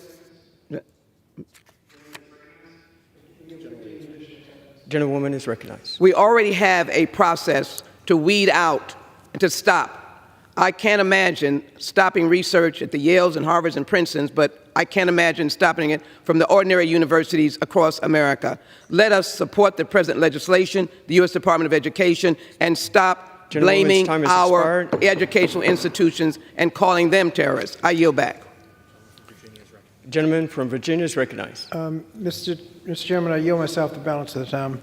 Gentleman is recognized. Mr. Chairman, in the committee chair's remarks, she mentioned that there's a difference between countries of concern and other countries. I would remind her that we just passed an amendment that essentially eliminated that difference. A recorded vote was requested, and perhaps she could join me in trying to defeat that amendment to the bill. But this amendment, in the nature of a substitute, significantly increases the gifts and contracts that need to be reported compared to present law. It takes a more moderate approach to national security than the underlying bill, which I think is an extreme approach and will be very difficult for colleges to comply with. And for that reason, I would hope we'd adopt the democratic nature substitute, amendment in nature of a substitute, and if not, defeat the underlying bill. Now yield back. Gentleman yields. The gentleman from North Carolina is recognized. So many more of the demonstrations. The gentlewoman from North Carolina is recognized. Thank you, Mr. Chair. Mr. Chair, my friend from Virginia and I have been doing really very well. I'm working in a bipartisan manner recently, and I hate for things to come between us, but his amendment, in the nature of a substitute, really does do a lot of damage to the underlying bill. There is no enforcement mechanism, and there's no difference for malign actors. And we have evidence to show that these foreign gifts are having an impact on the number of demonstrations, the anti-Semitic demonstrations on the campuses. So we know that foreigners are doing a lot to undermine our beliefs and our values in this country. So we need to be aware of where money's coming from other countries, and particularly from those countries that we know want to destroy us. So I have to very strongly oppose the amendment in the nature of a substitute, and I urge my colleagues to vote no on it. The question is on the amendment offered by the gentleman from Virginia. Those in favor say aye. Those opposed say no. No. In the opinion of the chair, the noes have it. The amendment is not agreed to. For what purpose does the gentleman from Virginia seek recognition? To seek a recorded vote. Pursuant to the Clause 6, Rule 18, further proceedings on the amendment offered by the gentleman from Virginia will be postponed. What purpose does the gentlewoman from North Carolina seek recognition? Mr. Chair, I move that the committee do now rise. The question is on the motion that the committee rise. All those in favor say aye. Aye. All those opposed say no.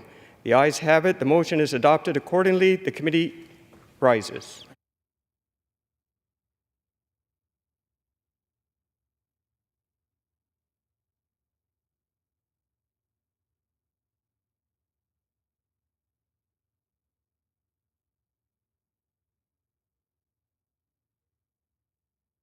Mr. Chair. Mr. Speaker, the Committee of the Whole of the State of the Union, having under consideration H.R. 5933, directs me to report that it has come to no resolution thereon. The Chair of the Committee of the Whole House on the State of the Union reports that the committee has had under consideration H.R. 5933 and has come to no resolution thereon. For what purpose does the gentlewoman from North Carolina seek recognition? Mr. Speaker, I ask unanimous consent that all members may have 5 legislative days in which to revise and extend their remarks and include extraneous material on H.R. 5933. Without objection. Pursuant to Clause 12A of Rule 1, the Chair declares the House in recess subject to the call of the Chair.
The House will be in order. Pursuant to House Resolution 906 and Rule 18, the Chair declares the House in Committee of the Whole House on the State of the Union for further consideration of H.R. 5933. Will the gentleman from Florida, Mr. Stubbe, kindly take the chair?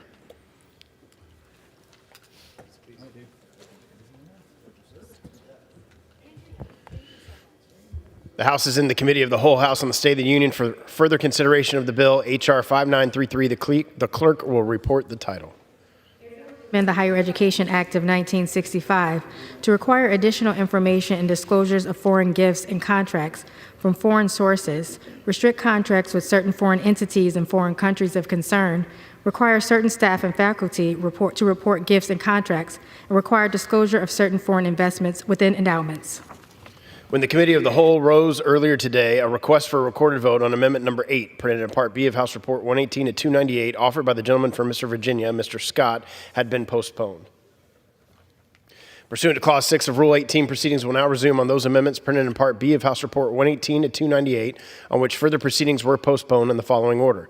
Amendment Number 5 by Mr. Molinaro of New York. Amendment Number 6 by Mr. Ogles of Tennessee. Amendment Number 8 by Mr. Scott of Virginia.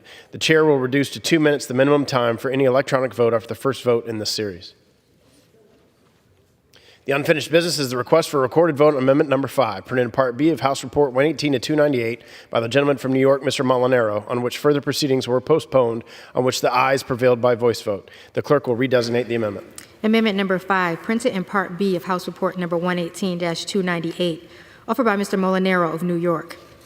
A recorded vote's been requested. Those in support of a request for a recorded vote will rise and be counted. Sufficient number having risen, recorded vote is ordered. Members will record their votes by electronic device. This will be a 15-minute vote.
On this vote, the yeas are 372, the nays are 39. The amendment is agreed to. The unfinished business request for recorded vote on amendment number 6, printed in Part B of House Report 118 and 298 by the gentleman from Tennessee, Mr. Ogles, on which further proceedings were postponed, on which the ayes prevailed by voice vote. The clerk will redesignate the amendment. Amendment number 6, printed in Part B of House Report number 118-298, offered by Mr. Ogles of Tennessee. A recorded vote's been requested. Those in support of a request for a recorded vote will rise and be counted. Sufficient number having risen, a recorded vote is ordered. Members will record their votes by electronic device. This will be a 2-minute vote.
On this vote, the yeas are 94, the nays are 320. The amendment is not agreed to.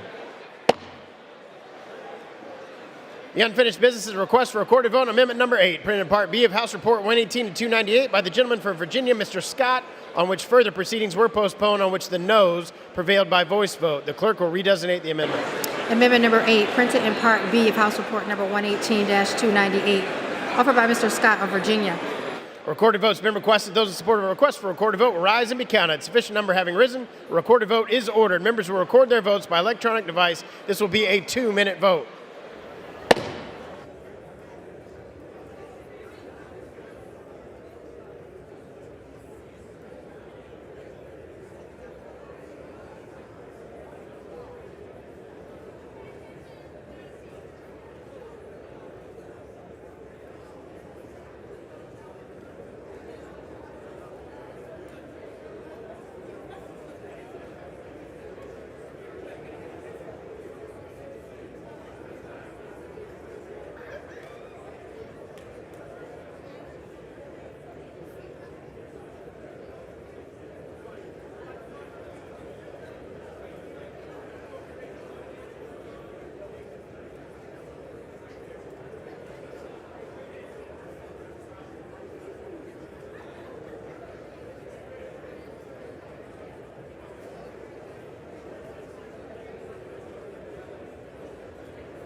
seconds.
Does any member wish to change their vote?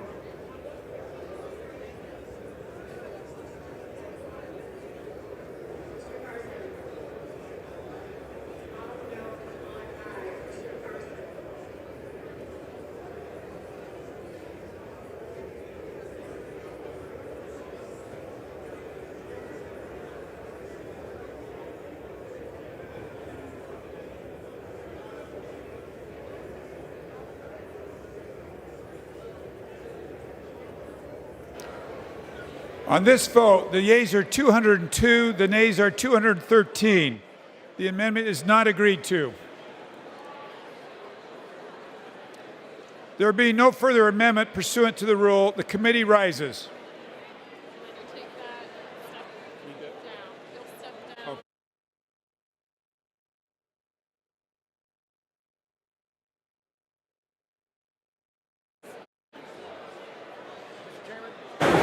Mr. Speaker, the Committee of the Whole House of the State of the Union has under consideration H.R. 5933 and pursuant to House Resolution 906, a report the bill as amended by that resolution back to the House with sundry further amendments adopted in the Committee of the Whole. The Chair of the Committee of the Whole House on the State of the Union reports that the committee has under consideration the bill H.R. 5933 and pursuant to House Resolution 906 reports the bill as amended by that resolution back to the House with sundry further amendments adopted in the Committee of the Whole. Under the rule, the previous question is ordered. Is a separate vote demanded on any amendment reported from the Committee of the Whole? If not, the Chair will put them in gross. The questions on the adoption of the amendments. Those in favor, please say aye. Those opposed, please say no. The ayes have it. The amendments are agreed to. The questions on engrossment and third reading of the bill. Those in favor, please say aye. Those opposed, please say no. The ayes have it. Third reading. A bill to amend the Higher Education Act of 1965 to require additional information and disclosures of foreign gifts and contracts from foreign sources, restrict contracts with certain foreign entities and foreign countries of concern, require certain staff and faculty to report foreign gifts and contracts, and require disclosure of certain foreign investments within endowments. Questions on passage of bill. Those in favor say aye. Those opposed say no. In the opinion of the chair, the ayes have it. For what purposes did Virginia seek recognition? Of course, the ayes and nays. The yeas and nays are requested. Those favoring a vote by the yeas and nays will rise. A sufficient number having risen, the yeas and nays are ordered. Members will record their votes by electronic device. This will be a 5-minute vote. Pursuant to Clause 9 of Rule 20, this 5-minute vote on passage of H.R. 5933 will be followed by 5-minute votes on the motion to recommit on H.R. 4468 if offered, and passage of H.R. 4468 if ordered. This is a 5-minute vote.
seconds.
On this vote, the yeas are 246, the nays are 170. The bill is passed.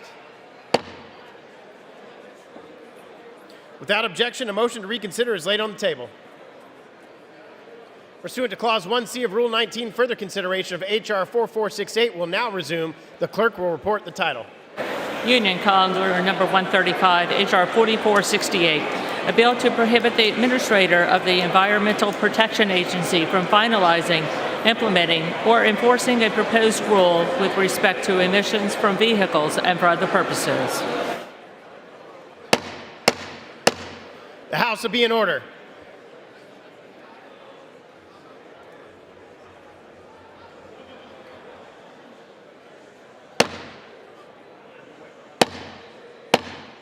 The House will be in order. For what purpose does the gentlewoman from Michigan seek recognition? Mr. Speaker, I have a motion to recommit at the desk. The clerk will report the motion. Ms. Stevens of Michigan moves to recommit the bill, H.R. 4468, to the Committee on Energy and Commerce.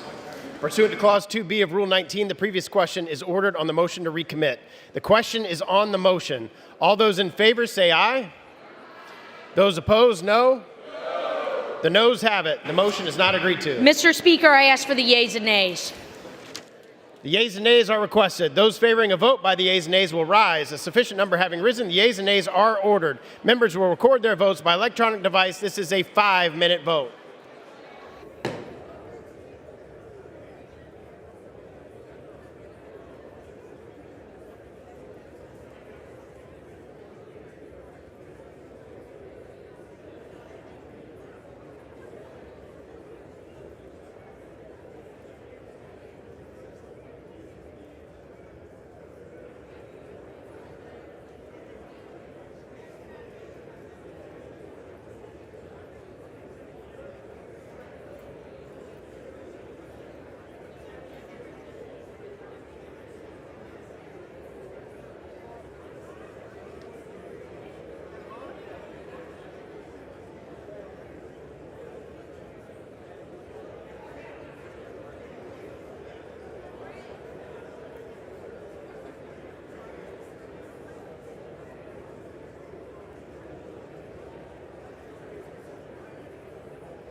On this vote, the yeas are 201, the nays are 214. The motion is not adopted.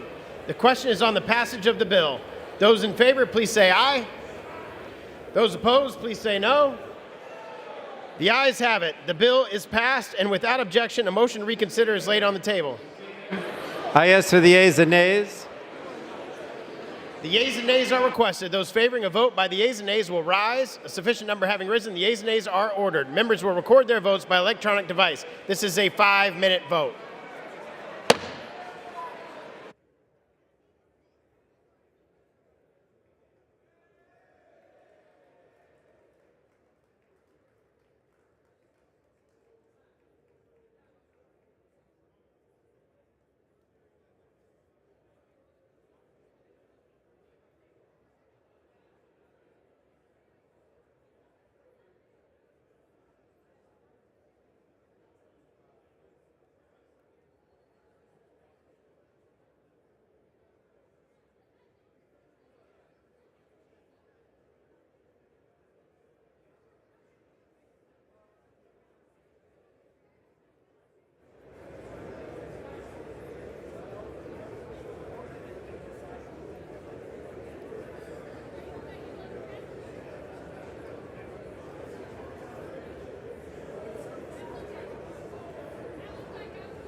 On this vote, the yeas are 221, the nays are 197. The bill is passed.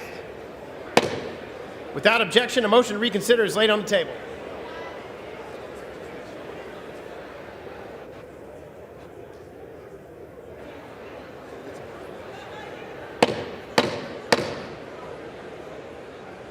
The House will be in order.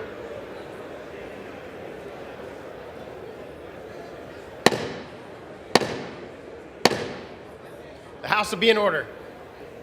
For what purpose does the gentlewoman from Michigan seek recognition? Mr. Speaker, I rise to a question of the privilege of the House and offer a resolution previously noted. The clerk will report the resolution. Whereas on September 30th, 2023, as the House of Representatives was considering legislation to avoid a lapse of appropriations for federal agencies and departments, which would result in a shutdown of those agencies and departments, Jamal Bowman, the representative from the 16th Congressional District of New York, pulled a fire alarm. Whereas Section 22-1319 of the District of Columbia Criminal Code makes knowingly causing a false alarm of fire a misdemeanor punishable by a fine or imprisonment up to 6 months or both.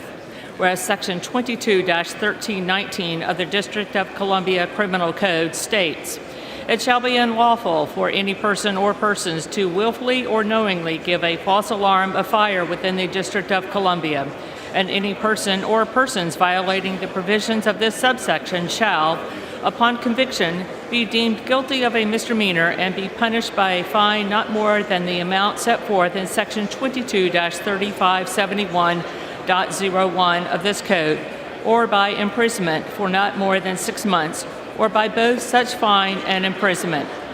Whereas on October 26, 2023, Representative Bowman pled guilty to violating Section 22-1319 of the District of Columbia Criminal Code and was required to pay $1,000 fine and write an apology letter to the United States Capitol Police and was placed on probation. And whereas the actions of Representative Bowman forced the evacuation of the Cannon House office building and disrupted the work of Congress as a vote was underway on the floor of the House. Now therefore be it. Clerk will suspend. The House is not in order. The House will be in order. Clerk may resume. Now therefore be it resolved that 1, the House of Representatives censures Jamal Bowman, representative from the 16th Congressional District of New York. 2, Representative Jamal Bowman will forthwith present himself in the well of the House of Representatives for the pronouncement of censure.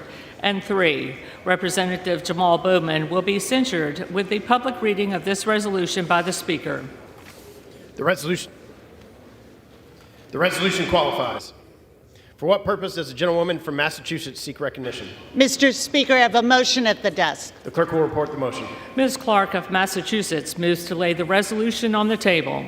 The question is on the motion offered by the gentlewoman from Massachusetts. All those in favor say aye. Aye. All those opposed say no. No. The noes have it.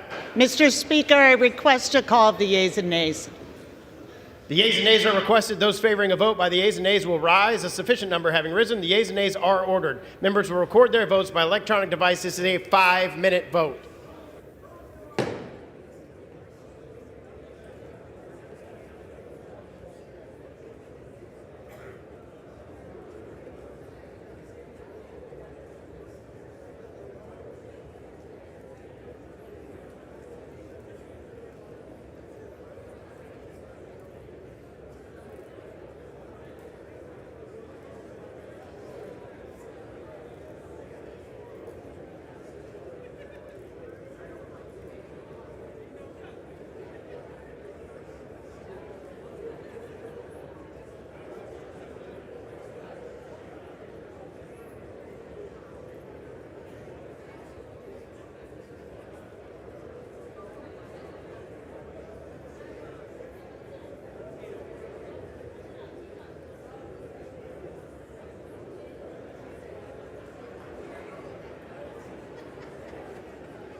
1 minute.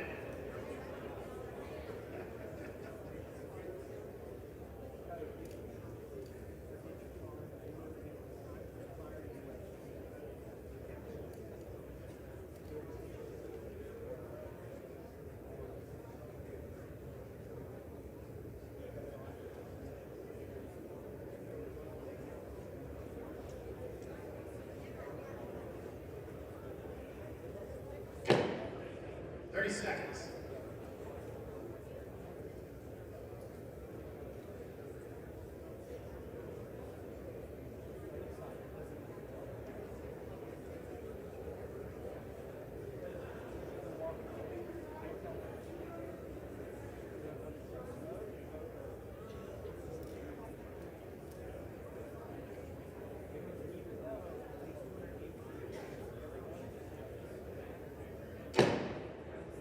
All members voted. Does any member wish to change their vote?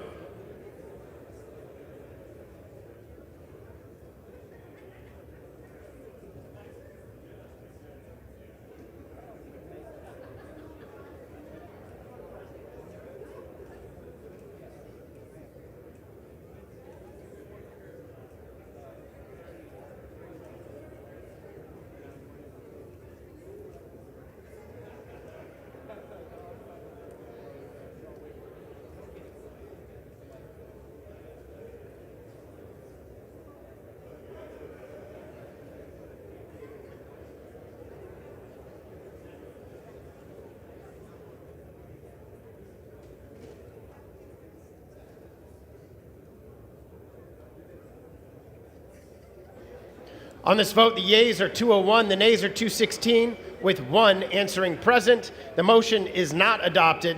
Without objection, a motion to reconsider is laid on the table.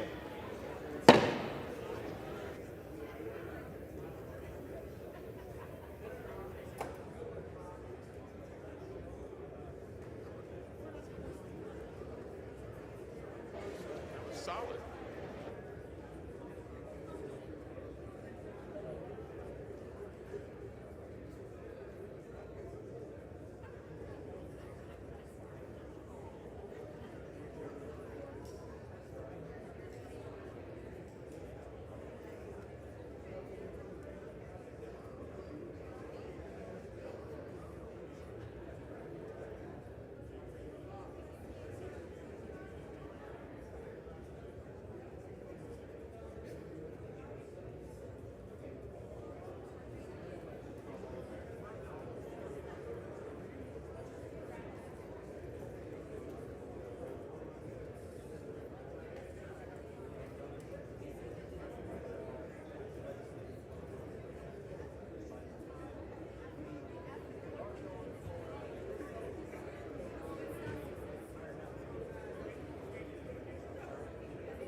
The House will be in order.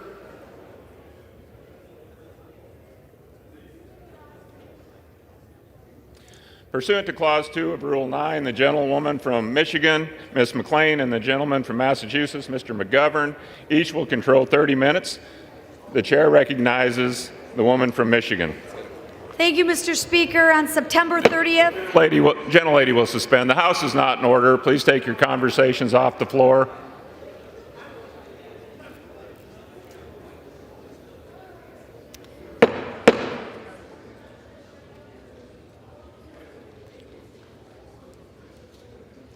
Gentlelady may continue. Thank you, Mr. Speaker. On September 30th, as the House of Representatives met to consider legislation to avoid a government shutdown, Representative Jamal Bowman of New York knowingly pulled a fire alarm to cause chaos and stop the House from doing its business.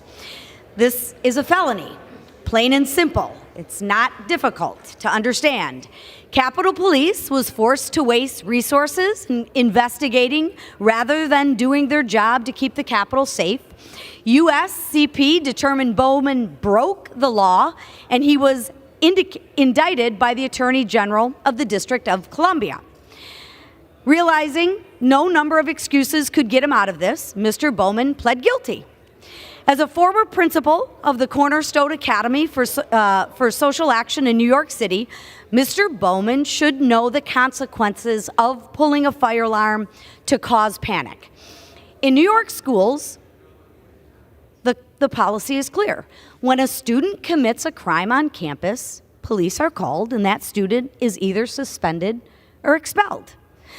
One would think Representative Bowman would be able to hold himself to the same standards as he held his students to. I don't think that's a lot to ask. The Republican majority held our own former member accountable after the House Ethics Committee found he engaged in criminal behavior. It would be hypocritical for the House Democrats to not join us in holding one of their own members accountable who actually pled guilty to breaking the law. I do not submit this resolution lightly. Mr. Speaker, Article 1, Section 5 of our Constitution gives the House the solemn responsibility to discipline members for disorderly behavior, and as conviction demonstrates, Representative Bowman sought to cause panic to delay official proceedings of this House. I urge my fellow members to vote yes on my resolution and to hold our colleagues accountable for when they break the law. Thank you, Mr. Speaker, and I reserve.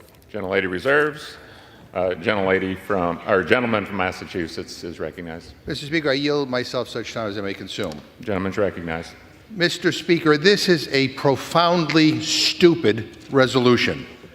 Under Republican control, this chamber has become a place where trivial issues get debated passionately and important ones not at all. Republicans have focused more on censuring people in this Congress than passing bills that help people we represent or improving this country in any way. What a waste of time and money. They have turned this place into a joke. They came into the majority talking a big game, but have delivered nothing, not a single damn thing. They talk about passing this and passing that. All their hyper-partisan bills are going nowhere. What we're now doing is distracting from the fact that the Republican agenda has been a total and complete failure. The least productive Congress in history, the most rules failed in a single year. They dragged America to the brink of default twice, almost shut down the government, wasted weeks fighting about who should be Speaker, hitting each other in the hallways, and it's all because we should be talking about important issues in this chamber, Mr. Speaker. We should be addressing health care costs, helping Americans build economic security, competing with our adversaries abroad, and investing in our people at home. We just had a shooting in Las Vegas tonight. We should be talking about preventing gun violence in this country. And you have us here talking about how someone tried to go out the wrong door of the Cannon House office building. I mean, honestly, what the hell is wrong with you? Congressman Bowman apologized, and I want to read his statement so we can be clear about what we're talking about here today. Quote, "Today, as I was rushing to make a vote, I came to a door that usually is open for votes, but today would not open. I am embarrassed to admit that I activated the fire alarm, mistakenly thinking it would open the door. I regret this and sincerely apologize for any confusion this caused." He messed up, like many of us do every day. He was rushing to get to votes. And guess what? No one was hurt. No one's life was put in danger. Votes went on like nothing happened. Anyone who works here knows that a fire alarm going off across the street wouldn't impact votes going on here in the Capitol. And I find it terribly ironic that we are talking about censuring Mr. Bowman, yet we never censured any of our colleagues who tried to overturn the election on January 6th, or who failed to respond to a subpoena, or who put our national security in danger by storming a skiff with their phones. In fact, to the contrary, Mike Johnson, the new Speaker of the House, held a press conference yesterday about the January 6th video footage. Something he said stuck with me. Quote, "We have to blur some of the people's faces who participated in the events of that day because we don't want them to be retaliated against and charged by the DOJ, end quote. So just to be clear, Republicans want to protect the insurrectionists, shield them from accountability, the people who beat officers, kicked in doors, smashed windows, desecrated this building, and tried to take down our democracy. Not our doors, America's offices, America's windows, and this is America's building that Trump's mob defiled. Speaker Johnson wants to protect the mob, but has us here debating this absurd censure. What a pathetic exercise in retaliation and revenge. What a petty thing it is to bring this garbage to the floor. Sadly, it's just a typical week for this disgraceful Republican majority. With that, I reserve, Mr. Speaker. Gentleman reserves. Gentlelady from Michigan is recognized. Thank you, Mr. Speaker. And to use that logic, well, then all those people should have just said sorry and we'd move on, right? But no, we don't do that. And let me tell you, I take a little bit of offense to what the hell is wrong with me. I'll tell you, there's nothing wrong with me. I took an oath to defend the Constitution, and that's exactly what I'm going to do. Again, I'm not going to apologize for it. I'm going to hold the Constitution, and it's very simple. We really shouldn't even have this debate. If you break the law and you follow due process, there are consequences to your actions, even if you say sorry. So we can try all of the diversion tactics that we would like. It doesn't change the fact that someone broke the law and that someone should be held accountable. It is disappointing, Mr. Speaker, that their own party can't hold them accountable, that they have such hypocrisy. So with that, I yield 2 minutes to my friend from New York, Nicole Meliatakis. Gentlelady is recognized for 2 minutes. Thank you, Mr. Speaker. We all remember that day. It was September 30th, 2023 at 11:59 a.m. That was when the Democrats actually called for a motion to adjourn. It was a tactic to stop the vote from taking place when we were just 12 hours away from a government shutdown. It was also the day that the leader on the other side tried to give a speech to delay the vote even further.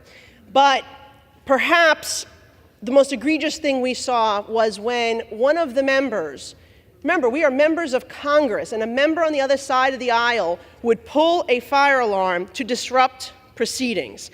It was certainly an attempt to interfere with an official proceeding. Now, the speaker who spoke on his behalf said, no, he was rushing for a vote. In fact, that's what the statement from Mr. Bowman was, that he was rushing for a vote. Then why, after pulling that alarm, did he show up to vote an hour later? If he was such a rush to come to the Capitol to vote, why did it take him an hour to actually cast his vote? That's the question that he should be answering, because nothing else truly makes sense. And the bottom line here is that he was charged with a crime after an investigation by the police. He did break the law. He did plead guilty. And we need to hold that member accountable. That is why we have brought this resolution today. It is not pathetic. What's pathetic is somebody who's a grown adult pulling a fire alarm like they're in a high school. And as a high school principal, Mr. Bowman knows very well the old fire alarm trick. And there would be accountability for his students if they pulled the fire alarm. And so that is why we are here today, making sure that there is accountability. That's all that this is about, all right? It's not just accountability if Republicans do something. There's accountability if anyone in this chamber does something, commits a crime, pleads guilty, and that is what we're doing today. Thank you, and I yield back. Gentlelady's time has expired. Gentlelady from Michigan reserves. The gentleman from Massachusetts is recognized. Mr. Speaker, I yield 3 minutes to the gentleman from Massachusetts, the Democratic whip, Ms. Clark. Gentlelady is recognized for 3 minutes. I thank the gentleman for yielding. As we speak here today, conflicts are raging around the globe, and the American people have told us exactly what they want us to do. Democracy is under siege. Putin is salivating at the prospect that Republicans might abandon Ukraine. 70,000 child care centers are on the verge of shutting down because the GOP let vital funding expire. We don't even have a budget, despite the fact that we voted for those top-line numbers back in June. And this ridiculous censure is how the Republicans are spending the time of this chamber and the time of the American people. The MAGA majority should be embarrassed if they are still capable of shame. Republicans filed this censure the same day they decided to shield the identities of January 6 rioters. I do have to hand it to the majority. They have managed to both push an extreme agenda and be a do-nothing majority. They've done nothing to make families freer, safer, or more confident in their future.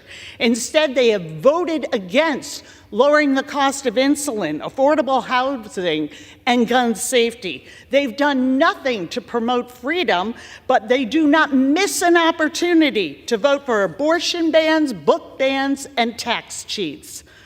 Just last week, the majority's leadership said no to holding George Santos accountable after a motion to expel was made by the Republican chairman of the Ethics Commission. But today, they bring this to the floor. A censure isn't a substitute for a policy agenda. It isn't filler when you have nothing to offer the American people. Vote no on this sham resolution. I yield back. Gentlelady yields back. Gentleman from Massachusetts reserves. Gentlelady from Michigan is recognized. At this time, I yield 2 minutes to Mr. Burleson. Gentleman is recognized for 2 minutes. Thank you, Mr. Speaker. You know, it was said by our friends on the other side of the aisle that this censure motion is profoundly stupid.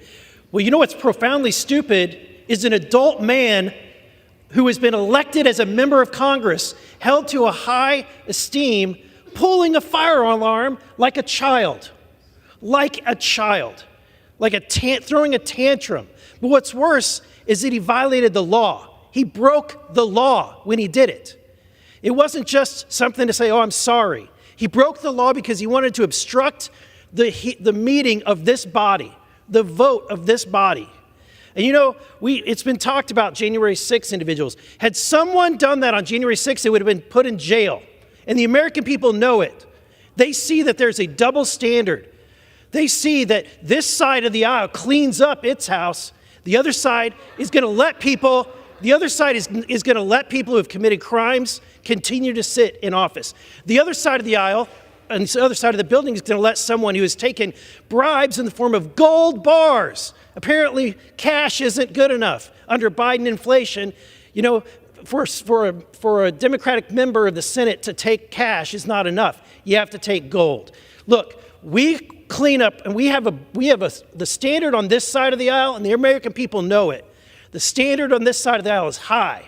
What's clear today is the standard on that side of the aisle is not. And I yield back. Gentleman yields back. Gentlelady reserves. Gentleman from Massachusetts is recognized. Yeah, and Mr. Speaker, I'll say it again, this resolution is profoundly stupid. I yield now 3 minutes to the gentleman from New York, Mr. Bowman. Thank you so much. Is recognized for 3 minutes. Thank you so much, Mr. Speaker. It's painfully obvious to myself, my colleagues, and the American people that the Republican Party is deeply unserious and unable to legislate. Their censure resolution against me today continues to demonstrate their inability to govern and serve the American people. Over the last 3 years, I have tirelessly fought for my district and my constituents by bringing over $125 million to the district, helping save members of our community over $7 million, and resolving over 6,500 constituent casework issues. I've introduced over 50 bills, resolutions, and amendments, and had 2 bills on STEM education passed in the historic CHIPS and Science Act. Even today, as Republicans force a censure on me, I introduced a new bill, the College Athlete Right to Organize Act, to ensure college athletes get paid for their time and hard work. No matter the result of the censure vote tomorrow, my constituents know I will always continue to fight for them. Fighting for my district includes working to prevent a government shutdown. And just over 2 months ago, I was rushing to the Capitol to vote and prevent a Republican shutdown. When I tried to exit a door that I usually go through, it didn't open, and due to confusion and rush to go vote, I pulled the fire alarm. I immediately took responsibility and accountability for my actions and pled guilty. Immediately. The legal process on this matter has played out. In no way did I obstruct official proceedings. The vote took place, and Democrats were able to ensure we avoided a government shutdown. Unfortunately, Republicans are here trying to rehash an already litigated matter, a matter in which the Republican-controlled House Committee on Ethics decided not to proceed with any further investigation. This is an insult to the people I was elected to represent. Instead of passing meaningful legislation for the American people, some Republicans are using this censure to waste our time and money and to try and make you forget about all of the rights they want to destroy. They're trying to make you forget they want to take away your reproductive rights, your voting rights, your health care, your Social Security, and your Medicare. House Democrats have been trying to focus on and address the issues the American people care about. Can we please, please, please, please address the affordability crisis? 1 minute. Thank you. Gentleman's recognized. Millions of Americans are struggling to put food on the tables, pay their rent, and keep the electricity on. Can we address the issue of gun violence? Just this week, we broke the record for the most mass shootings in a year, and we've lost over 35,000 people due to gun violence. Can we address our crumbling public school infrastructure? Kids are learning in schools with asbestos, no air conditioning, and mold, and it's hurting their ability to learn, grow, and thrive. Can we put an end to our massive spending on weapons and war and instead invest in our communities and our kids? The number one thing I tried to do as a middle school principal and as an educator for 20 years was to teach my students when they made a mistake, they owned up to it, they took responsibility, and they held themselves accountable. That's exactly what I did, and yet we are still here. Thank you, Mr. Speaker, and I yield back. Gentleman yields back. Gentleman from Massachusetts reserves. Thank you. Gentlelady from Michigan is recognized. Thank you. And although your district may appreciate all of those accomplishments, are we supposed to just forget that the crime that you committed? So it doesn't work, and perhaps in education, maybe we should have studied a little harder, but if you commit a crime, there is a penalty to that crime. You don't get to say, but I committed a crime, but I did all these good things, so all these good things erase this crime over here. It doesn't work that way. And again, I will say that it's not profoundly stupid to hold up the Constitution. The left may believe holding up the rights of the Constitution is profoundly stupid. I don't believe we do. So I will again say that this hearing and this censure is not profoundly stupid. It's actually a hearing of where we followed the law. The other fact that I may want to correct, I'll correct the truth with maybe the other half of the truth, is immediately means right away. So when you say, I immediately took action, the incident occurred on September 30th.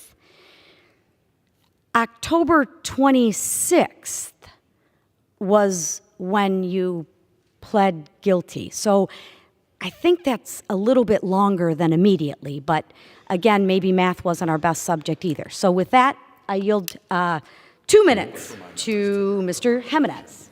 Members are reminded to direct their remarks to the chair, and the gentleman is recognized. Thank you, Mr. Speaker. I rise in support of this resolution. On September 30th, while the House considered crucial legislation to avoid a government shutdown, Representative Jamal Bowman pulled a fire alarm to disrupt proceedings, a crime for which he pled guilty. Let me repeat that again, a crime for which he pled guilty. As a career firefighter who served for 25 years in the city of Miami, 9 of which I served as its chief, I know just how serious this is. Every time a firefighter responds to an alarm, they're placing themselves and the public at risk. While that's a risk that we're willing to take to protect life and property, we should never put our first responders and the public at risk by pulling a false alarm. In fact, in 2021, over 40 police and firefighters died and were killed while responding to an alarm. While Representative Bowman initially claimed he pulled the alarm thinking it would open a locked door, we know that was a blatant lie. After pulling the alarm, Representative Bowman can clearly be seen on camera ripping down the emergency exit signs and fleeing the scene. He had every opportunity to alert Capitol Police to his mistake, but chose not to. Had it been a simple mistake, I wouldn't be here. But it wasn't a simple mistake. It is disgraceful that a member of Congress who would go to such lengths to break the law and put first responders and the public at risk to prevent the House from voting to keep the government open so our federal workers can receive their paycheck. For obstructing the House, putting first responders and the public at risk, and breaking D.C. laws, Representative Bowman should be censured before the House. Thank you, and I yield back. Gentleman yields back. Gentlelady reserves. The gentleman from Massachusetts is recognized. Yeah, Mr. Speaker, the gentlelady talks about following the Constitution. Really? I mean, coming from that side, it's laughable to hear that. I mean, silence about the crimes of Donald Trump. Silence about what happened here on January 6th. Silence. Do you want to talk about opening a door? The people who stormed this place broke down doors trying to kill people in silence.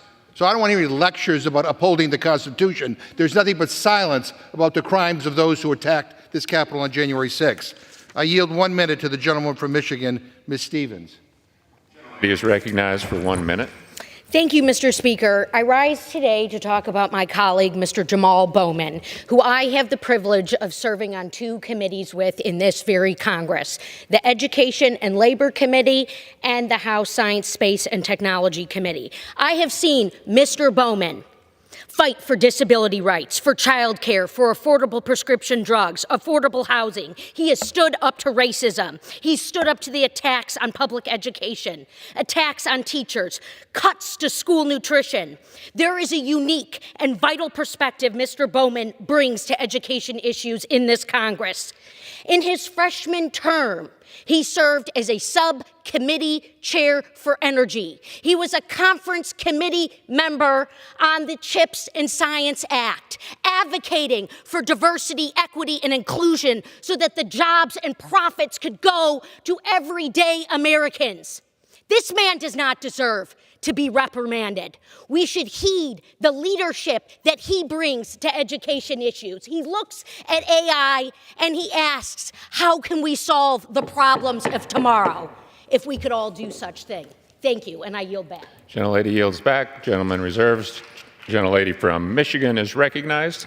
Thank you. I yield now 3 minutes to Mr. Alford. Gentleman is recognized for 3 minutes. Thank you, Mr. Speaker.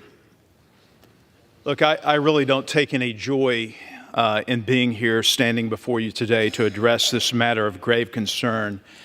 Mr. Speaker, this is not trivial. This is not stupid. This is profoundly important, the solemn duty that I do not take lightly. This is not personal. This is not partisan. It is to protect this very body. Representative Jamal Bowman was criminally charged and pleaded guilty to falsely pulling a fire alarm. Now, while I applaud his confession, that doesn't mean this is without consequences. This act was not a mere lapse in judgment. It was not a mistake. It was not an accident. It was an intentional, calculated attempt to disrupt the very democratic process by halting a critical vote on this very floor, voting for government funding. And if you don't believe it, watch the video. So, what should our response be as a House to this willful act of obstruction? To this point, Mr. Speaker, nothing has been done. And this inaction sends a very dangerous message that a member of Congress can break the law and the norms of this institution to obstruct a vote without any consequences. We must rise above partisan politics and hold our own accountable.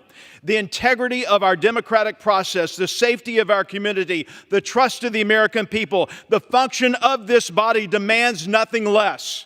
We cannot allow the reckless, calculated actions of one individual to overshadow the critical work that this body does. Now, I'm sure that Mr.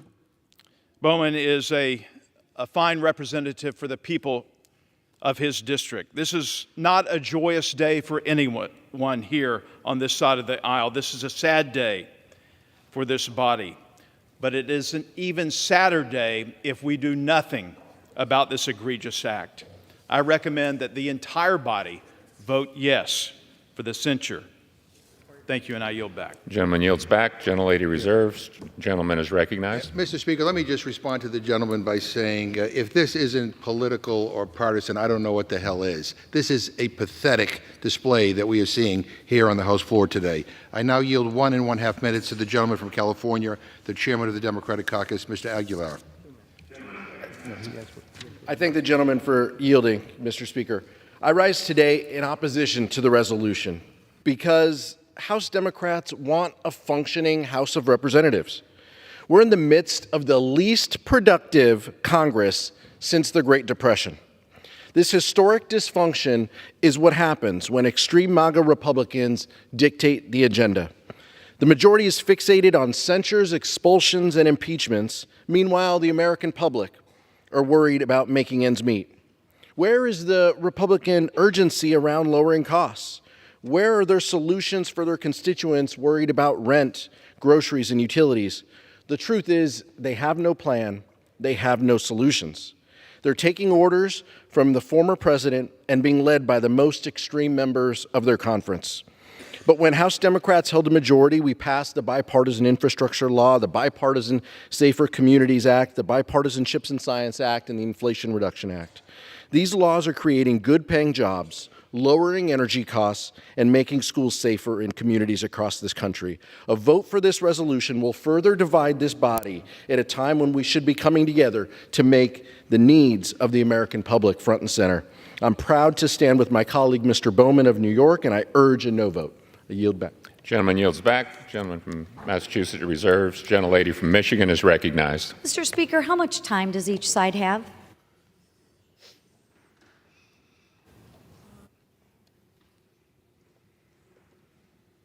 Gentlelady from Michigan has 17 minutes. Gentleman from Massachusetts has 16.5 minutes. Thank you, Mr. Speaker. I now yield as much time, 5 minutes, to Mr. Lawler. The gentleman is recognized. Thank you, Mr. Speaker. Last week, I joined my colleague Anthony D'Esposito in introducing a resolution to expel disgraced former Congressman George Santos. It was warranted. It was warranted because he defrauded the voters, he defrauded donors. He's facing a 23-count indictment. He did not belong in Congress. I was willing to take on a member of my own party and reduce our majority by one because he was unfit to serve. Now, as a congressman from the 17th District of New York, I share Westchester County with Mr. Bowman. I have gotten to know Mr. Bowman throughout the course of my tenure here in Congress. We've even flown home together to Westchester County Airport. What happened on September 30th was wrong. I'm sure he's embarrassed. He should be. As a former middle school principal, he understands the difference between a locked door and a fire alarm. To suggest somehow he was confused is laughable. As the video evidence shows, he did push the door, and it being locked, it didn't open. But he then took down the signs, threw one on the ground, carried one, walked over to the fire alarm on the wall, and pulled the fire alarm. It didn't say, pull to exit. It didn't say, in case of a locked door, open the fire. No, it said, in case of emergency, pull fire alarm. He then proceeded to throw the other sign on the ground and ran past 7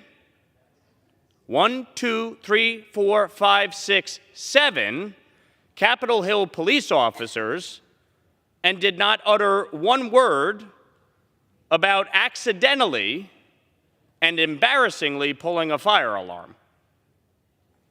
And in fact, when the bolo went out and the Capitol Hill police came to question him about it, he lawyered up. He then went and met with Leader Jeffries. That's not taking accountability right away. That's not taking responsibility. And in fact,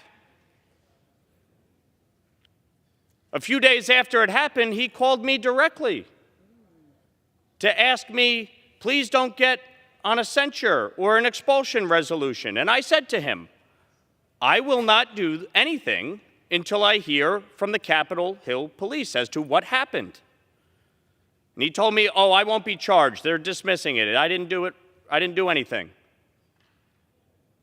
Well, they ended up referring it to prosecutors. He was charged, and he pled guilty. I don't think he should be expelled. I think what he did was wrong. I don't think it was an accident. It was absolutely done to disrupt a proceeding, as the Democrats were pulling all sorts of stunts that day, including walking single file in to vote by paper, even though they all had their electronic voting cards. Hakeem Jeffries doing his magic minute. We all know what it was. So let's be honest. Let's take accountability here. If you're taking accountability, then you should actually tell your colleagues, you know what? I did wrong. I accept the censure.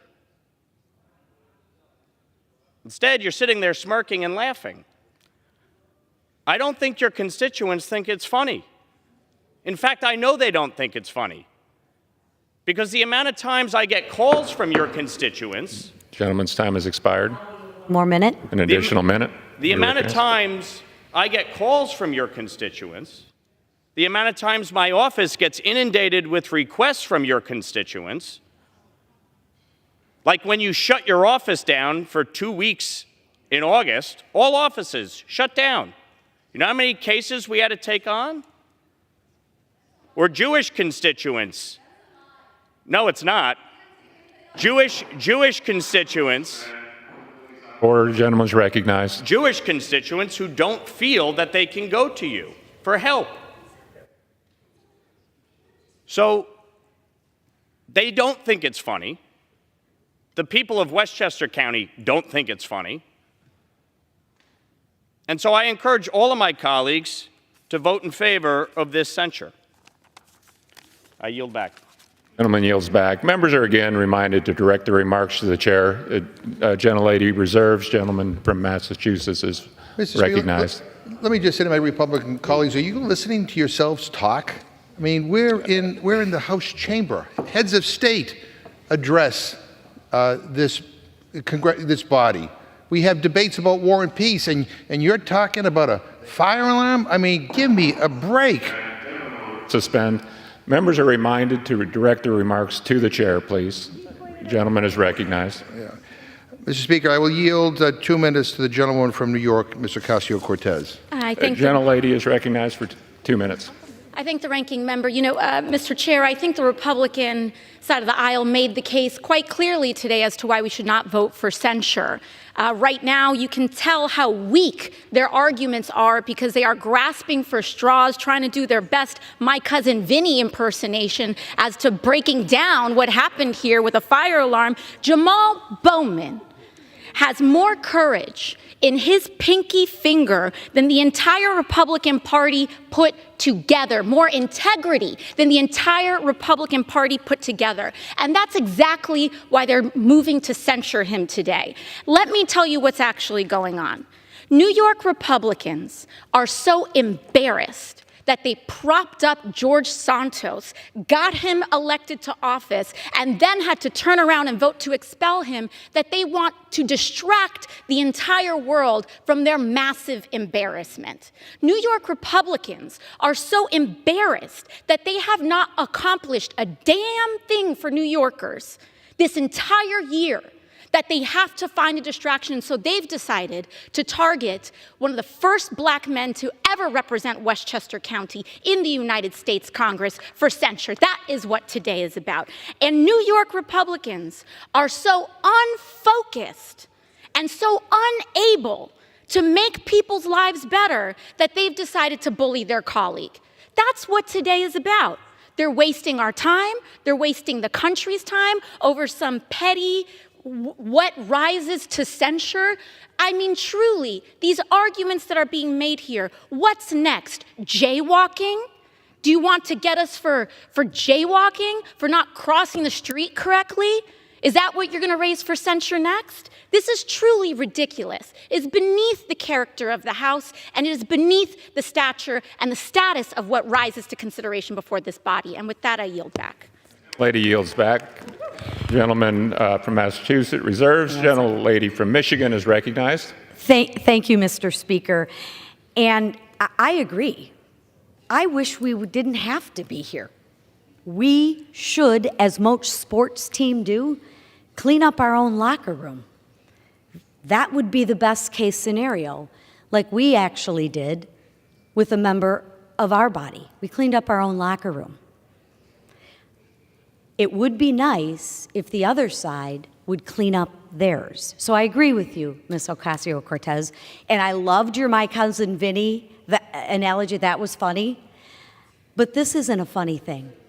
It was good, but this isn't funny. You committed a crime to try and disrupt a proceeding. If this isn't serious, I think it's a little more serious than jaywalking when you try and disrupt the business of the House. So with that, I wish we weren't here, because I wish you all would clean up your own locker room, and we could really get on to the people's business. We can do both. But with that, I yield at least 5 minutes to Representative Marjorie Taylor Greene. Gentlelady is recognized for 5 minutes. Thank you very much. On Saturday, September 30th, 2023, the House of Representatives was considering a continuing resolution to avoid a government shutdown. Minutes after the Democrat whip made a motion to adjourn, Jamal Bowman decided to pull a fire alarm. He pulled that fire alarm intentionally, willfully, and knew exactly what he was doing. This happened in the Cannon House office building where my office is located. I happened to be in my office when he pulled the fire alarm. This caused the Cannon building to be evacuated, and my staff and I could not return to our office for several hours. Once the fire alarm was pulled, the elevators shut down. and it made it very difficult for everyone to leave the building, especially if they are handicapped. People had to go down the stairs in order to exit as the fire alarm was blaring. Not only that, all the staff had to leave. They were not allowed to re-enter for a very long time. Capitol Police were scrambling, trying to figure out what had happened, if there was a fire, if there was a threat to our safety and our security, and they had to go into investigation immediately in order to understand why the fire alarm was going. Jamal Bowman did not tell the Capitol Police that he pulled the fire alarm, even though he admitted himself that when he makes a mistake, that he would tell his own students, if you've made a mistake, own up to it and take accountability.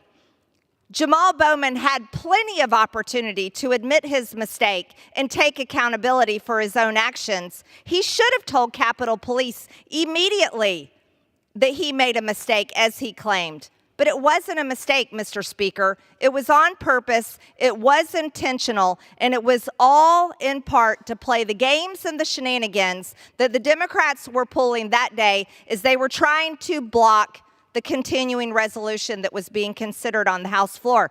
Remember, the fire alarm was pulled minutes after the Democrat whip made a motion to adjourn.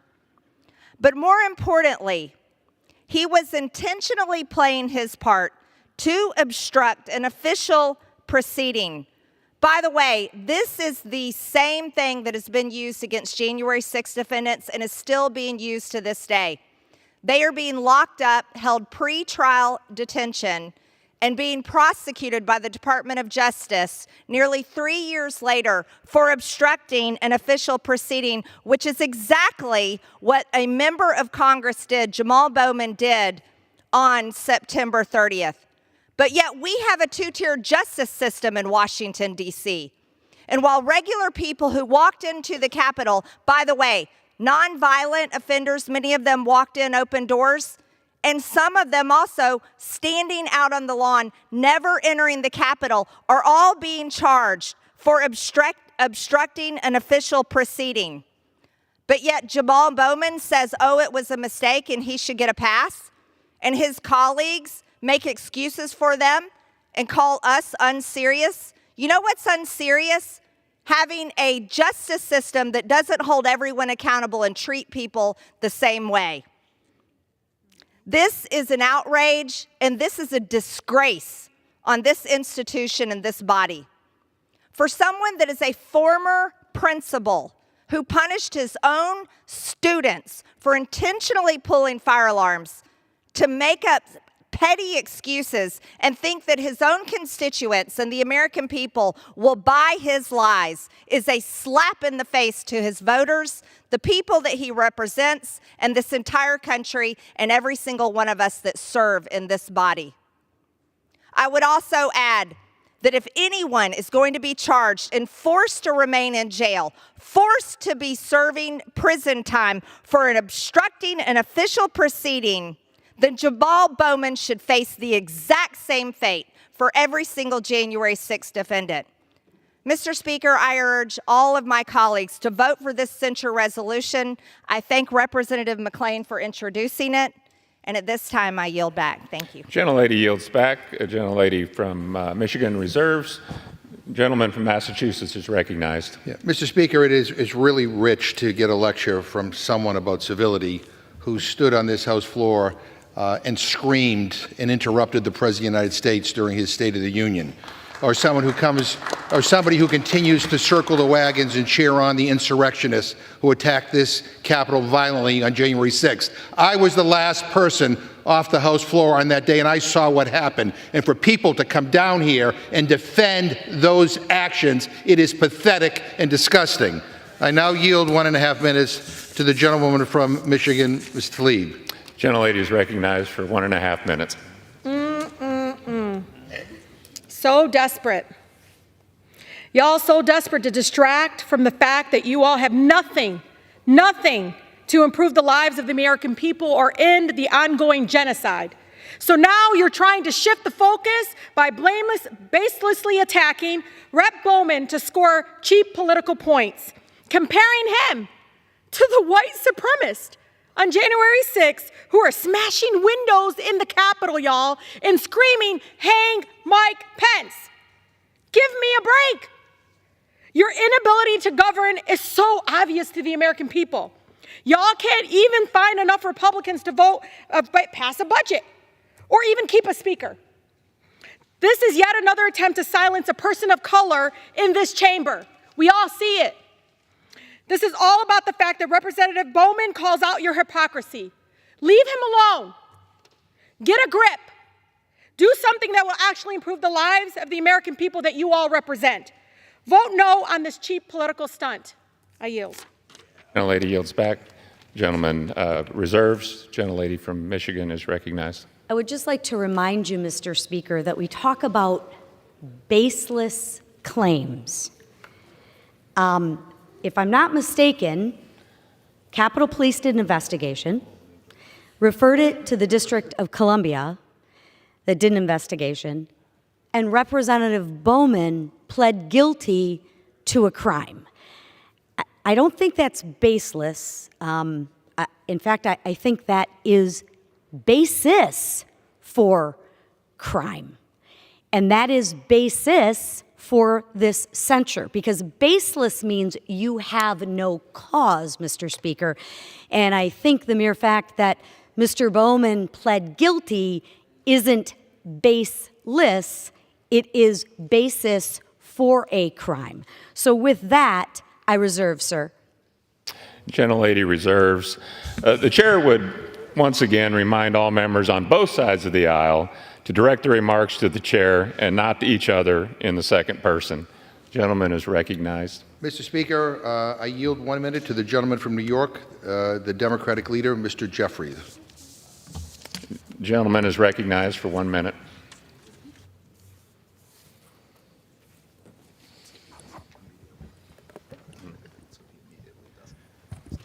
Mr. Speaker, I rise today in strong opposition to this fake, fraudulent, and fictitious censure resolution. The proceedings here on the House of Representatives have been a complete and total embarrassment. Extreme MAGA Republicans have stooped to a new low, and that is very difficult based on the events that have taken place under this Republican majority throughout this year. Jamal Bowman has taken public responsibility for the fire alarm incident.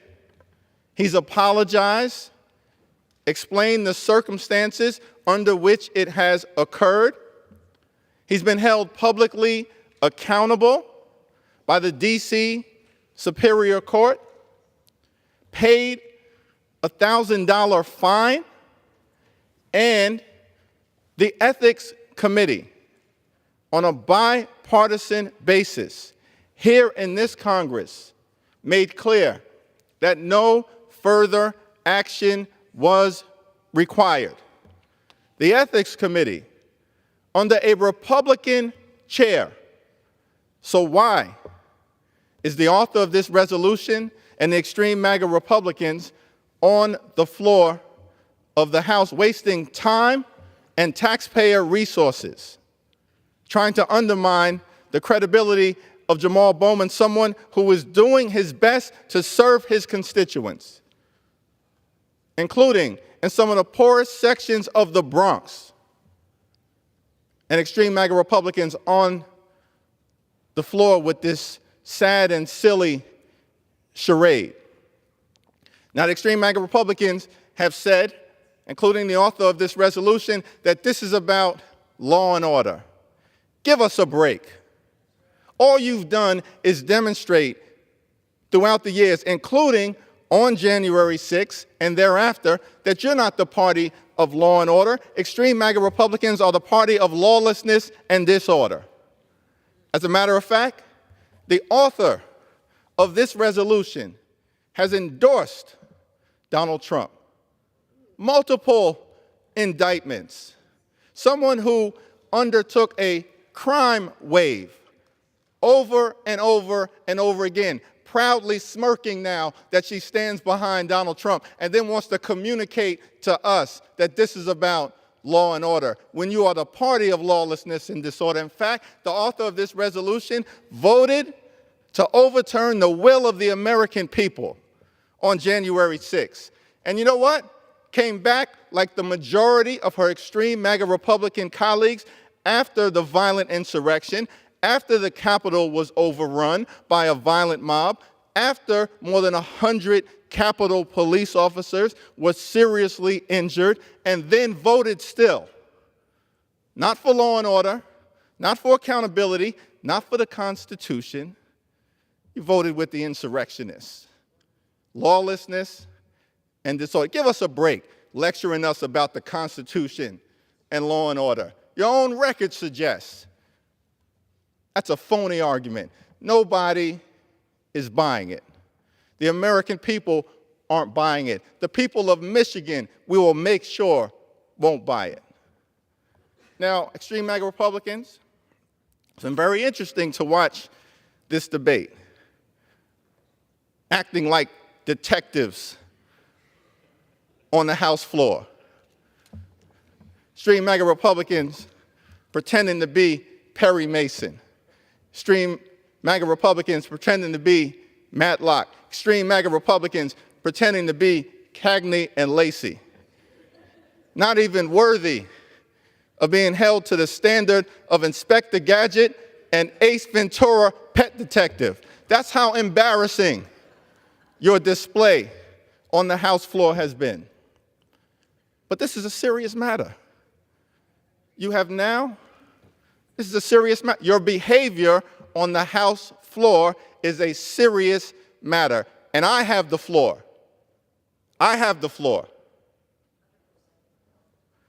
Your behavior, the behavior of the extreme MAGA Republicans, censuring member after member after member, has brought disgrace to the institution, to the House of Representatives.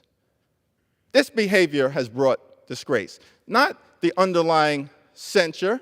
There's been accountability in the ways that we've all described.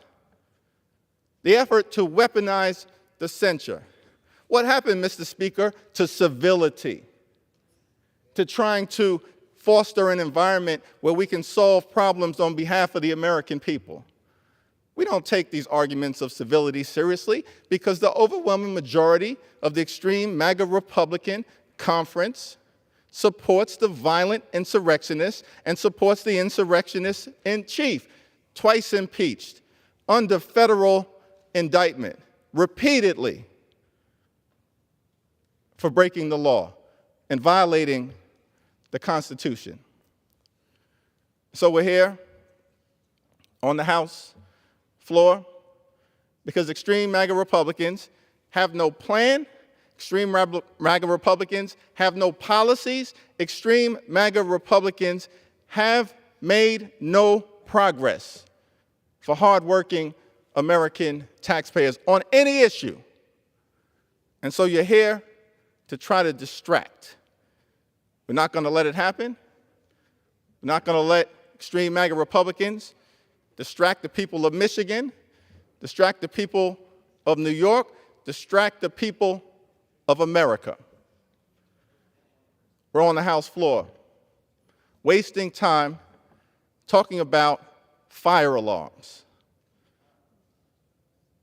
Not the economy, not inflation, not affordable housing, not lowering costs, not the gun violence epidemic that continues to claim the lives of our young people all across America. Extreme MAGA Republicans have us on the House floor talking about fire alarms.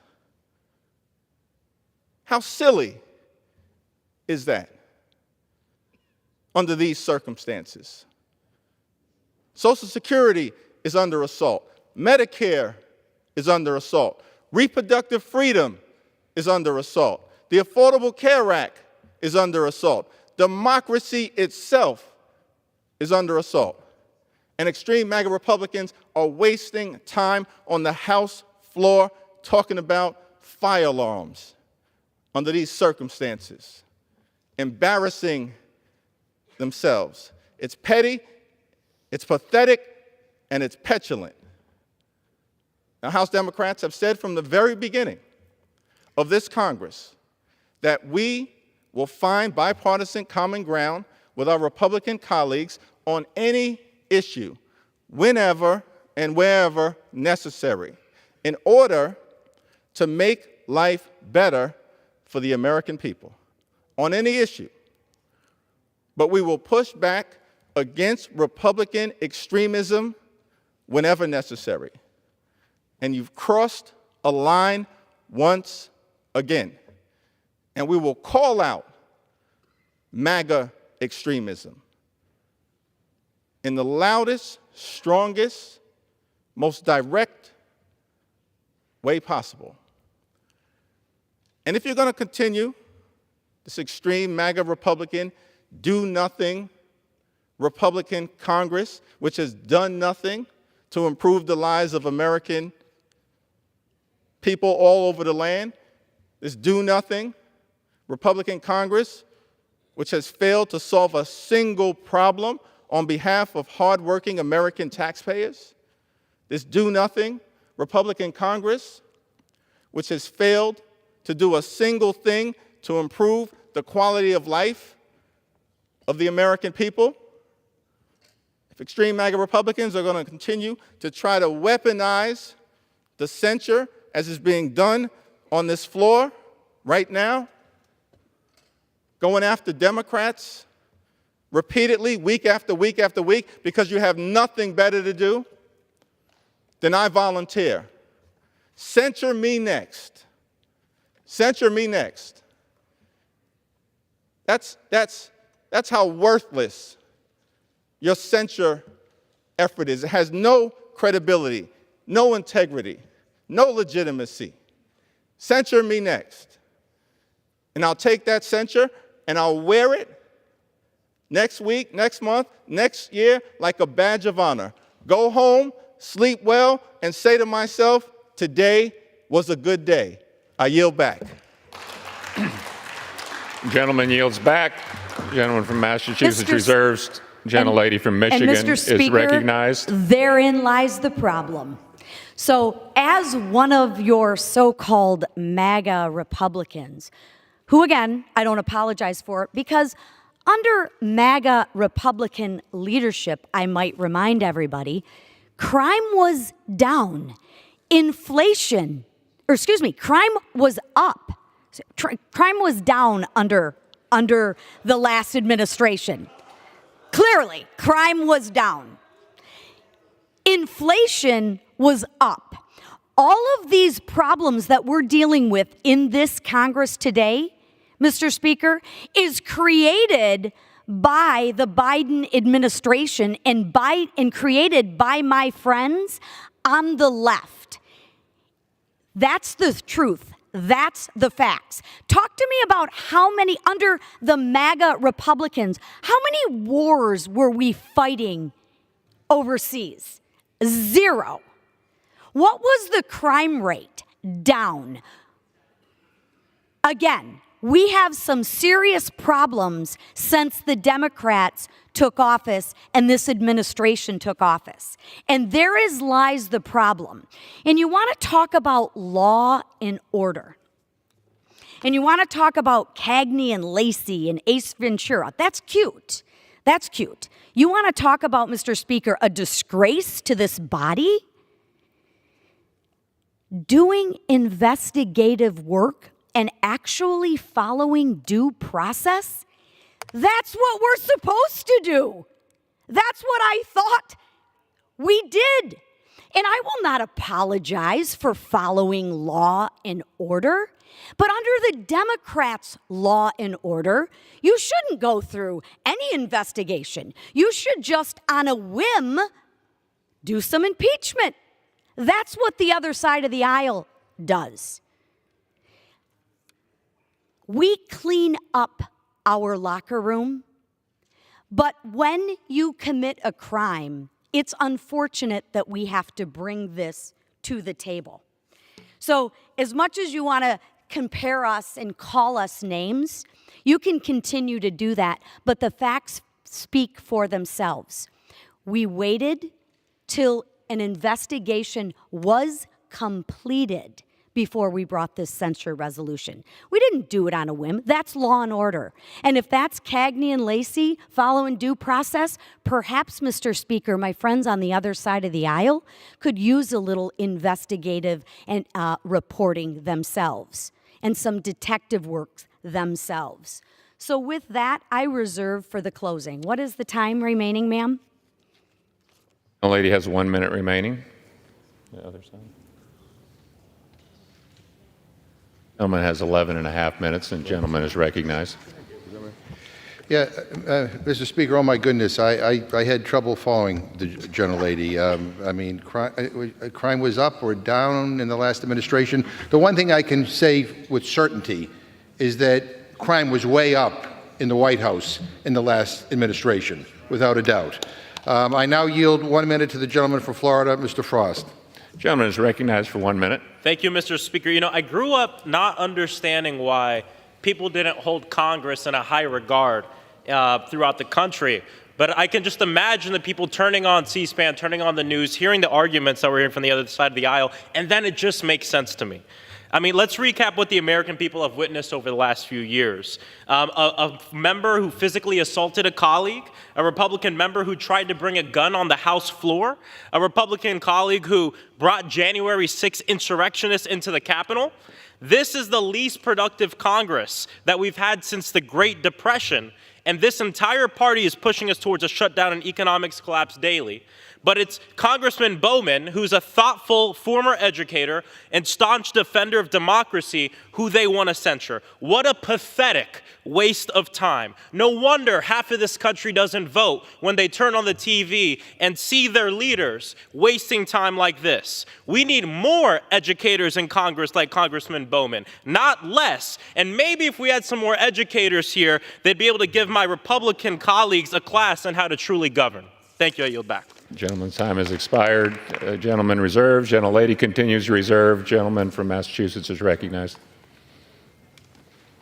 Mr. Speaker, I'm proud to yield 1 minute to the gentlewoman from Washington State, Ms. Jayapal. Gentlelady is recognized for 1 minute. Thank you, Mr. Chairman. Congressman Bowman is a brilliant, committed, progressive member who has dedicated his life to equity and opportunity for kids. He is a leader in economics, education, and racial justice.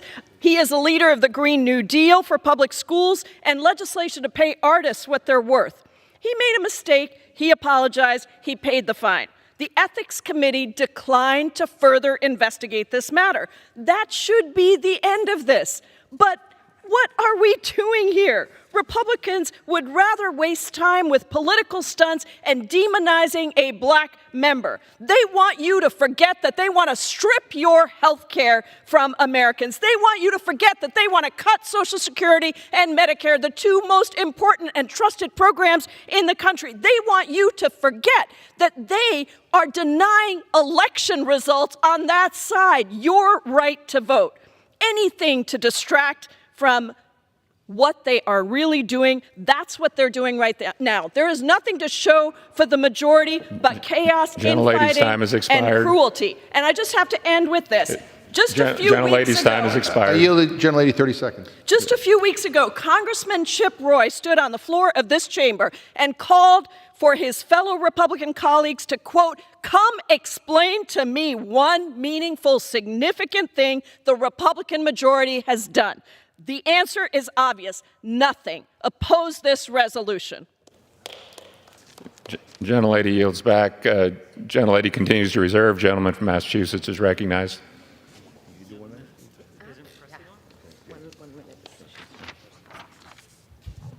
Mr. Speaker, I yield 1 minute to the gentlewoman from Michigan, Ms. Omar. Gentlelady is recognized for 1 minute. Thank you, Ranking Member. It is understandable why the author of this censure doesn't know what is up and what is down, because obviously someone who wants to talk about crime supports a former president currently running for president that is facing 91 federal and state indictments. It is clear she doesn't know what is up and down because we sit on the Education and Labor Committee together talking about how she wants to help our kids, but all she wants to do is criminalize their ability to exist as individuals. It makes sense that she doesn't know what is up and down because she keeps talking about accountability and she doesn't understand that criminal charges are accountability. Pleading guilty is taking accountability. That is what the gentleman has done. The only reason we are here is because she wants more time on camera. It is to make sure there is an ability to send a fundraiser asking for money. This censure is not necessary because this gentleman has already been held accountable. Gentleman reserves. Gentlelady continues to reserve. No, gentlelady's recognized. We need to be accountable to this body. Gentlelady reserves. Gentleman is recognized. Mr. Speaker, I'm happy to yield 1 minute to the gentlewoman from Massachusetts, Ms. Presley. Gentlelady is recognized for 1 minute. Mr. Speaker, I rise in strong opposition to the censure of Representative Jamal Bowman. This is yet another predictable but no less wasteful action. Congressman Bowman has taken accountability for his mistake, and even Republicans on the Ethics Committee agree that this is a waste of time. We've got 99 problems, but a functional government under a Republican majority is not one of them. Republicans are disconnected, dysfunctional, discriminating, and a disappointment to the American people. They can't pass a bill to fund our public schools, but they will bring this resolution to attack Congressman Bowman, a champion for students, a lifelong educator, a duly elected member of Congress, and a strong black man. He honors the legacy of the many brilliant black men that came before him. A quick history lesson. We are approaching the anniversary of when Joseph Rainey became the first black member of the U.S. House of Representatives in December of 1870. Just like Jamal Bowman, he fought for public education and civil rights, and he had to deal with double standards and racism in Congress. This censure is just the latest in this chamber's racist history of telling black men that they don't belong in Congress. To the black men of this nation, know that you belong everywhere. Jamal Bowman is time has expired. Another 30 seconds. Gentlelady's recognized for an additional 30 seconds. Him, and I urge my colleagues to vote no on this resolution. Gentlelady yields back. Gentleman reserves. Gentlelady reserves. Gentleman is recognized. I yield a minute and a half to the gentlewoman from Missouri, Ms. Bush. Gentlelady is recognized for 90 seconds. St. Louis and I rise because we are tired of extreme Republican antics that seek to put politics over the needs of people. Under Republican leadership, the House has successfully passed just 14 bills. Some of these were bills to punt an impending government shutdown, which we all know was only avoided thanks to the Democrats. And let us not forget that their complete and utter inability to govern resulted in an entire chamber of Congress from being able to perform its basic duties for 17 days, 17 failed speaker votes, and multiple failed speaker candidates. Their house is not in order. Republicans haven't delivered on any top public priorities like strengthening Social Security, delivering environmental protections, or boosting our economy. Politically motivated censures like this one that target black and brown members of Congress, like this one, are not only a waste of time, they are a distraction. The people aren't falling for it. Republicans should actually legislate rather than play useless political games like this attempt to censure Representative Jamal Bowman. I yield back. Yields back. Gentleman reserves. Gentlelady continues to reserve. Gentleman from Massachusetts is recognized. Mr. Speaker, I'm prepared to close. Okay. Gentleman is recognized. Mr. Speaker, I want to apologize to the American people. I want to apologize that Republicans are wasting your hard-earned taxpayer money with yet another stupid and meaningless censure resolution instead of doing anything that will help the American people. Jamal Bowman is a good man, a decent man, a kind man. He was rushing to exit a House office building so he could go vote, and he activated a fire alarm in the process of trying to open the door. Did he destroy government property? No. Did he obstruct an official proceeding? No. Did he wield a deadly weapon? No. Did he assault or injure anyone? No. But did he apologize and take responsibility for his actions? Yes, he did. Which is more than we can say for January 6th, when this building was desecrated by an angry mob sent by Trump to overturn an election. And Republican members of this body still act like nothing happened. How disgusting. How offensive it is to the men and women who protect us that my friends on the other side of the aisle continue to act like nothing happened that day. Look, at the end of the day, this has nothing to do with Congressman Bowman, and my friends know that. It is about deflecting from how unhinged this majority is. They had to expel one of their own members last week, for God's sake. The first speaker in history to be ousted. Nothing of any consequence to show for an entire year in the majority. Nothing. You have done nothing. You've wasted time on stupid measures like this. Nothing. Look, this whole exercise is just nuts. For Republicans, it's all about appeasing their orange overlord at Mar-a-Lago who can do no wrong. They don't care about governing. They aren't fit to govern. They aren't concerned about the serious and complex issues facing this country, the world, or the people we represent. For them, being in power is all about retaliation and revenge, and the destruction of their perceived enemies. It is time for the Republican Party to grow up. Mr. Speaker, I don't want to waste another second on this meaningless resolution. This is pathetic. The Republicans have turned this chamber into a place where trivial issues get debated passionately and important ones not at all. My friends have done nothing, not a damn thing, for the people that they say they represent. How can anybody on the other side of the aisle go home with a straight face and say that you're representing your constituents? You produce nothing for them. You've turned this place into a joke. It is sad that we are here today, and again, I will end as I began by apologizing to the American people. I urge a no vote on this pathetic, stupid resolution, and I yield back my time. Gentleman yields back. Gentlelady from Michigan is recognized. Thank you, Mr. Speaker. And in case my colleagues on the other side of the aisle need clarification, I want to make it clear. The American people know that they are not better off than they were 4 years ago.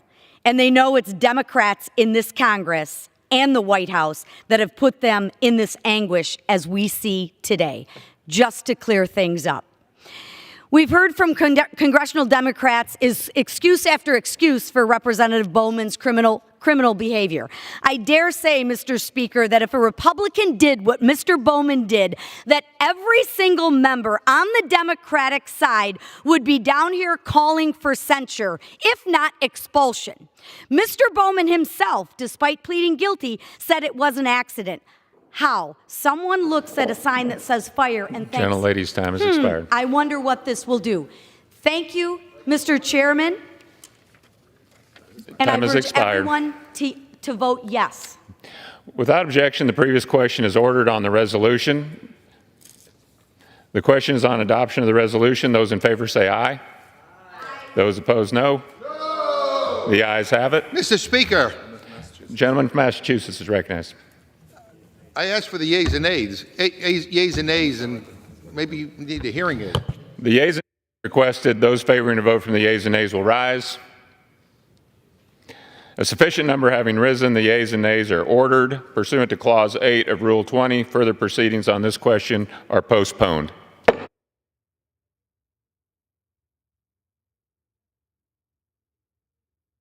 The chair lays before the House a sundry communication. The Honorable the Speaker, House of Representatives, sir. I am writing to inform you of my intent to leave my seat on the House Committee on Transportation and Infrastructure following my recent appointment to the Committee on Armed Services. Signed sincerely, Lance Gooden, Member of Congress. The Honorable the Speaker, House of Representatives, sir, following my appointment to the House Committee on Appropriations for the 118th Congress, I hereby resign from the House Committee on Oversight and Accountability for the 118th Congress, effective today. Signed sincerely, Chuck Edwards, Member of Congress. The Honorable the Speaker, House of Representatives, sir, following my appointment to the House Committee on Appropriations for the 118th Congress, I hereby resign from the House Committee on Transportation and Infrastructure and the House Committee on the Budget for the 118th Congress, effective today. Signed sincerely, Chuck Edwards, Member of Congress.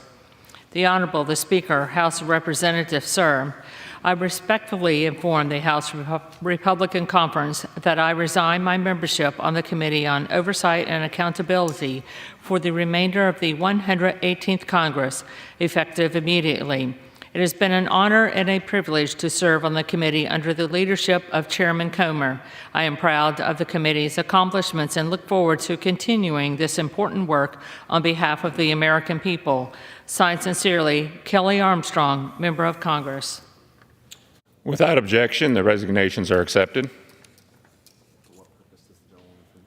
For what purpose does the gentlewoman from Michigan seek recognition? Mr. Speaker, by the direction of the House Republican Conference, I send to the desk a privilege resolution and ask for its immediate consideration.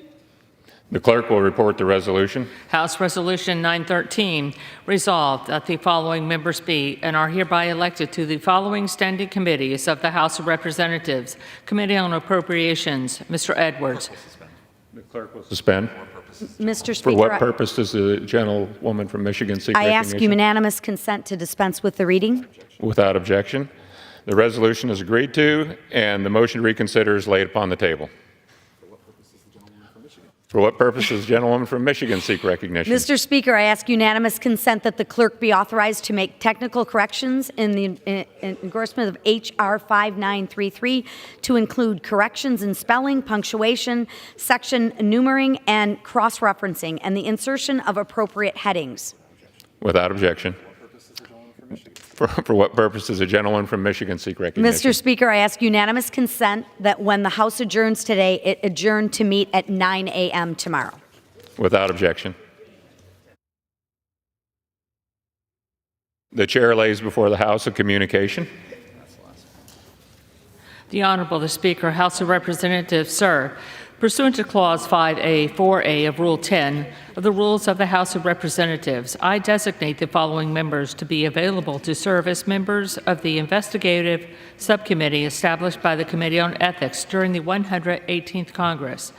The Honorable Nanette Berrigan of California, the Honorable Troy Carter of Louisiana, the Honorable Ed Case of Hawaii, the Honorable Madeleine Dean of Pennsylvania, the Honorable Bill Foster of Illinois, the Honorable Chrissy Houlihan of Pennsylvania, the Honorable Anaya Presley of Massachusetts, the Honorable Greg Stanton of Arizona. Signed sincerely, Hakeem Jeffries, Democratic Leader.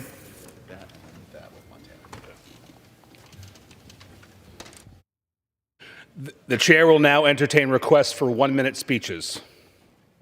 For what purpose does the gentleman from Montana seek recognition? Thank you, Mr. Speaker. I request unanimous consent to address the House for 1 minute and to revise and extend my remarks. Without objection, the gentleman is recognized for 1 minute. Thank you very much, Mr. Speaker. Mr. Speaker, on this National Miners Day, I rise to recognize all miners across Montana who work tirelessly to keep our lights on and our country safe.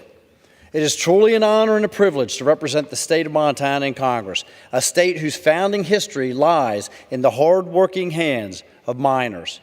It is no coincidence that Montana is nicknamed the Treasure State.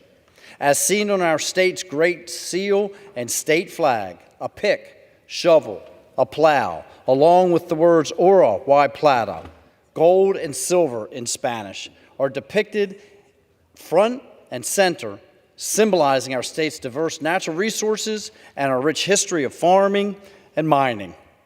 Earlier this year, I led an energy tour and brought several members of Congress to Montana to visit the Stillwater Mine in Columbus and the Rosebud Mine in Colstrip so they could see firsthand the work our miners do and how critical they are to our national security empowering America.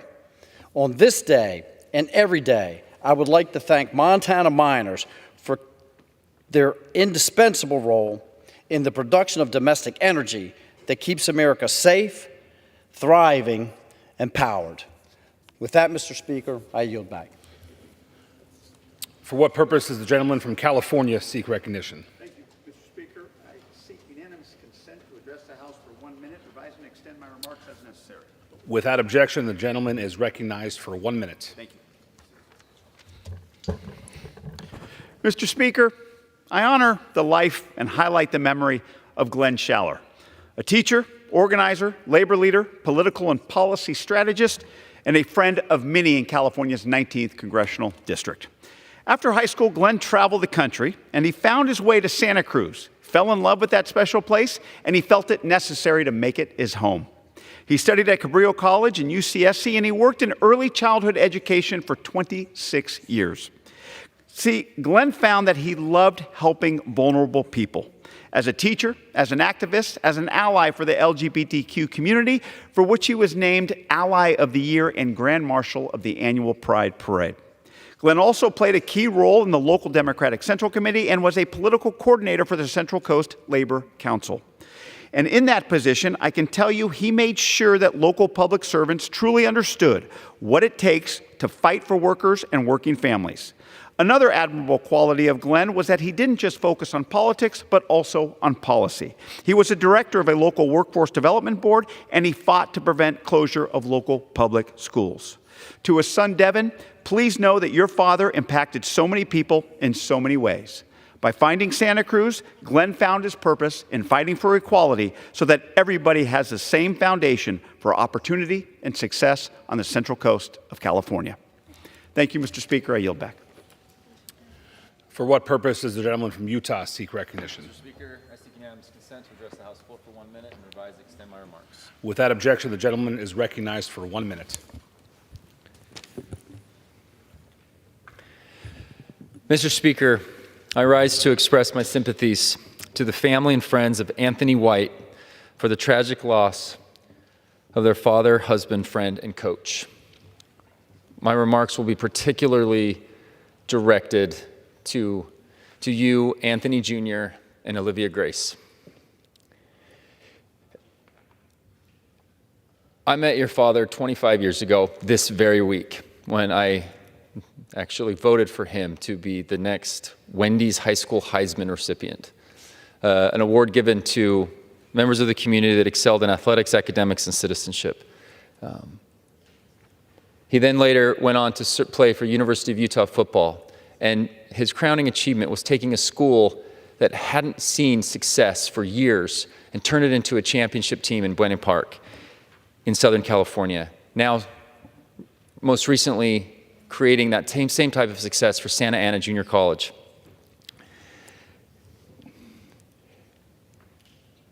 Anthony is an incredible human being that will leave a legacy that is beyond description.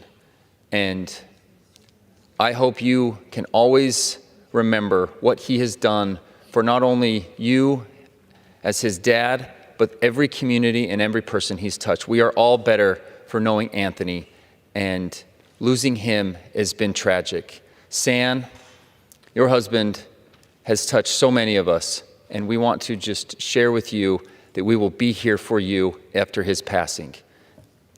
And I yield back. I pray for the condolences to his entire family, and I yield back, Mr. Speaker.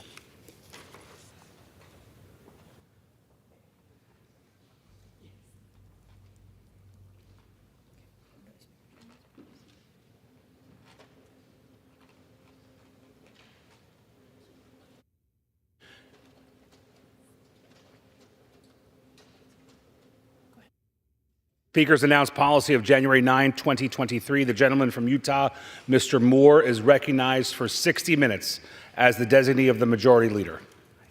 Mr. Speaker, I ask unanimous consent that all members may have 5 legislative days in which to revise and extend their remarks and include extraneous material on the topic of this special order. Without objection. I'm grateful to be here tonight to talk about some of the key pieces of legislation House Republicans are championing this week. From fighting President Biden's unfair student loan program to protecting consumer choice in purchasing a vehicle to holding universities accountable for their influence from foreign adversaries, we are laser focused on putting Americans' interests first. And now I yield to the chair.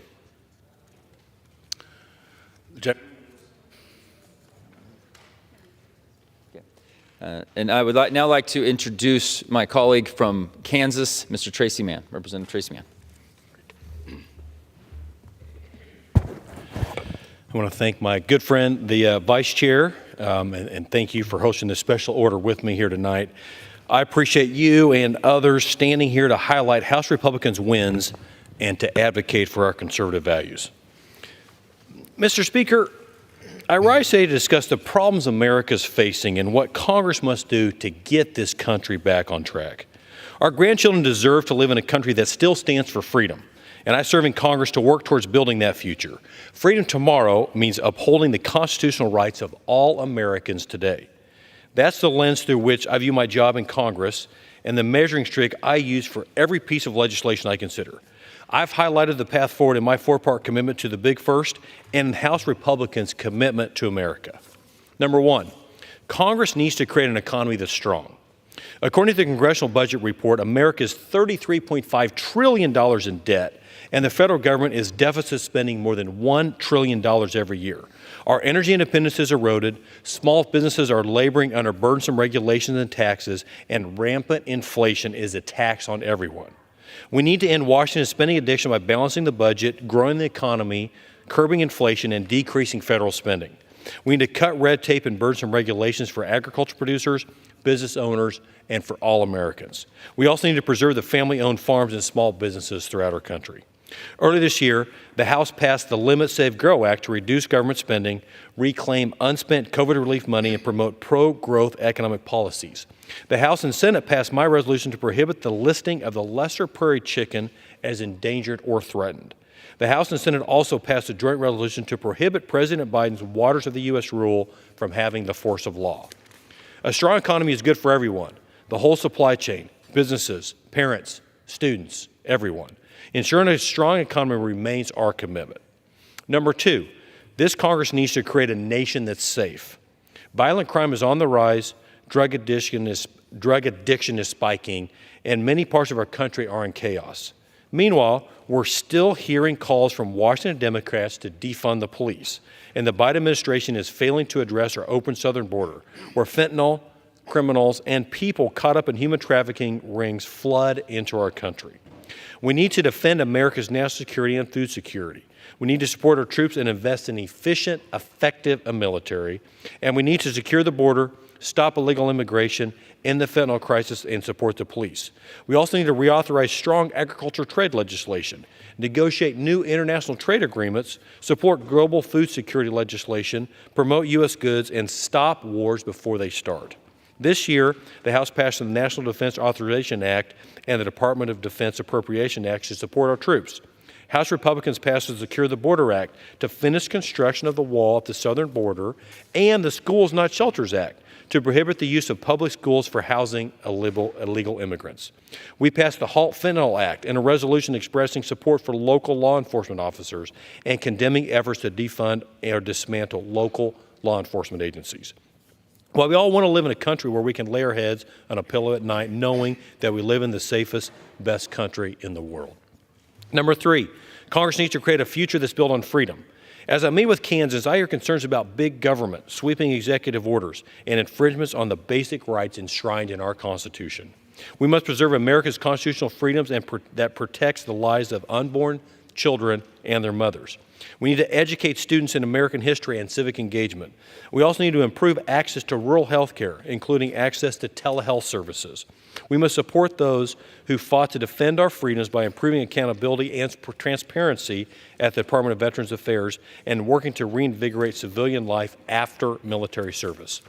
House Republicans passed the Born Alive Abortion Survivors Protection Act to penalize health care practitioners who fail to provide care for an infant that is born alive from an attempted abortion. I sponsored 3 pieces of legislation that would modify the Biden administration's rulemaking to prohibit funds for abortions and abortion referrals. The House passed the Parents' Bill of Rights to ensure that rights of parents are honored and protected in America's public schools. I sponsored the States Handling Access to Reciprocity for Employment, or SHARE Act, which would improve the current licensing process for healthcare providers and increase the number of licensed providers able to serve communities across state lines. We passed the Military Construction, Veterans Affairs, and Related Agencies Appropriation Act and the Veteran Entrepreneurship Training Act, which would codify the Boots to Business program, a training course administered by the Small Business Administration through which veterans and their families learn the fundamentals of business management. America is the strongest, most free nation in the world because our founders declared that our freedoms do not flow from the government or a king, but from God, who created us all with inalienable rights. 4, Congress needs to create a government that's accountable. Congress has the responsibility to conduct both rigorous oversight of the executive branch and investigation into possible corruption and criminal activity within the federal government. We need to rein in the White House abuse of power, hold Washington accountable, end the president's war on fossil fuels, and empower domestic producers to restore American energy independence. The House passed the Reduced Exacerbated Inflation Negativity Impacting the Nation, or RAINS Act, which would require the president to provide an inflation impact estimate with respect to executive orders. I also sponsored the More Accountability is Necessary Now Act, or the MAN Acts, 6 pieces of legislation, which I do every Congress, which would require the president to report to Congress on executive orders. The House passed the Lower Energy Cost Act, which would increase the production and export of American energy and reduce the regulatory burdens that make it harder to build American infrastructure and grow our economy. Through the legislation we all support, I've worked to unleash American energy, cut tax and red tape, secure the border, and investigate the scandal and corruption surrounding President Biden and Hunter Biden. I'll always stand for freedom in the face of government overreach, because whether you're a parent, a child, born or unborn, a student, a farmer, or a small business owner, you don't need the federal government trying to control your life. Serving as the representative for the Big First District in Kansas continues to be the honor of a lifetime. There's a lot of work left to do, but with prayer and hard work, I really believe that the greatest days in this nation are yet to come.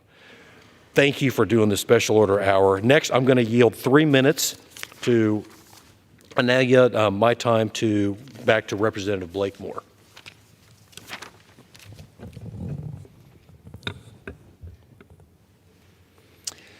Thank you, Mr. Mann, and I yield my time to the chair.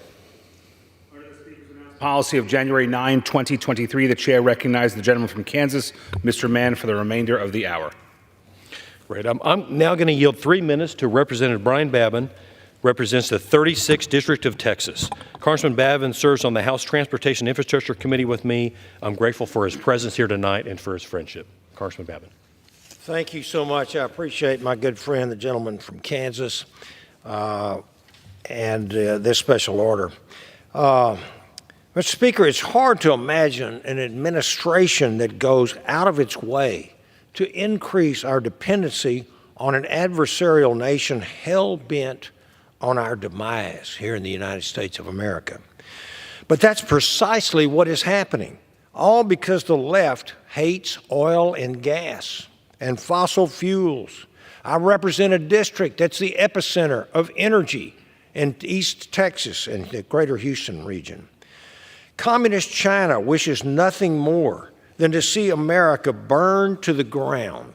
And Joe Biden's reckless demand for electric vehicles continues to give Beijing an ever-increasing advantage in seeing this quest through. Let's look at some of the facts, folks. Nearly 80% of the world's cell manufacturing capacity for EV batteries is controlled by none other than Beijing, the People's Republic of China. 75% of the world's lithium-ion battery mega factories are in, guess what? The People's Republic of China. 90% of graphite, the single largest mineral component of EV batteries, electric vehicle batteries, guess where? Refined in the People's Republic of China. Yet, if increased reliance on China isn't alarming enough, let's look at how electric vehicles are faring on the home front. Just a few weeks ago, In my own office, I had a number of car dealers from my great state of Texas to visit in my office to share the latest on EV, electric vehicle sales. Given how much the Biden administration talks about EVs, you'd think that they're selling like hotcakes. Big surprise, or maybe not. They're actually selling like $50,000 paperweights. I recently saw a great line in the Wall Street Journal. You can subsidize a buyer into the auto showroom, but you can't make him buy. The truth is that dealers can't get them off of their lots. Texans don't want vehicles that they can't rely on. And while I'm a huge supporter of innovation, fully electric vehicles aren't ready for prime time. And forcing them onto the American people will not change that reality. By unilaterally mandating unrealistic emission standards for vehicles is an affront to shift markets. This administration has dealt serious damage to the entire automotive sector. Unfortunately, even with this information, the White House would still force Americans to buy electric vehicles. Out of concerns for our manufacturers, dealers, national security, and more importantly, American families, it's time for this administration to return to reality. Fossil fuels are the only reliable energy source that we have. And if we stop producing and using them, we'll soon be bowing the knee to the demands of communist China. Thank you, and I yield back. I want to thank the gentleman from Texas for his very true remarks. Next up, I now would like to yield 7 minutes to the gentlelady from Indiana's 5th Congressional District, Congresswoman Sparks. Thank you. Thank you, Mr. Speaker. I think we have a lot of important discussions, this Congress, but there is one important discussion that I truly believe we need to take it very seriously. It's a Section 702 reauthorization of the Foreign Intelligence Surveillance Act. And I want to remind ourselves that the main job of us, representative of the people, is to protect people's rights to life, liberty, and property. We will never have equal opportunities. We will always don't want to have equal outcomes, but it's equality of rights. And this is the job of Congress and legislature.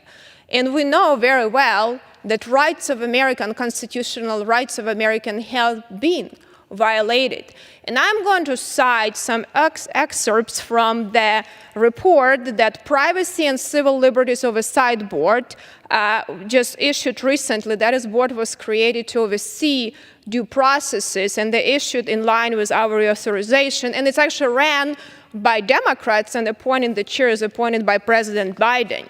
So this is from the report. The board finds that Section 702 poses significant privacy and civil liberty risks, most notably from U.S. person queries and batch queries. Significant privacy and civil liberty risks also include the scope of permissible targeting. It also talks about new type of procedures that have been recently authorized in 22, and we had a lot of challenges with about collection that Congress somewhat put a stop to it, but it says if the new procedures that were just authorized were used in widespread fashion, it could be extraordinary, intrusive. It also talks about, that the board finds that risk of overboard government collection of communications is very real and can cause harm. And no individualized judicial review of targeting decision. We had almost 300% increase in surveillance since 2013, double in the last 5 years. And this surge is very concerning since there is no specific review of that. And then, also it talks about that this could be a lot of things that be collected, could be political, religious, social advocacy. There are significant concerns about this program overall. And the changes that FBI done, they say, hasn't been sufficient to protect privacy and civil liberties. And it's also actually confirmed by the internal audit of a recent report. The most recent, it was in May 2023, where the internal audits of FBI was talking pretty much about over 90% of queries don't have any evidence of justification of these queries. And it's, it's like FBI is very good that they don't record and don't recall, so they avoid all of the liability. But it's a serious issue, so we have some discussions, and I think judiciary bill is somewhat deal with one issue a little bit better. At least it requires warrant for queries of U.S. person. But it's still both of the bills that Intelligence Committee and Judiciary Committee are proposing lack some very serious consideration. There is no outside review what data is collected. And this is something the board is there is a significant, and there is a board pretty much recognizes an agency, they do collect information on Americans, but they cannot assess how much. So at least there needs to be some sampling by a FISA court when they do certification to start dealing and figuring it out, because ultimately there is a potential that our agency have access to be able to collect without warrant and survey many Americans, and we don't know how many Americans are they surveying and what NSA doing by when they do filtering procedures. There is no ability for us even to know what's going on or outside, review of that. Board brings this, concerns, but also concerned with documentation. I think Congress should have forced, we do it in other areas, and accounting we do it too, where there should be evidence and documentation. We can have preventative controls in systems, and when queries run, there is evidence of review, evidence of approval, and justification, by FBI why they're using this loophole in the law that potentially violate rights of U.S. citizens and many Americans. I think this is the magnitude of this problem is significant, and the magnitude of violations could be very material. And I think Congress needs to be much more serious in this consideration before we authorize this section. Another thing that board talks about, there is a, for national security, it's important section, but actually, the agencies didn't prove that U.S. queries that they're doing actually give justification to what they're doing to provide them more extension on that. But I think we need to put more guardrails, and I hope we'll have more discussions on this issue, and these bills are not just going to be forward in the way how they are, because I want to remind us, if we're not willing to stand up for the rights of Americans here, then, I don't know why we're even in Congress here. And this Fourth Amendment right, it's a significant right, and it's a bipartisan issue, and I hope we will take a more serious look how we can improve this FISA reauthorization before it's reauthorized and have a better legislation. Thank you very much, and I yield back.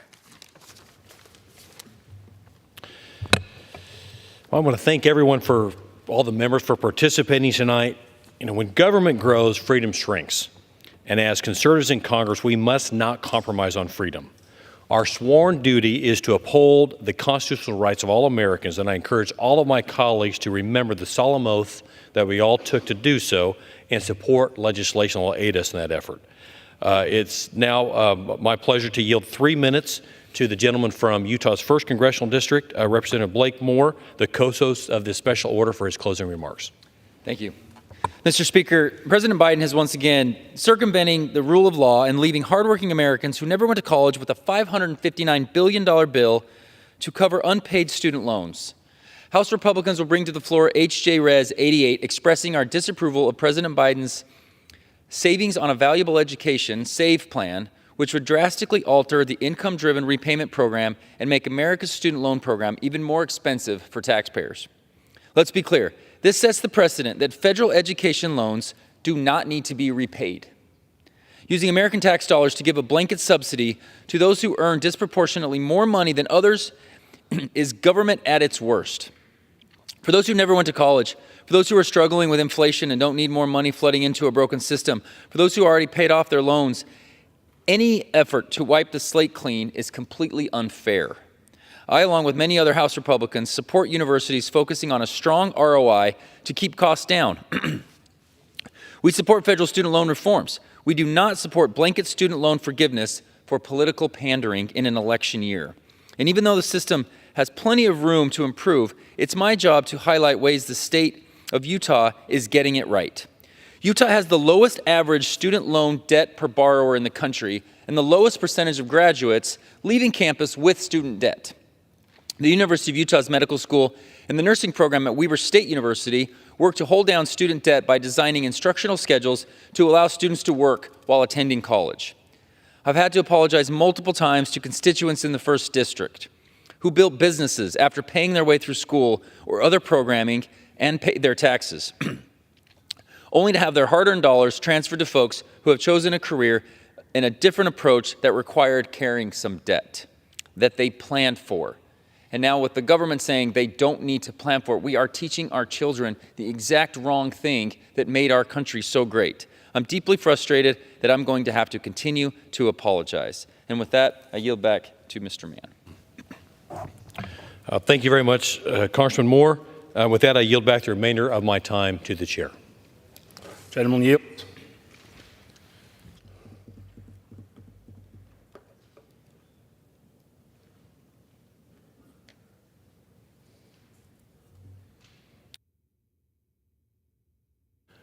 Under the Speaker's announced policy of January 9, 2023, the chair recognizes the gentleman from Virginia, Mr. Good, for 30 minutes.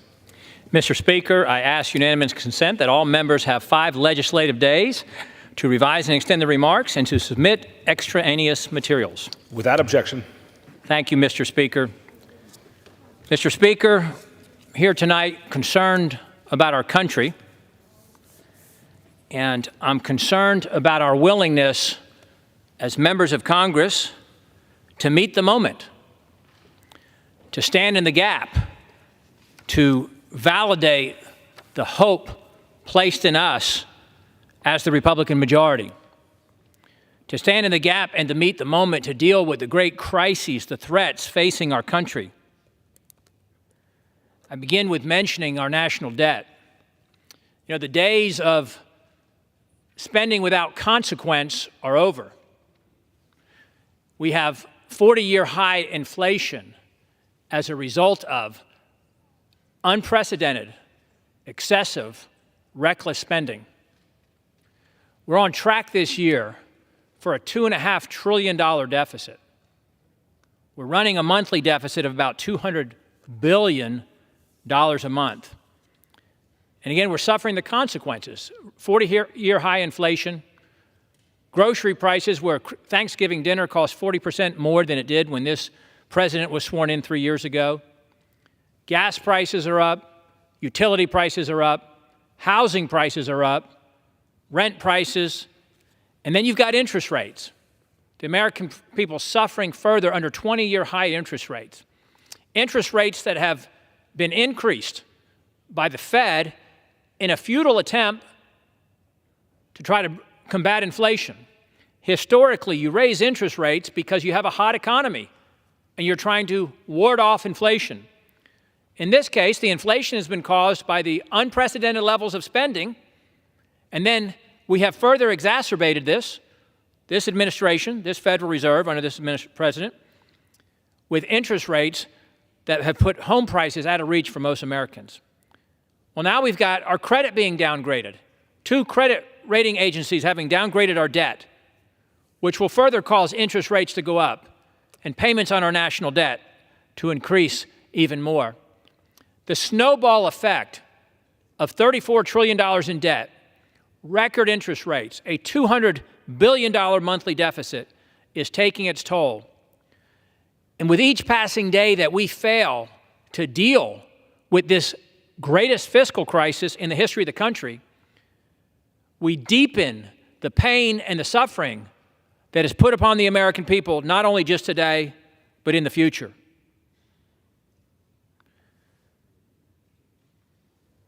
And meanwhile, how do we see Congress responding? Do we see a commitment here in this House to cut our spending, to deal with our discretionary spending, as we call it? Every dollar we spend in this House and in the chamber next door, every dollar we spend for discretionary spending, everything that we vote on our spending is borrowed. Total this year, discretionary spending is somewhere around $1.7 trillion. And again, with a $200 billion monthly deficit and $2.5 trillion worth of deficit for the 12-month period, all of the discretionary spending is essentially borrowed. Are we going to meet the moment? Are we going to rise to the occasion as a Republican majority? If not now, when? When will we take this seriously? When will we be willing to do what the American people elected us to do? If not now, when? If not us, who? I'm pleased to have with me my good friend, the courageous fiscal warrior from Arizona, Mr. Andy Biggs. And I'd like to hear your thoughts on this subject of our national debt, Mr. Biggs. Thank you, Mr. Chairman. Thank you, Mr. Good, for engaging me in this colloquy. So I want to talk briefly about this number that you're putting out there. You're asking the question, will we rise to the occasion?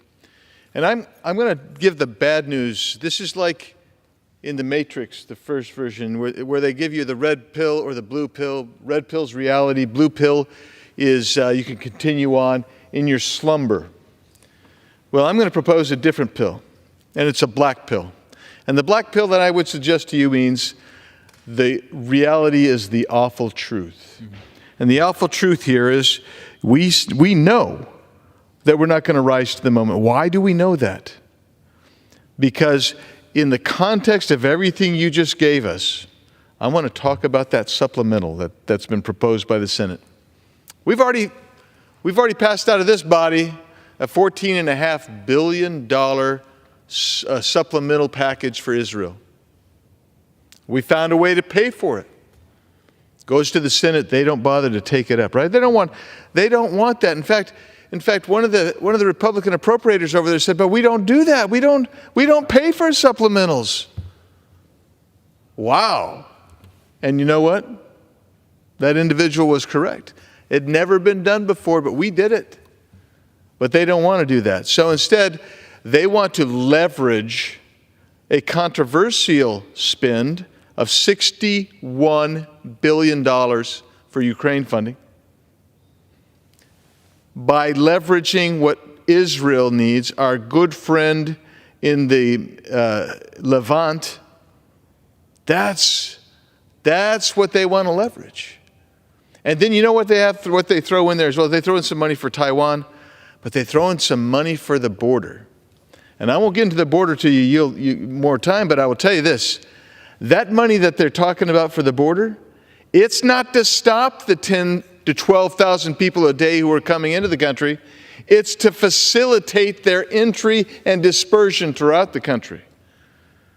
And if you think we're going to rise to the moment when we're dealing with a group of people across the way, the leadership over there, that have proposed that, and I'm seeing, sadly,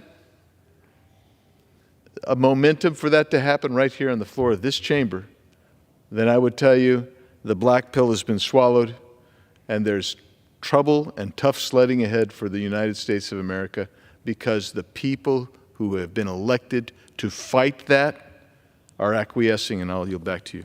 I appreciate you bringing up the supplemental because I want to give, I know you do as well, Speaker Johnson credit for what he did with that House supplemental. The supplemental, the $106 billion package that was proposed by the President and the Senate Majority Leader, the Democrat-controlled Senate, represents everything that's wrong with Washington. To your point, we're running a $200 billion deficit, and yet we have a supplemental, which again, as you said, means we don't pay for it. We add it on, we tack it on, we borrow more. Let's borrow $106 billion. And because virtually everyone in Congress, I think, certainly all Republicans and most Democrats, want to support one of our true allies on the global stage, one of our, I would submit, 2 or 3 greatest allies, at a minimum, Israel, through the brutal terrorist attack by Hamas. We want to come to the aid of our friend and our genuine ally, Israel, and give them the help that they need. But Israel doesn't have $34 trillion in national debt. Israel is not running a $200 billion deficit. Israel is fiscally solvent. We are not.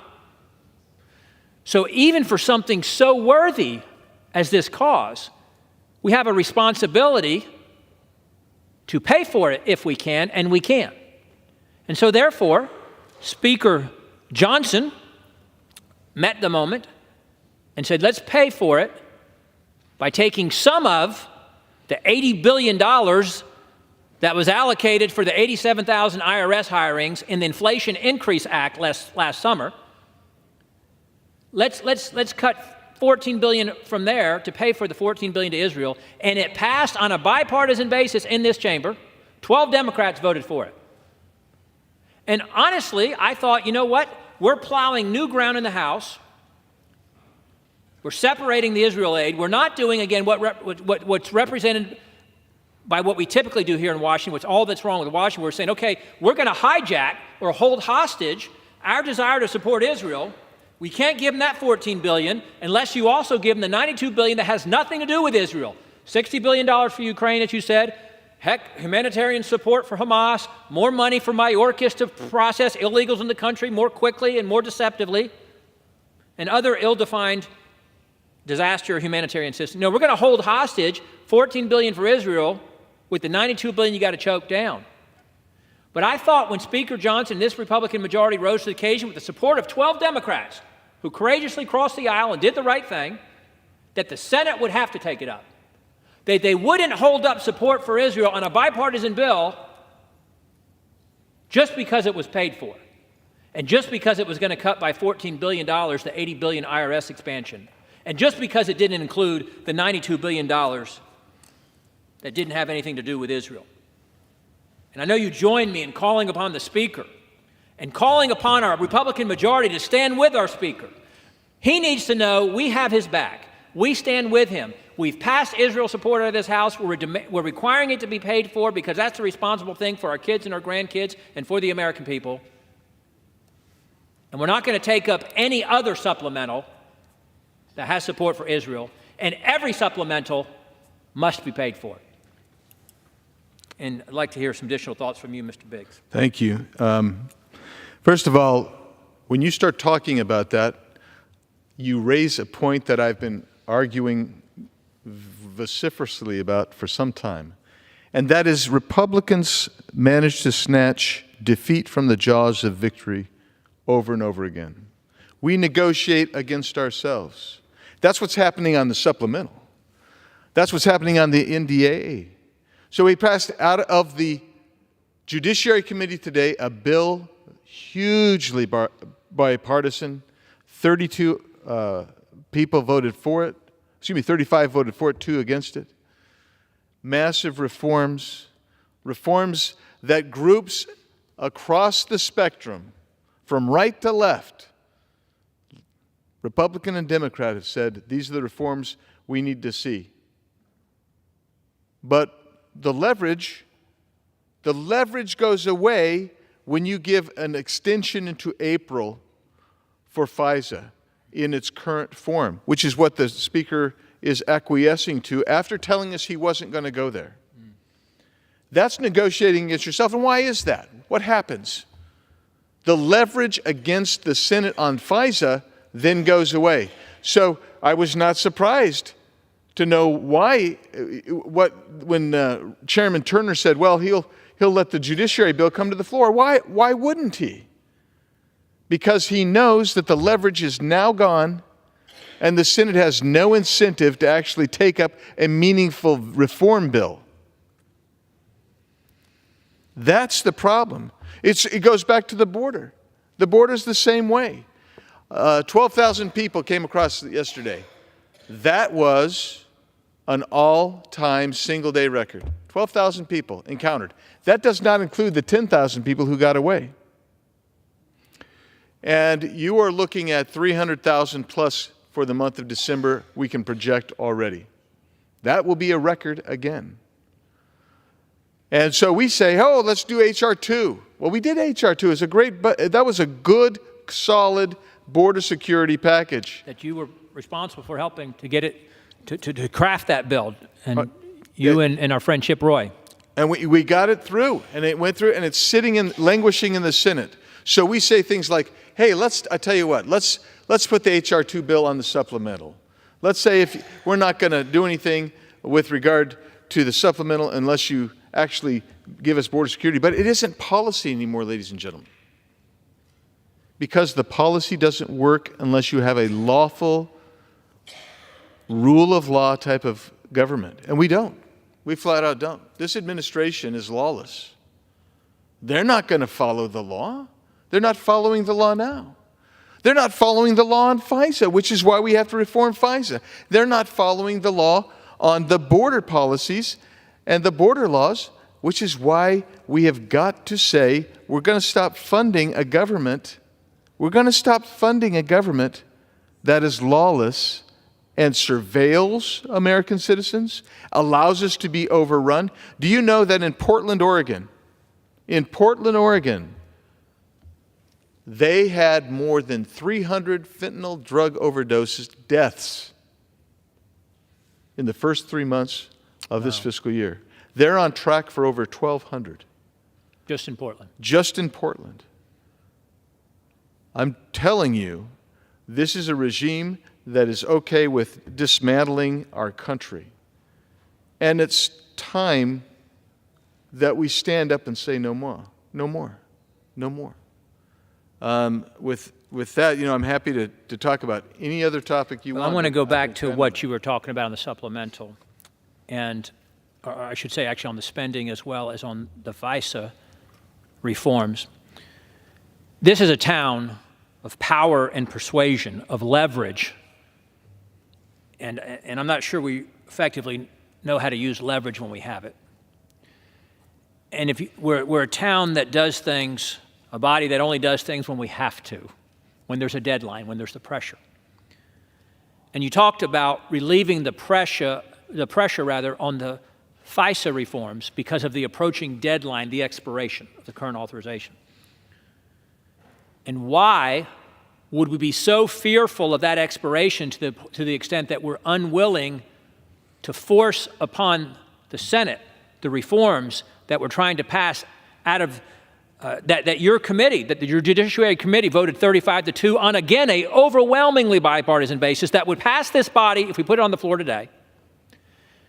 And the Senate apparently isn't so worried about the expiration that we think they'll take up our bill and pass it. And so there we relieve the pressure to reform FISA so it doesn't expire. But you can apply that to the debt situation. We did another continuing resolution where we extended the Biden, Pelosi, and Schumer policies and spending levels into mid-January and early February, with the promise that we work on passing our remaining 5 bills. That's not going to happen. And I'm sorry to say and disappointed to acknowledge we have not had any demonstrated effort to bring those remaining 5 bills to the floor. We don't have the commitment to the top line total programmatic spending levels. Our commitment to cut spending, no matter how modest, to cut spending from a year ago. Something Congress hasn't done, you know your history better than I do, in how many years, cut spending year over year. So we relieve the pressure, and then instead of trying to work during the time that we have to pass these spending bills, we're not doing it as we approach January 19, and I expect this body's going to go home next week and not report for nearly a month to work on the spending bills that, in theory, we're supposed to pass before January 19's expiration of this continuing resolution. Where is our unified commitment? We talk a lot about unity here.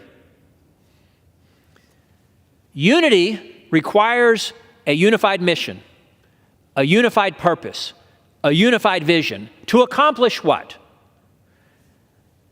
We could point to so many existential crises created by the friends on the other side, the Democrat majority when they had control, the Senate majority and the White House. But I think you might agree The two most pressing are the two we've mentioned tonight, the border and the spending. And what, in the words of one of my favorite movies, The Untouchables, Sean Connery saying, what are you prepared to do? What are we prepared to do to force a lawless administration to secure the border? What are we prepared to do to deal with the unprecedented level of spending that is literally crushing us, creating the greatest fiscal crisis the country has ever faced? What are we prepared to do as a Republican majority to come together in a unified manner? Why would we continue to fund our fiscal demise? Why would we continue to fund an open border? And you know the border issue better than anybody. But some 8 million plus helped across this border by this administration and this president's policies. Helped across. Irreparable harm done if we secured the border today. Some 2 million known gotaways. The ones who don't want all the free stuff and don't surrender to Border Patrol under the policy of this administration for free travel, free housing, free social services, free education, free just about everything, benefits that the American people don't get as citizens. The ones who don't surrender for that because they've got criminal backgrounds, terrorist ties. You know, we find 100 a year, the dumb terrorists who Border Patrol apprehends, 100 a year with terrorist ties. How many among the 2 million? And if we sealed the border today, only time will tell on what scale the American people will suffer catastrophic harm because of this president's policies far beyond what we've seen across the ocean with our friends in Israel. What are we prepared to do? And I yield back to you, Mr. Biggs. Thank you. Well, what I would tell you, when you have, let's take Lukeville, Arizona.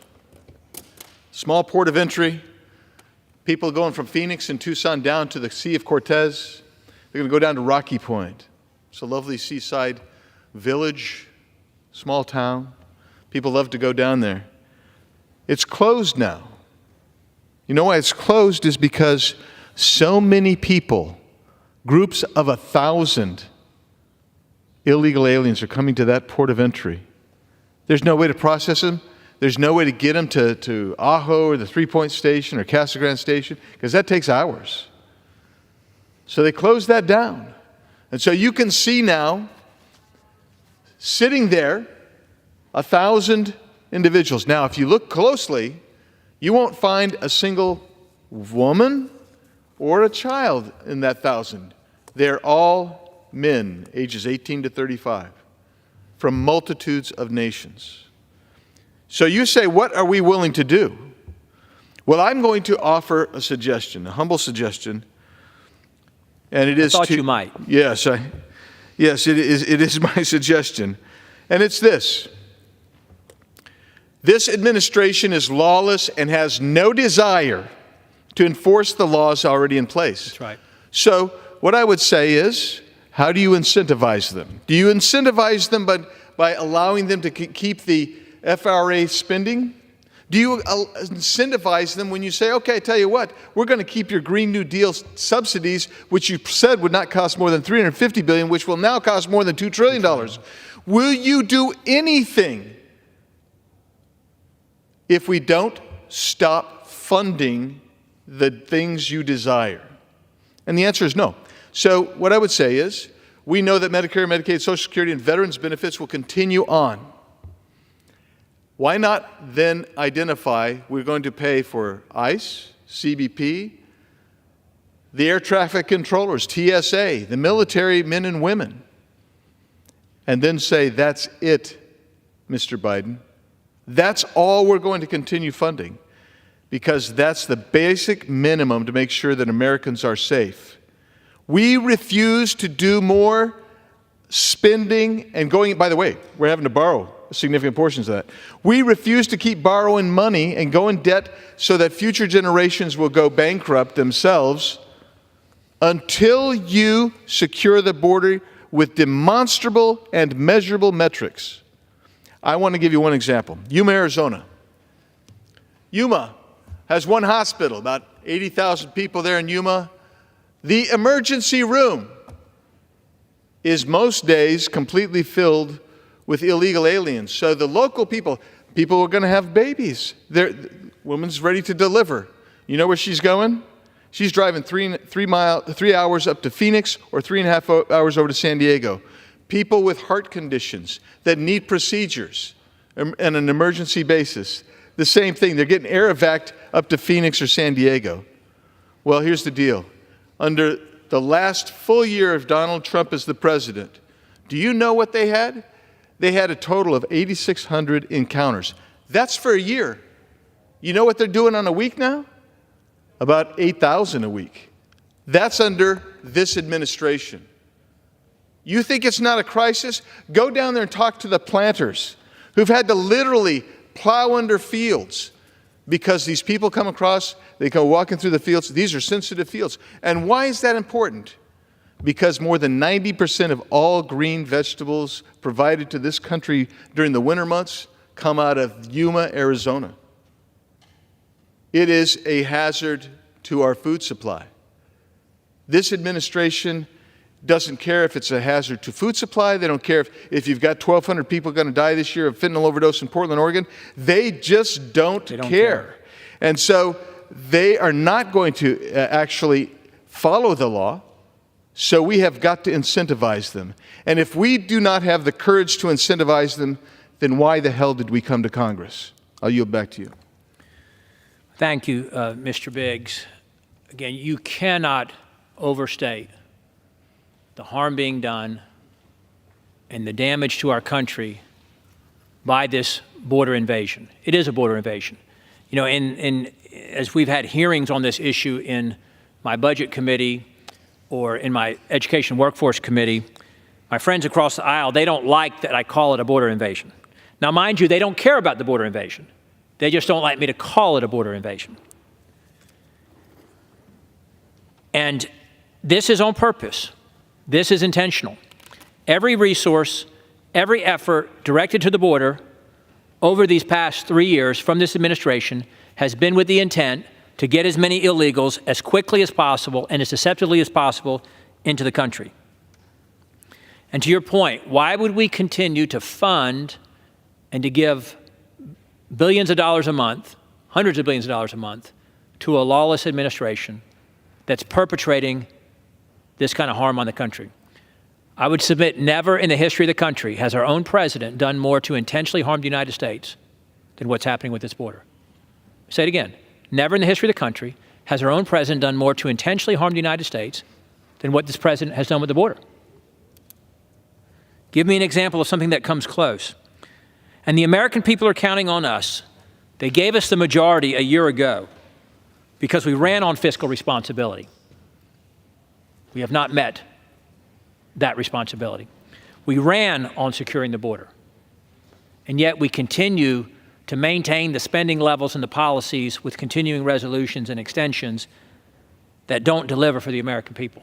They're trusting us. They're putting their faith in us to stand in the gap, to be that one barrier to the policies under which they're suffering and they're destroying the America that we know and love. I'm proud to serve with you and many of my colleagues here in Congress who are ready to do what needs to be done and to make the tough choices and to cast the tough votes and to honor the trust and the faith that the American people placed in us. And thank you, Mr. Speaker. I'll take whatever you got left. I yield the remaining time. I think we've got about 2 minutes left. I yield that time to Mr. Biggs. Thank you. It's an honor to serve with you as well, Mr. Good. And I would just say two things. I'm more than willing to be here over the next 5 weeks if it means that we can work and get these things addressed. And I'll just tell you one more reason why you should not be giving up on the FISA, why you should not just be extending it, because the authorities and warrants issued before April 10th will continue on into 2025. And we will go and we will have lost, perhaps even forever, our ability to reform a program which has been weaponized against the United States of America and our beloved fellow citizens. With that, I'll yield back to you, Mr. Good. Thank you so much. Thank you, Mr. Speaker. We yield back.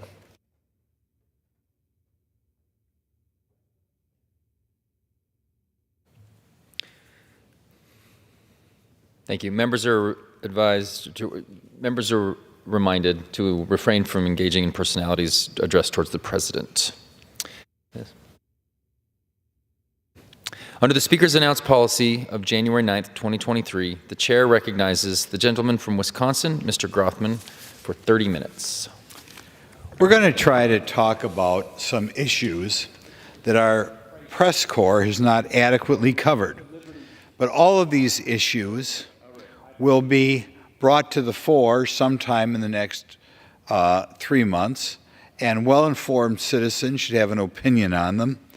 And that means that, to a degree, the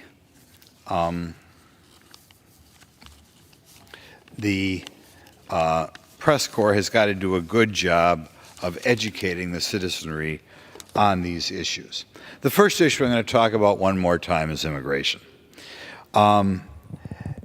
There is some time in the next 8 weeks in which an agreement is going to have to be reached regarding the huge problems we have on the southern border. These problems have been largely ignored under the Biden administration, and it is time that something be done. I want to recount right now that in most recent months, we're having about 240,000 people cross the southern border. Every month, we hit new records for that month. And again in October, we exceeded where we were 12 months ago and 24 months ago.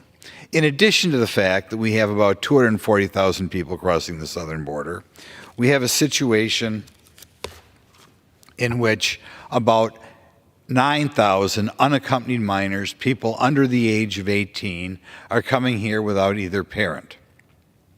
We also have a situation that of the about 240,000 people are crossing the border, about 60,000 are what they call gotaways, which in other words, they've had no contact at all with the officialdom of the United States government. And of course, these people are particularly dangerous because they haven't even gone through the perfunctory check that other people go through when they show up at the southern border.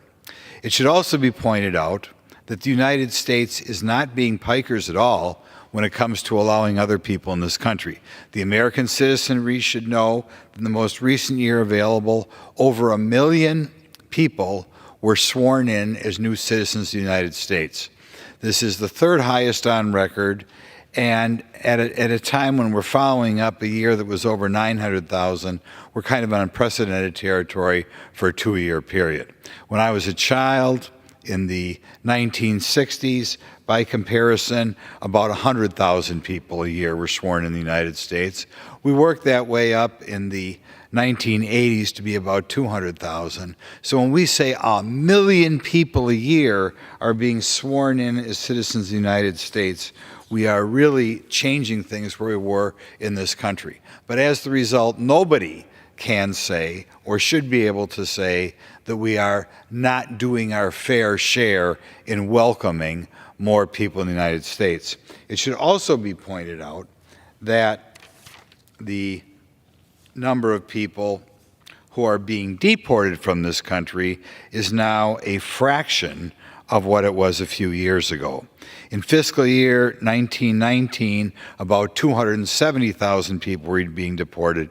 In the most recent year available, that number has fallen to 72,000. So on one level, we are multiplying the number of people coming across the border by about a factor of 10, and then once people come here, break the law, whatever, we are now kicking out or deporting about 1/4 of the number that we were 4 years ago. The Biden administration has not cared about this at all. However, there are going to be multiple discussions with the Biden administration, not only with regard to appropriation bills that are coming up, but supplemental bills that are coming up. And this is the biggest crisis facing America today. We are permanently changing the United States by allowing this many people to come across the border. I want to point out to the American public that John Adams said our Constitution was fit for a moral and religious people and totally unfit for anybody else. And insofar as we are allowing people in our country who do not have a love of freedom, who want to turn their lives over to the government, we are going to ruin our country, and it will no longer be the wonderful country that we grew up in. And when we invite this many people inappropriately vetted, that is a definite concern. It is also a concern for the American government. We are right now in a position in which we are borrowing 22% of our budget. A significant number of people crossing the southern border are going to have to be taken care of by the federal government. They won't be able to find jobs, but not only will they not be able to find jobs, they are coming here without complete families. Their children are going to have to be educated. President Biden promised during the 2020 election that he would provide free health care to people coming here illegally. We are doing that. That is also very expensive at a time we don't have money for more. And as the result, I think it is a situation that has to be cleaned up and finished before we pass any more what we call supplemental bills in this chamber. In particular, people are asking for tens of billions of dollars in aid to Ukraine. I think everybody would like to see them get that money, but at a time when we are having to flood money in to taking care of people crossing the southern border, I don't think we have that money until that problem is cleaned up. And I hope the American citizen is paying attention to this. Again, to summarize, 10 times as many people crossing the border as were 4 years ago. The number of people who are being kicked out, usually for breaking the law, being deported, is about a quarter of what it was 4 years ago. And the number of people who are being sworn in legally, when people say, oh, we ought to let some people here, is over 1 million right now. We are near historical highs on that level. I hope the American Press Corps reports these numbers. They should certainly be in the paper. It should certainly be in the paper when eventually we get new information on the number of people who have come into this country in November. All you have to do is look on television and see it's getting worse and worse. So there's an issue that not enough attention is being paid to. Now, the next thing I want to talk to the American public about is what we call appropriation bills. Here in Congress, if things are done right, we do not pass one budget at the end of the year. We pass 12 separate bills as we divide the government into 12 separate agencies.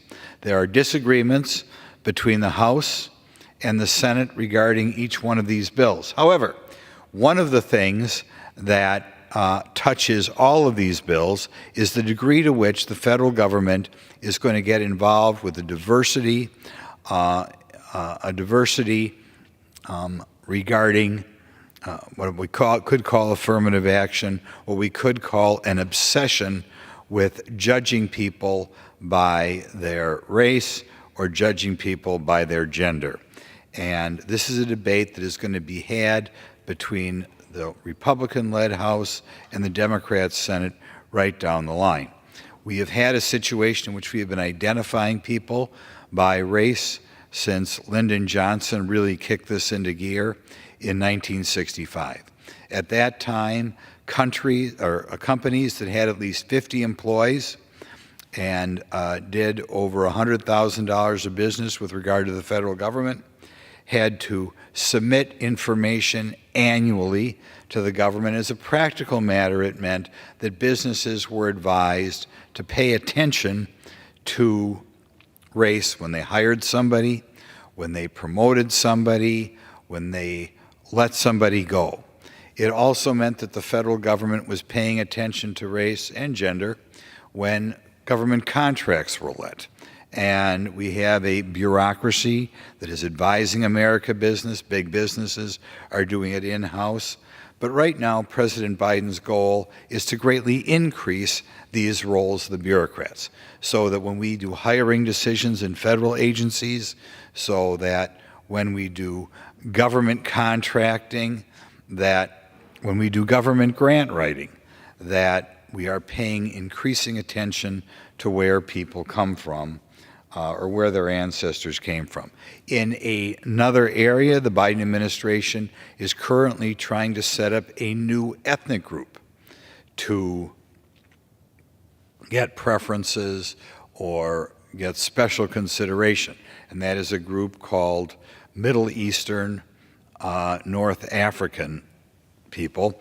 It's a little bit unusual, but the American citizenry should be aware of this. We should be aware, or you should be aware that your government is currently in the process of adding this group to the number of people who are going to get preferences. And before they do that, there should be an open debate as to whether this is necessary or not.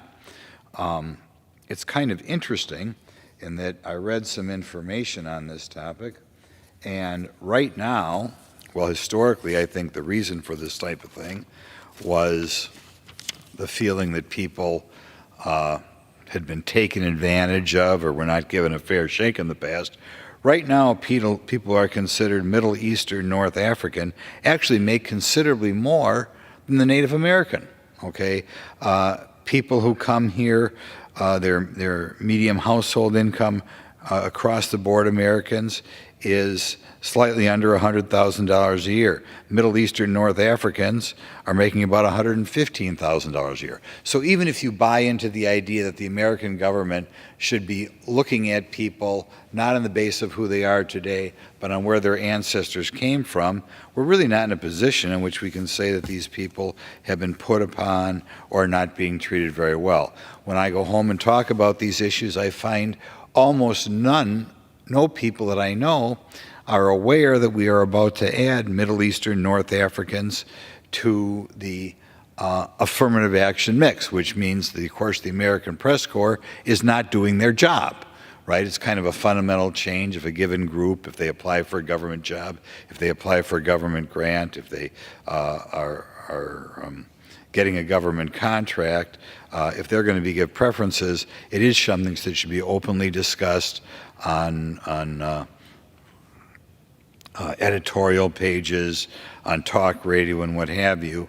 But I think the American Press Corps has largely hidden this fundamental change in the way we do things, and it's time we have an open debate with regard to this. It's a little bit interesting because other groups that are supposedly subject to discrimination or supposedly are different also do better than the average American. Right now, the wealthiest subgroup of Americans are Indian Americans.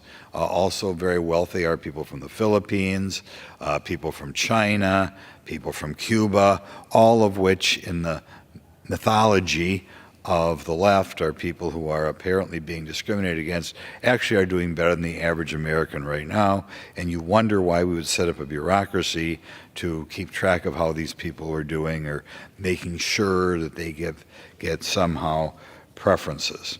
So, but a debate is going to be had throughout putting together these appropriation bills, and in each one of the bills, the debate will, to a degree, focus on whether President Biden gets his new committees or commissions in every government agency doing more that we can to highlight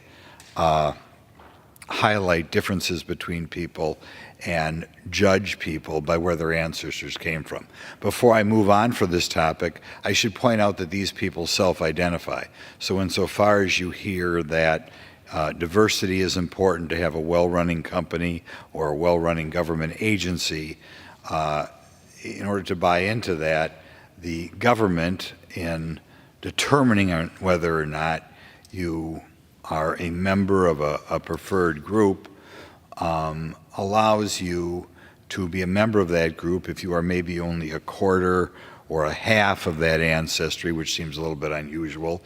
You can be, for example, a quarter Mexican and have yourself classified as a person bringing a diverse view to the world, even though you perhaps have never set foot in Mexico and grew up in an average American suburb, and people didn't even know that you had a different background, but I think in a desire to cause more importance for this occupation, these diversity bureaucrats, and an effort to drive up the number of people who supposedly need help from the government, we allow people to self-identify, and people are 1/2 or 1/4 members of a group, get preferences of that group.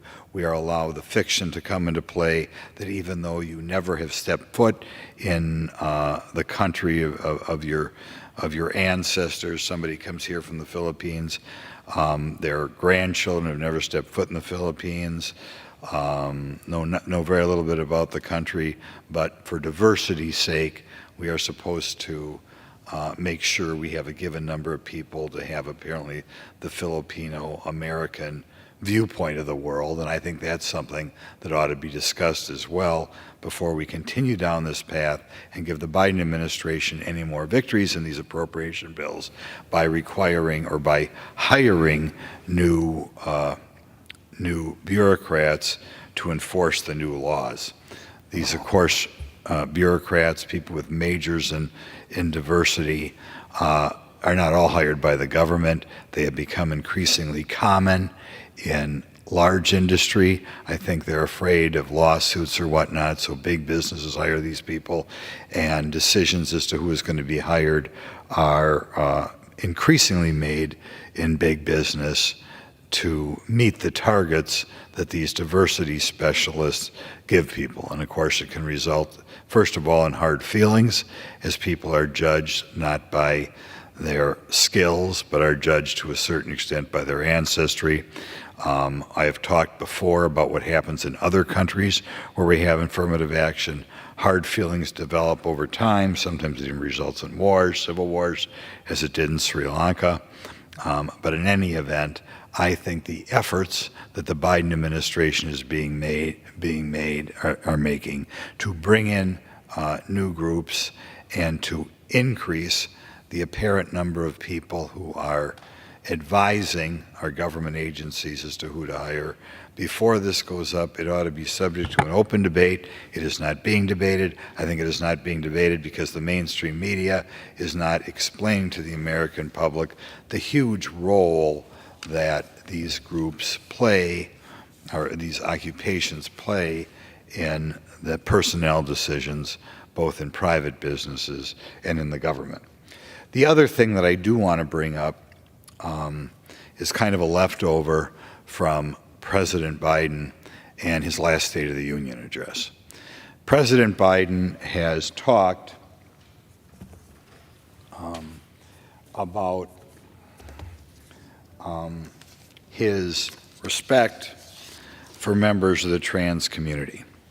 And he has done what he can to highlight them in a positive light. I want to bring to the public's attention a book I've read, When Harry Became Sally, in which a discussion is made as to how we should handle people who come out as transgendered, particularly when they are young. And I think it is of interest when, as our society is deciding how to deal with these people in school, deal with them medically, what is the compassionate thing to do? And I think one thing that is not brought up enough when we talk about the transgender situation is that left to their own devices, about 90% of the young people who identify as transgender will wind up, or over 90%, I can safely say over 90%, will work their way out of it. I don't think it's been adequately reported in the news media that other countries who went through this transgender situation just like America, I'm talking about Great Britain, I'm talking about Sweden, I'm talking about Norway, have all backed away from this embracing transgenderism on young people, which can include things not just puberty blockers, but can include things up to and including physical surgeries, having body parts removed, even while people are minors, and I think a lot of people who even have this done when they're adults regret it. Nevertheless, the mainstream media and our president has largely, I think, encouraged people down this path, say they're fighting for you, and giving people, I think, still more attention. And when you consider that over 90% of the people who begin down this path break their way out of it, you would have to say that positive attention is going to slow down the decision of so many young people to stop going down the transgender path. I don't think this has adequately been talked about in the media. President Biden, his Department of Education, is doing what he can to try to force acceptance of this lifestyle on school districts. And by forcing it on people, they have to realize they're going to create a situation in which more young people wind up doing medical things, that some of which are irrevocable, cannot be undone. And I hope that President Biden would change his mind on this. I wish he would stop highlighting this community in a positive light, because when you do that, I believe you are causing people who are going to change their mind and come out not to change their mind. And one has to look at the long-term effect these people are having, it, particularly when you consider that over 90% of the people will not continue down that path unless perhaps they are encouraged to do so by people like the President of the United States. So in any event, those are three issues that I think we read about in the paper. I think only one side of all these three issues is too often presented, but I leave you with statistics on the number of people crossing the border and whether we can continue on down this path. I leave you with a little bit of information as the increasing role these race specialists play in society, and a little more information regarding the efforts by the President and his administration to, I would argue, encourage people to go down the transgender path. So thank you very much. There's my comments for the week, things that I hope the press corps picks up on a little bit to educate the public on a side of the issue that's not out there enough. Thank you very much. I yield. Gentleman yields. Okay. Pursuant to Clause 12A of Rule 1, the Chair declares the House in recess, subject to the call of the Chair.